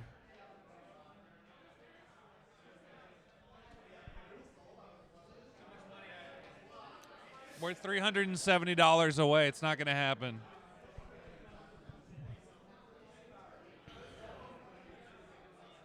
That's right. It's not over. All these white-collar schmucks. Making a little custom token here. It's a gnome. We got a gnome token. The look. All right, that's Ultec Matterweaver, I believe, that we just saw. Ultec Matterweaver got immediately removed, I think. By what? I'm actually having a hard time following what's happening here. We got one Ultec Matterweaver token, and the Ultec Matterweaver's in the graveyard. That was presumably off of casting the Mirror Retriever. What did... Oh, it's Dispatch. There's a Dispatch over there. Sorry. Dispatch, which should have exiled the Matterweaver. I'm not sure if that's going to matter, but I believe that's an exile spell. Boseiju Traxos. Oh. Boseiju Traxos is kind of devastating. Yep. Rourke is cooking. Yeah, her deck is awesome. She's on fire. She's heating up. What is that from? The NBA arcade game nice. Yeah. where you actually burst into flames. I forget what it's that's called. awesome. It's That's called NBA awesome. Jam? I think it's called NBA Jam. That's Yeah, the awesome. arcade version of NBA Jam. That She's rocks. heating up. She's on fire. Shout to the backboard. Yep. Me, 8 years old.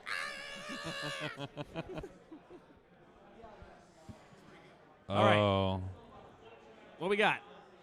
It's so cool if she's won both drafts on next coverage. becoming trigger. This one is... I don't recognize that art.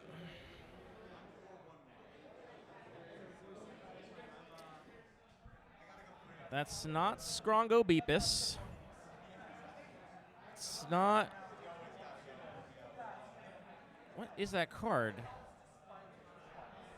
Skrongo Beepus.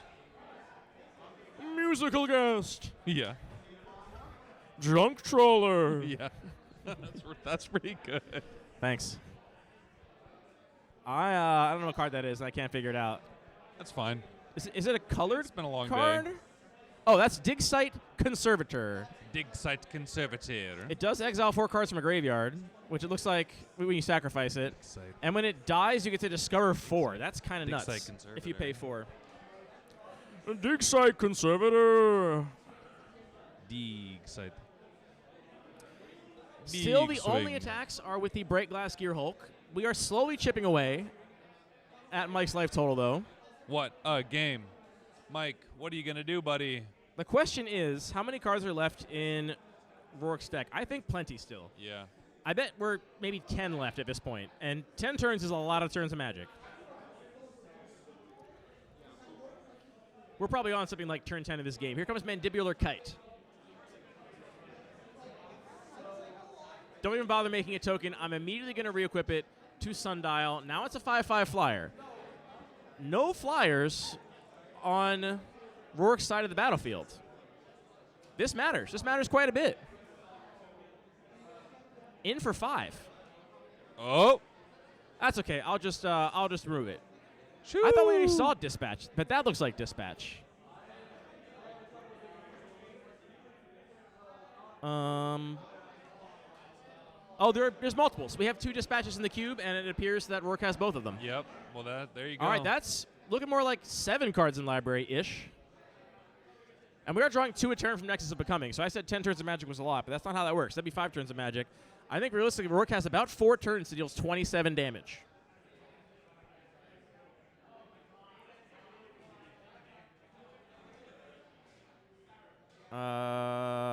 What's that guy? Is that a black card? Surely not. It's got to be a green artifact. Yeah, that's Heaped Harvest, I believe. Yeah, Heaped Harvest. You may search your library for stuff. I imagine that Rourke will not be searching her library for stuff.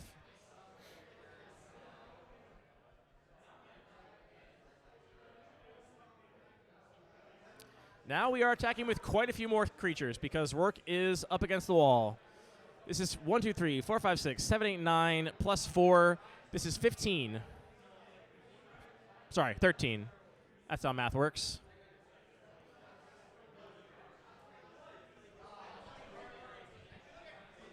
Still leaving back 1, 2, 3, 4 creatures to block. That's still plenty of blockers. That we are not in die to Urza Prince of Krug territory. Oh, interesting. Is Rourke choosing to put all the damage on the gnome to keep the worker from dying? Is that a thing you can do now? I know they changed that rule this year. Don't look at me. Right, because that was a 3-3 blocked by a 1-1 gnome and a 2-2. And it looks like Rourke only killed the 1-1. You can just put all the damage to the 1-1. Here comes Bygone Bishop. That's another flyer. And Traxos is back. Didn't Traxos get Besiege'd? How did we get Traxos back? Oh, Mirror Retriever. Mirror Retriever died and got Traxos back some number of turns ago. Hard to follow this board state, I'll be honest. Mike is Hellbent now, so Rourke knows that Mike will have to top deck a historic spell to untap that Traxos. But that is a very scary proposition. That does have trample, and one of the historic spells, I believe that's Filigree Vector we're about to see coming down off of the Nexus of Becoming trigger.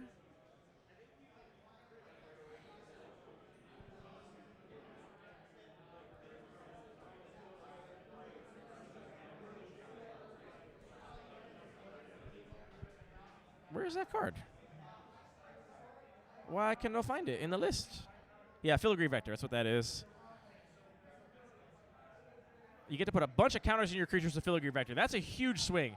+1/+1 counter any number of creatures. All of these creatures are now 4/4s or better. Now at this point, Rourke is less worried about dying on the crackback because that Filigree Vector can attack, but this is going to force a lot of blocks. Yep. Arcbound Worker goes in front of Bright Glass Gearhulk. That's smart because the first strike damage is going to kill the worker, and then, I was going to say that counter can then be moved before regular damage to another artifact creature with the modular trigger. Mike counting up the math here. I believe 3 cards in Rourke's library, maybe 4.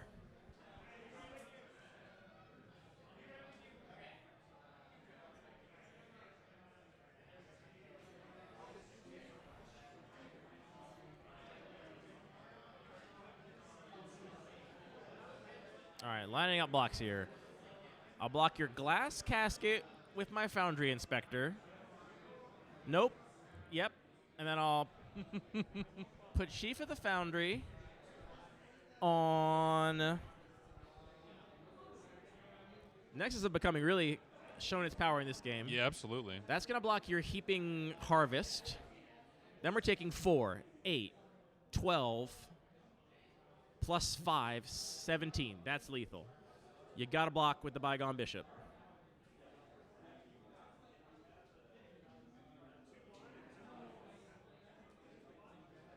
All right, putting that instead of the Flavorant Inspector. It's still 15 damage. unless I'm mistaken. Okay. That should be 15 damage, right? The Break Glass Gearhulk is 5. So it's 1, 2, 3, 4 power creatures unblocked is 12 plus 5 is 17. I feel like they shortcutted everything to 4 power, but that is not the case. Break Glass Gearhulk has 5 power.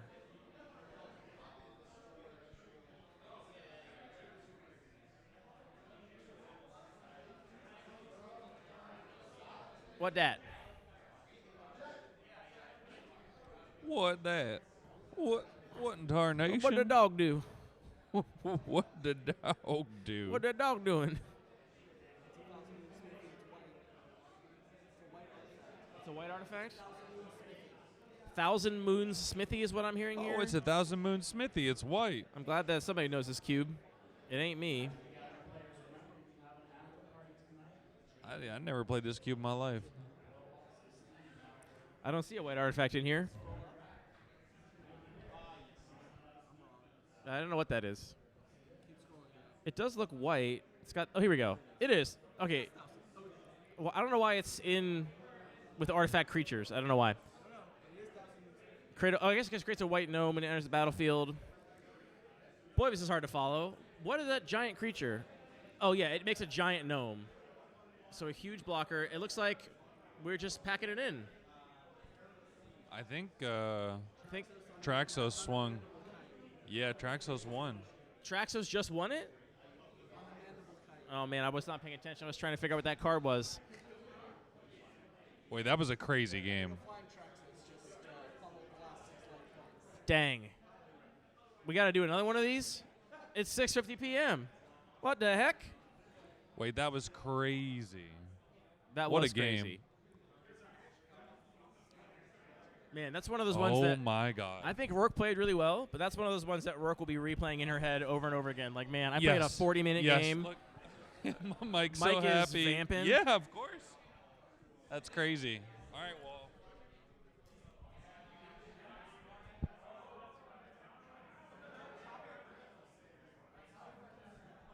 You guys better be ready to spend some frickin' money because we're going to be here after hours. I don't know if we're allowed to. I mean, that's not. I don't know. We'll find out. Yeah, we will. Hey, Ollie, have you donated to the chat? Have you donated to the GoFundMe? Well, we're trying to make our goal so we can kiss. We're gonna make out if we get another $370. Alex is gonna match up to $500 to see us kiss. On stream, make out. Church tongue. Top deck waste your card to untap Traxos and equip with Mandibular Kite.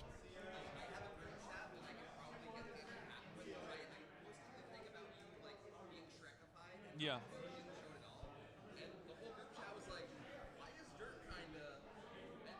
Oh! Who are these people? They're your. You wouldn't know them. They go to another school. They're okay. They're just they're your friends from not Magic. All right, we're gonna try and move this back pretty Okay. quickly here. Yeah. Our players are moving quick. We got a swooping Yeah, post it. lookout from Mike into Patchwork Automaton. This is a fast start. Yep. I don't know if judges have given them time in the round or if they know what's going on. But we are playing for a pin. May not have time for a post-draft interview. We could always get one in the morning.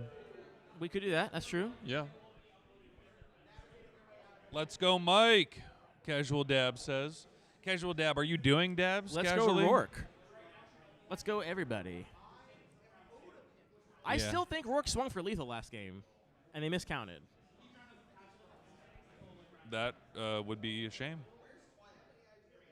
I mean, the math is hard to make. The math's hard to do. I truly but couldn't presume to know. I don't see how any number of those creatures, including Gearhulk on block, led to 16 damage. It had to be either 17 or a different odd number. There is the... Let's go raise money. Astrologians Planarium, I think is what it is. Wait, what the Dark hell? Dawn Worker. Wait, he's got a lot of shit out right We now. are How'd that just curving happen? out. That's crazy. In for 4. Uh-oh. No spells out of Rourke yet. Oh, no.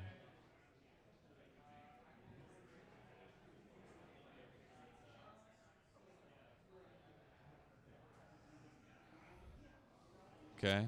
Glass Casket paying the word cost. Yep. I mean, that's why word is so good, though. We took a whole turn off to remove one of Yep. Mike's multiple threats. Now, the best of Mike's threats, for sure, but just one of them. I see a prophetic $370. I see a prophetic prism. I see a mirror retriever.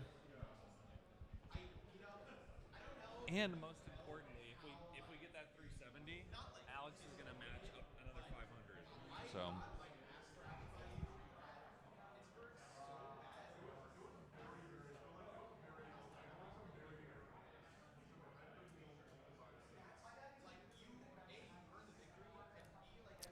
Mike continues to beat down. We like to see multiple spells out of Rourke this turn. Top decking Duplicate is not good. That is a 6-mana spell. It's not looking good for her. Here comes Circuit Mender. That's going to gain some life. That's going to be a good blocker. It's going to draw cards. It's going to buy time. But no land. And this is the deck that wants to go late, so no land on turn 5 is a little rough. Yep. The Swooping Lookout does have flying. Is that Urza? That's Urza. This game might just be over. Yep. Now, the token from the Planarium is not a artifact, but that does make the Worker and the Swooping Lookout both 3 power and 3 toughness. It's just going to eat the Circuit Mender now and take 3.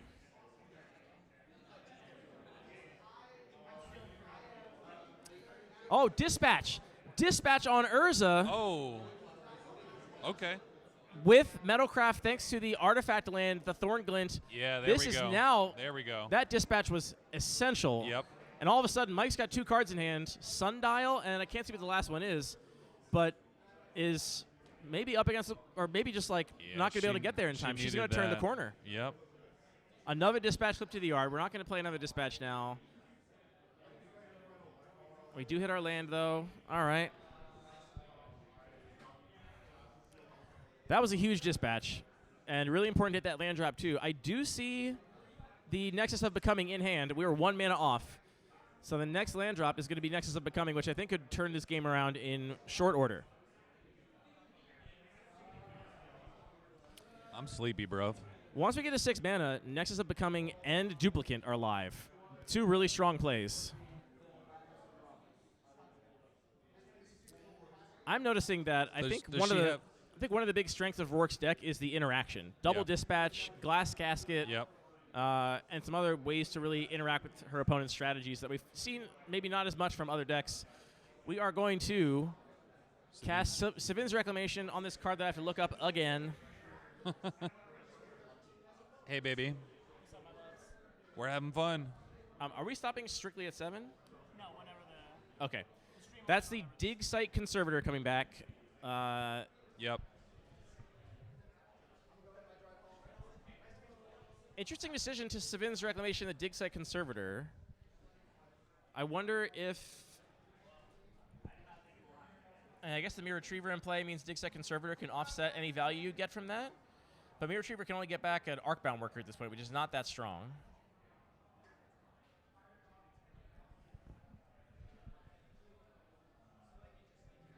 Was that top card a land? Are we going to draw a land?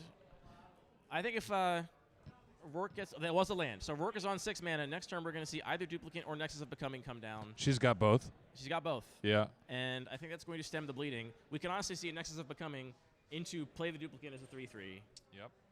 Which actually, you have to call a judge. I don't know how it would work. Would it be a 3-3 or would it be the power of the exiled card? Duplicant. If you exile Duplicant to Nexus of Becoming. We might find out in short order here. Stream has crashed. Interesting. Oh, really? It says live over here. I'm watching it.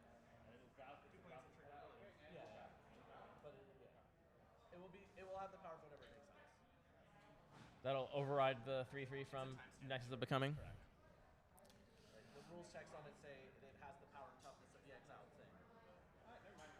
That'll get false alarm. Yeah. That'll do it. Yeah, I mean, there are two conflicting rules.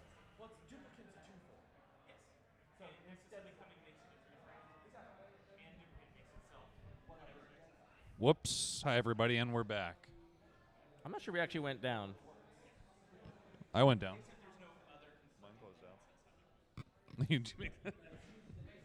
Stop.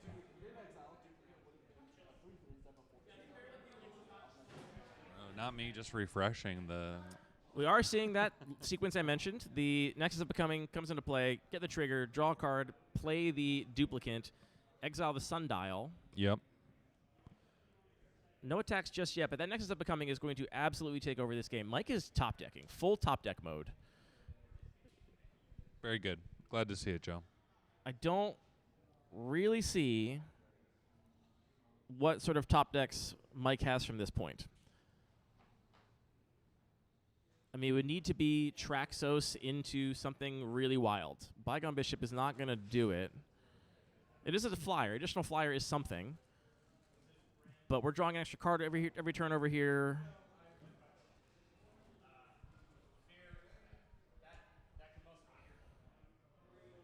That's Beseiju. Yeah, it's over. I don't know. I mean, we're only at 8 life. A lot of magic can happen still. All right, Save the Gargoyle's a flyer. That helps a lot. That's a 3/3 flyer. It's going to get back an artifact or enchantment. Looks like the only option there is... What is that?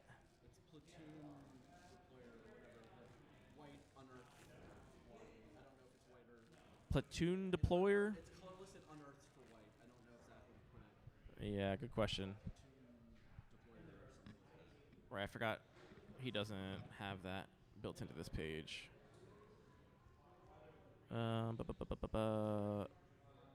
There it is. Platoon Dispenser. That's also just a 5-mana 4/6, which is going to be it's going to be really great to cast that next turn. We're going to love that. Or this turn even, right? If we have a land drop.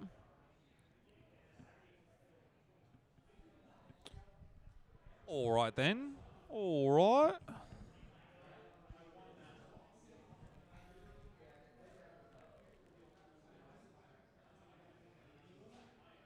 And here comes... You know that. That we all know what that is. The one we all... Thousand Moon Smithy, the ones we all know and love. It made us miss the end of the last game because it had so much text on it. Yeah, we tried to read this. I'm still not going to try and read it. Yeah, this makes a giant gnome. It makes a giant gnome, and then it flips, and on the backside, it makes a giant gnome, and anytime you cast an artifact using mana. Uh-oh. Yeah, I don't know what outs Mike has to draw to from here. I think Mike might be. I see all the text in the chat. Yeah, it's crazy. It's crazy. Yeah, it's out of control. Spellbomb is not going to do it. Yep. Looks like first we're going to move the Astrologian's Planarium to our flyer. We do have 2 flyers, and we can now bounce the only other flyer on Rourke's side of the battlefield. Oh, no, we're bouncing the big gnome because it's too big. Keyword big. Now we are attacking. Rourke has a Boseiju for the equipment, and then it's going to get to eat the... Oh, no, Boseiju for the... Right, for the lookout. Okay. Yeah. Because I always forget that Boseiju contain artifacts even if it's an artifact creature. Oh, Yeah. It feels like it should be non-creature, but instead it's artifact, enchantment, land. All right, now how close is Rourke to just being able to end this? We have 1, 2, 3, 4, 5, 6, 7, 8, 9. 9 power and toughness in play. We have the dispenser in hand, the 4/6. Looks like we are... What are we doing here? We're tapping... Oh, we're flipping Thousand Moon Smithy. So we're just going to start making enormous gnomes, and good luck interacting with a land. Everything make big gnome now. Everything. Before we have one big gnome. Now everything make big gnome. Opa.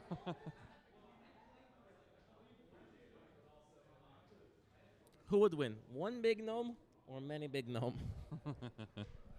You know the answer to that.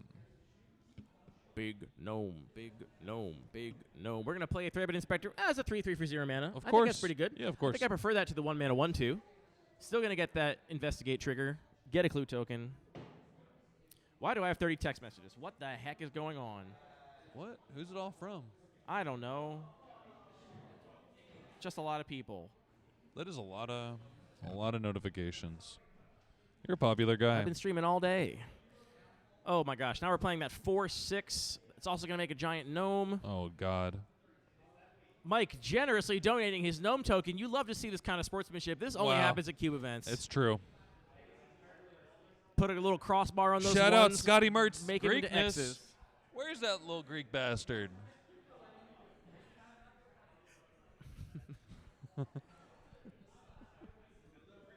Yeah. Yeah, that's right. Oh yeah, come out and dance tonight if you're in All right, town. that's Mandibular Kite, and the way that Mike wins this game is cheesing Rourke with flyers. That is how Mike wins this game. Rourke has one flying blocker. Mike has Bygone Bishop and now can make something else flying. I don't know what that upside down card is with two counters on it. I have no idea what that is. I've lost track.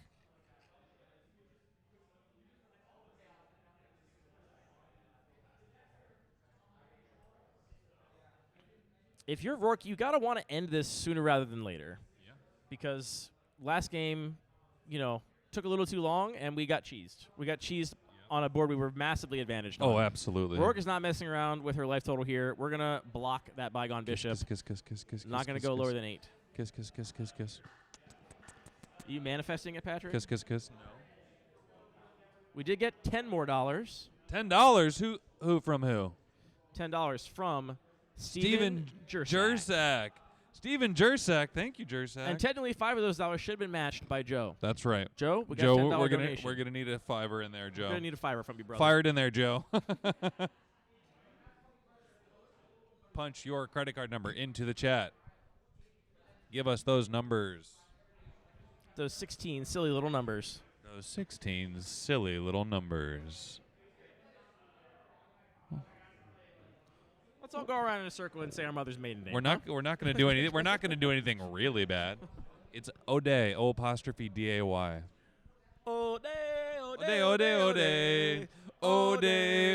O'Day. Irish as the day is long. Ooh, Hourglass of a How Loss. about- You how know about what? you? I think I'll take another giant gnome. I think I'll take another giant gnome for casting Hourglass of a Loss. I'll take another giant gnome. Sorry for trying to have some charisma and some energy in the booth. Brother, can I tell you, I you've guess I'll got just be charisma, cool. uniqueness, nerve, and talent. Yes, I'll just. Uh-oh.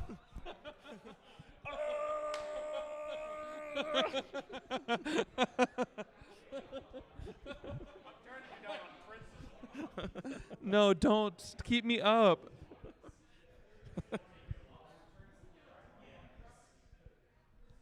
Shout out to Joe for standing by his commitment to matching the next $5 donated. Joseph, you're a real mensch.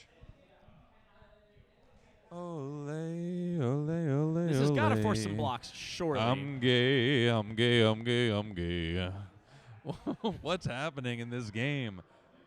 Honestly, kudos to this guy for holding on still, too. Now, the question is, are both Mike and Rourke going to remember the dig site conservator's ability to sacrifice to exile 4 cards from a graveyard as this Mirror Retriever dies? I don't know. And will it be worth it to Rourke?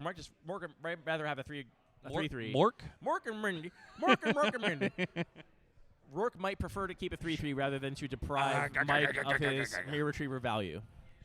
Schnork. Morkel. Yes. Targeting Aether Spellbomb, which is just going to get rid of one of the gnome tokens. I think you just got to let him have it. Who cares? You're making gnomes every turn. Gnomes for my real friends. Gnomes for my fake friends, too. Everyone gets gnomes. You get a gnome. You get a gnome. Are these where are these slacks from? These? Uniqlo? These are more Outlier pants. They're more Outlier pants. All my pants are from Outlier. Every single pair of slacks. Yeah. All right. Except for the pair that's part of my suit. These are nice. They look nice. Thank you. Yeah. They're linen. I just know they have a jogger thing on the bottom, which I feel like. No, they actually don't. It just curls up when they dry. Oh, interesting. That's Yeah. why. Okay. And if I was more stylish, I would iron them, but Yep. I'm not in it. I don't have the commitment.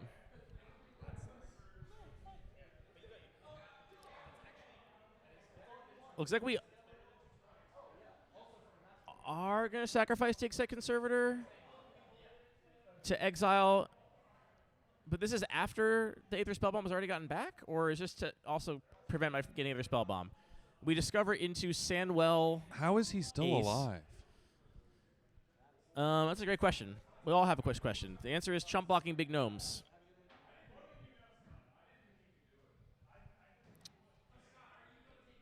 Hey, Venge Vinny. That's an island Venge off the top. Vinny.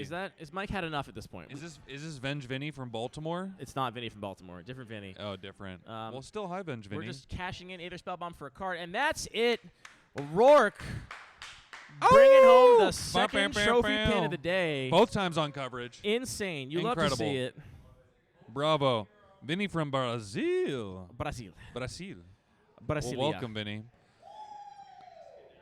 All right. Well, thanks, everyone. Yeah, let's do a quick little sign off here. Yep. Want to say thanks to everybody for tuning into the stream today. We'll be back tomorrow, same time, same place, on Lucky Paper MTG on Twitch, and we're gonna be covering 2 more drafts tomorrow. We're gonna say we got the Neoclassical Cube in the morning. We're gonna be playing some unsleeved dual lands, riffle shuffling Libraries of Alexandria. Tune in for that. You know you're gonna love to see it. It's gonna be awesome. And then they have the top 8 cube, which per tradition here at Cube for a Cause is the Mertz Cube. I want to say a big thank you to Chris, who's been on production all day. Chris, NYC MTG, one of the true homies. We got Scott. Thank you, Scott, for organizing. Thanks to our judge staff, Judge Bones, Jay, everybody for doing their thing. Thanks to Ollie for spending the morning here. I did. I already said Chris. I said Chris first. Thanks to Scotty. Hey, Chris thanks, deserves the thanks biggest thank to you. Andy. And then also, thanks to Patrick, and thanks to Ollie for joining me in the booth. And most importantly, thanks to all of our followers who have donated today and have spent their whole day with us. Truly. Yep. And sorry you didn't donate enough money for Patrick and I to kiss. It's crazy. It's crazy you didn't do that. I think that he actually even started wanting to kiss me by the end, but we'll never know. Well, we will be here tomorrow. We'll Maybe see we'll come tomorrow. tomorrow. As a little... Okay, fine. We each do it. Okay.